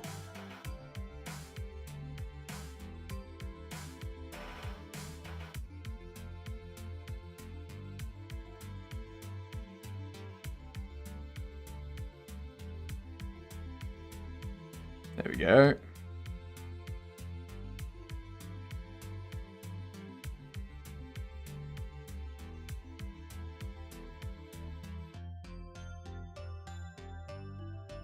I keep forgetting to email game scribes about the translation stuff. Import images from parent. Upload.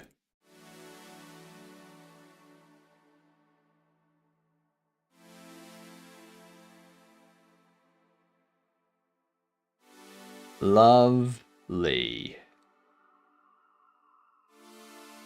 Lovely. Good night, Bucky. Have a good sleep. What do you call it down there? Macca's? Yeah, we call it Macca's. Good old Macca's. Sometimes Mickey D's. When you're in the mood from some Mickey D's nuggets.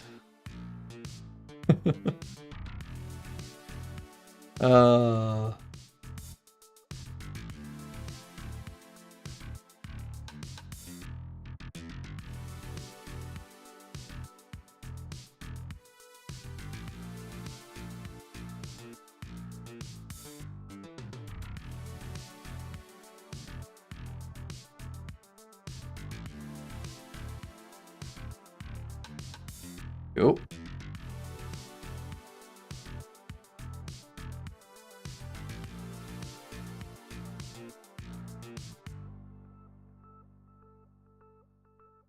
Why is it saying that the library assets aren't there? I've done that.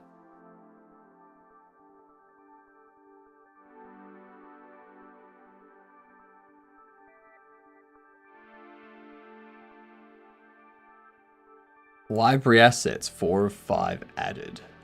1. Library header. Why was library header not there?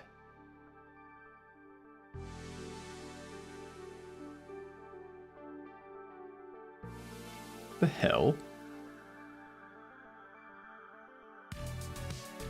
Why was library header not there?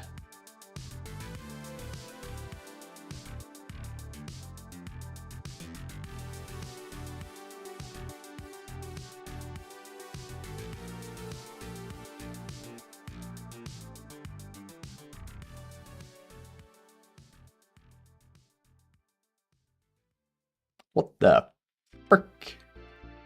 What the frickety frick frick frick?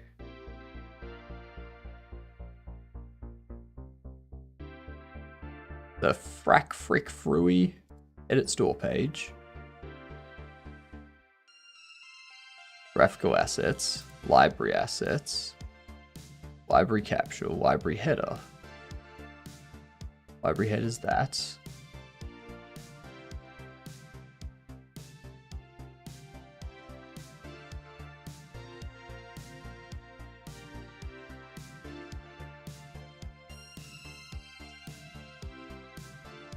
There we go.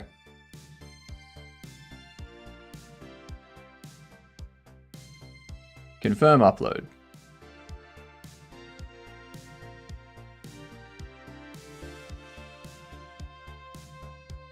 There we go.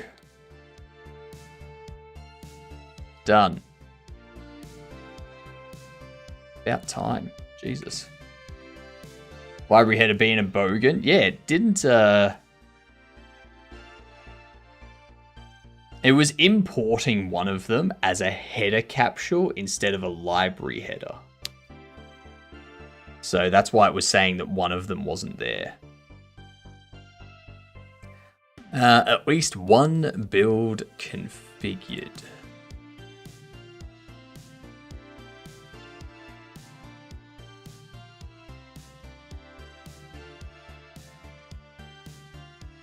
Once you create a build branch, you still need to make sure that any deputs in the build are also in the appropriate packages. If you are testing yourself, you will need to make sure.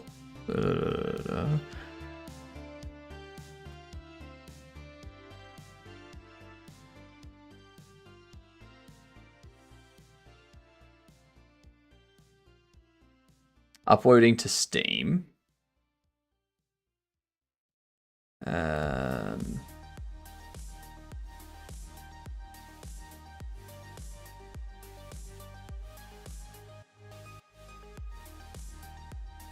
not seeing anything that allows me to upload though. No builds have been created for this app. Okay. So no builds have been created.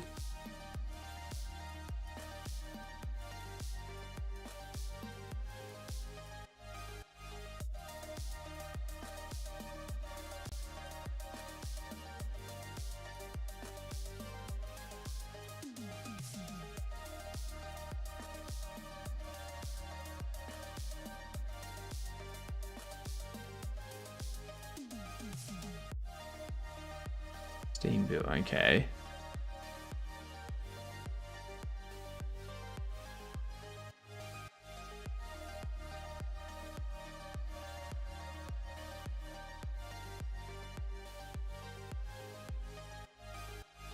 I don't see anything here for creating.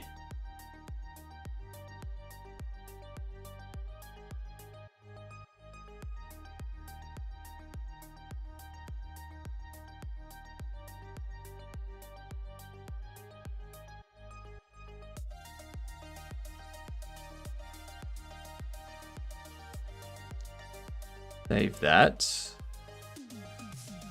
In general, once a game, demo, or other app on Steam has a publicly visible store page, then the app can also appear in the Steam community, such as on players' profiles, on friend lists, and in activity feeds. This app is visible in the community store page. Once the community store page is said it's coming soon. Yep, that's fine. Okay. Steam input. Xbox, PlayStation, generic.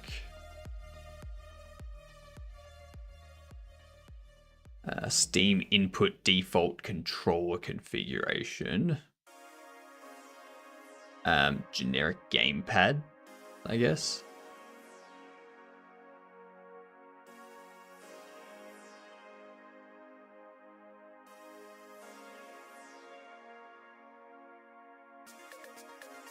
Custom configuration part of the game.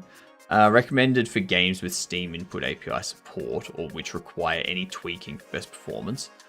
Other templates may be a good starting place. Okay, now we'll just go generic. Steam input default touch. I guess I don't have any touch configuration. Steam Deck touch mode. Has to be left click. Steam Cloud.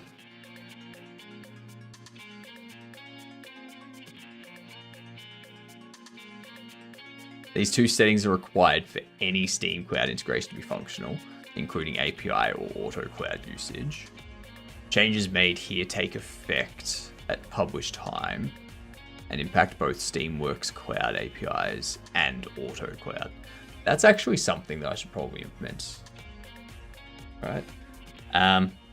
I think I'll do it for the release. We're doing this stuff. We'll go Steam Cloud integration.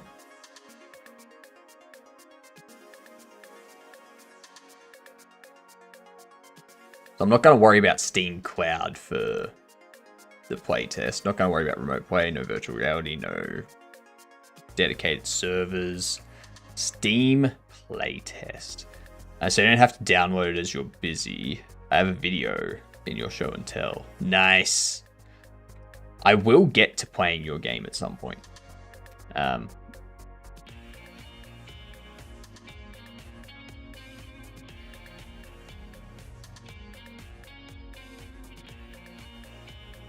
Potential playtesters must request access. Friend invites. Playtesters cannot invite their friends. True. Resetting a playtest removes all accepted access. That's fine.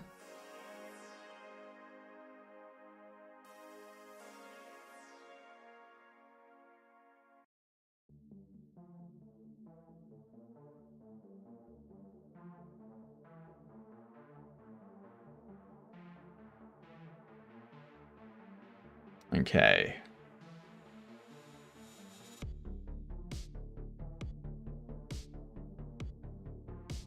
Game content structure best practices.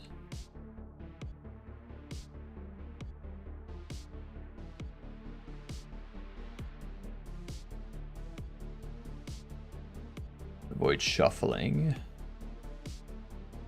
That's all fine. Most likely unnecessary and with the same risk mentioned above. Follow these rules. Minimize patch size. That's all fine. That's all fine. We're building in a sample application.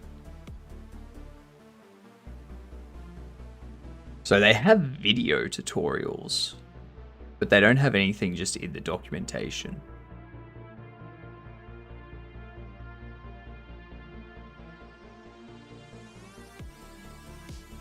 Like, how do I just upload a build? So I have a build. I just want to give it to Steam, but I need to create something first.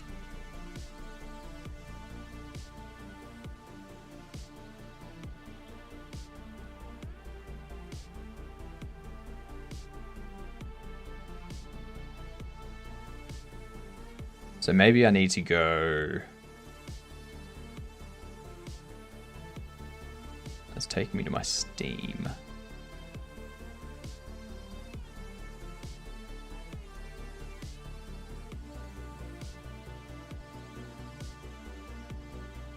Tools. User permissions.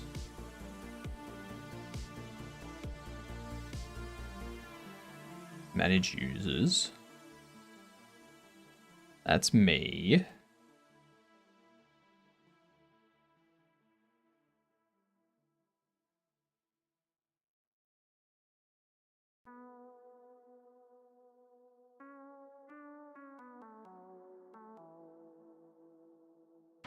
Okay.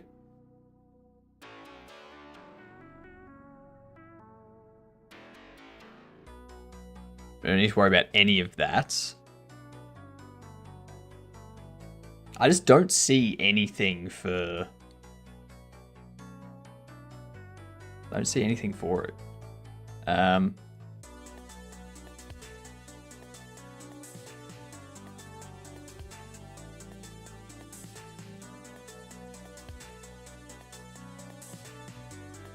Two DRM wrapper tools. It's called DRM tool. Can wrap 32 Windows executables. The newer tool is called DRM tool P. Can wrap pretty much any Windows executable supported by Steam. Each tool can run in standard mode or compatibility mode. Just use standard mode if you can. The resulting wrapped executable will be more secure. Okay. So if I was to, do I just,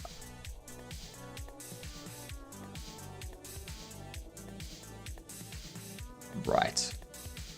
There's a lot here. It's not very clear what to do.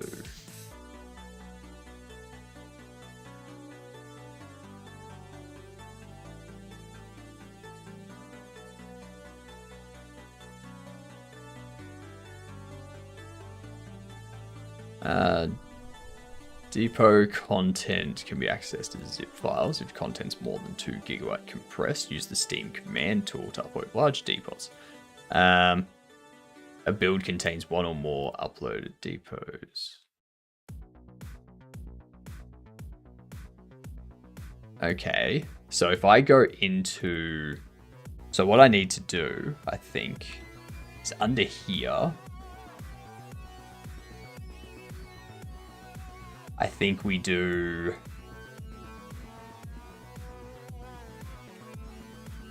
I think what we need to do... What up, Pepper? How you doing? G'day, you get dunt.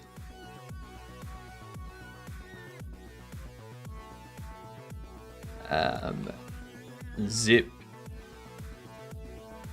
Bobble Shop Sim. Linux. Zip.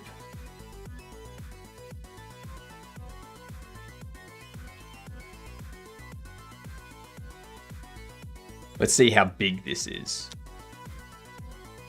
Cavino raid! Joke mode on mobile refresh. Love it. I mean, it's only 150 megabytes for Christ's sake. My game is 150 megabytes. Don't ask me how.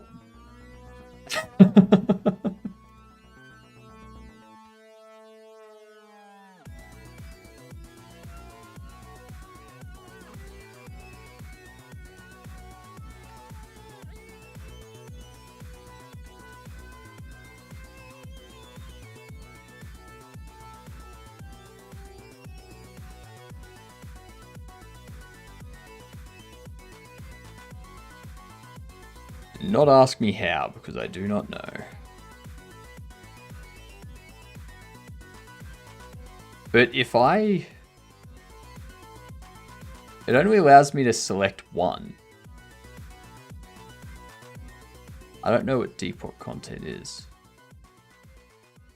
I think depots are localization files. In case of conflict, where two depots map content onto the user's file system in the same location, the weighted depot wins over the previous one, and the user will get content from the weighted depot. Yeah, so it's like DLC and such.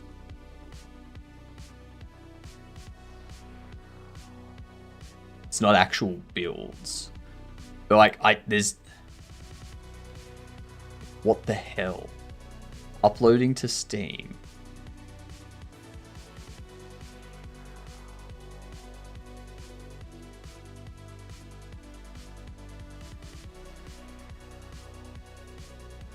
So do I need to download this tool in order to do it? Yeah, it looks like I need to download a tool to do it.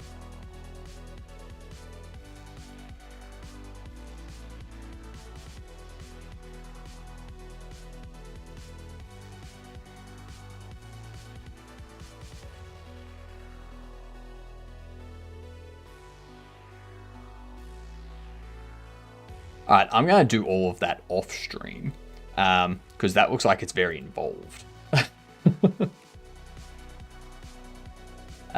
We'll deal with custom templates tomorrow as well.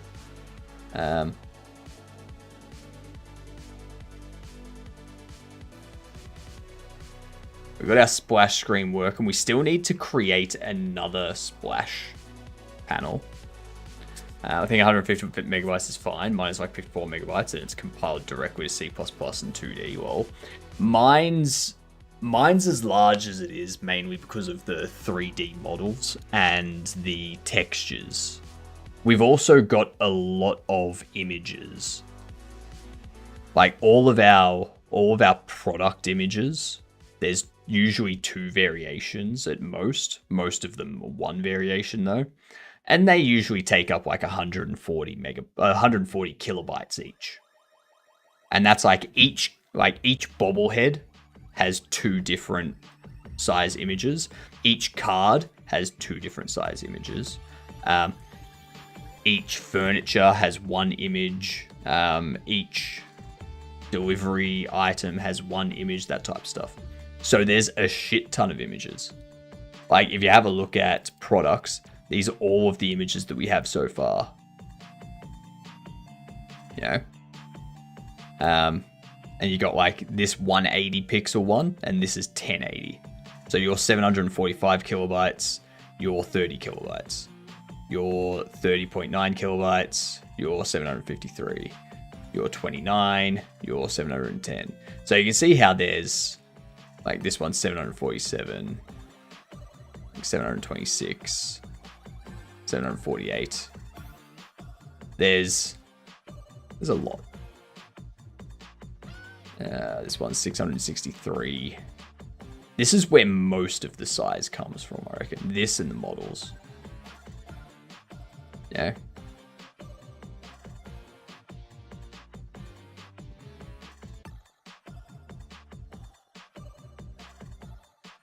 Actually, honestly, this is probably where most of it is. Yeah, 26.21 megabytes just for our splash screen video. So that's like probably the largest chunk of the game file right there. Because then you've got like the meshes for all the characters. They're like 300 to 500 kilobytes each. And then they all use... Where are we? They all use the same textures, which are like 100 kilobytes each.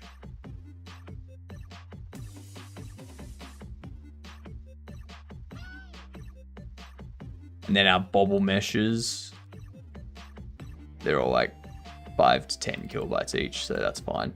Then the animations take, yeah, there's not much. Like, for how many different characters there are, I expected it to be a lot bigger. The building, this is 49 megabytes. This here is just our game world. So that's the largest chunk. Yeah. If I didn't have such a big game world, it would be a lot smaller. The store itself is only 17 kilobytes. Storage area is 4 kilobytes. Each of these are tiny. And that one's huge because it's got a lot more detail to it.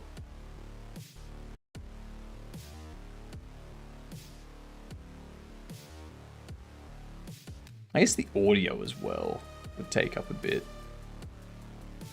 We go background, 4 megabytes. Yeah.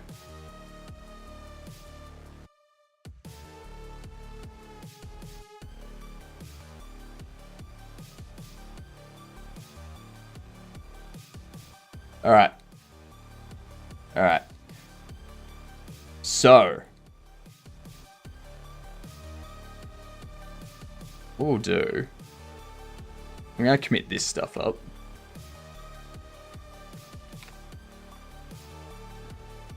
I need to go through Steam's video and use their tool to create a build or something. I don't know. I don't know what their process is, but it's all on YouTube video, and I don't think that's the process that they want people to share. Let's see. Committing.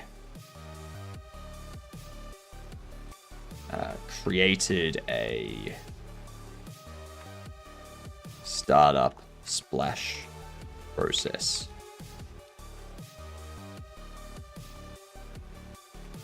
Beautiful. All right, we might call it there so that I can make a start on getting this build thrown up. Tonight, what we'll do is we will probably play a game and relax, since we've got to wait for Steam to approve the game and stuff like that.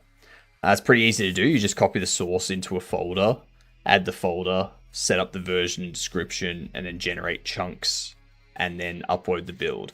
Yeah, but like I can't just go to the website, like can't just go to Steam's builds and be like, hey, chunk up this file and upload it. Like I've got to follow their video process and be like, all right, so what do you need me to do?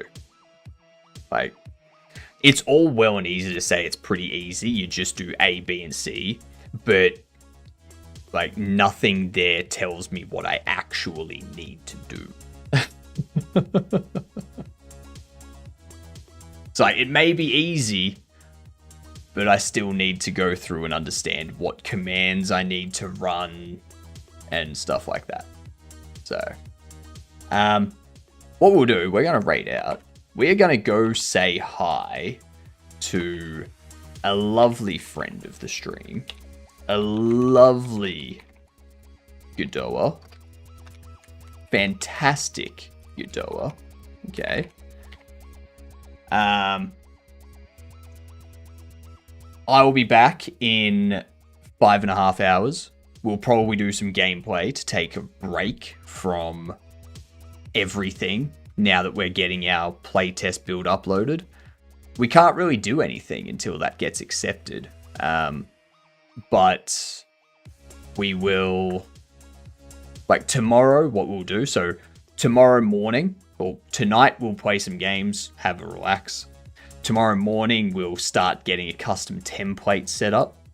Tomorrow night, we'll start our Blender 3D modeling journey and learning that. And then Thursday onward, we will be finishing off the custom template stuff. So, yeah. How good. How freaking good. I will see you all in 5.5 hours. See you in 5-ish, gamer. Thank you all for being here. Have a great night, you good dunce.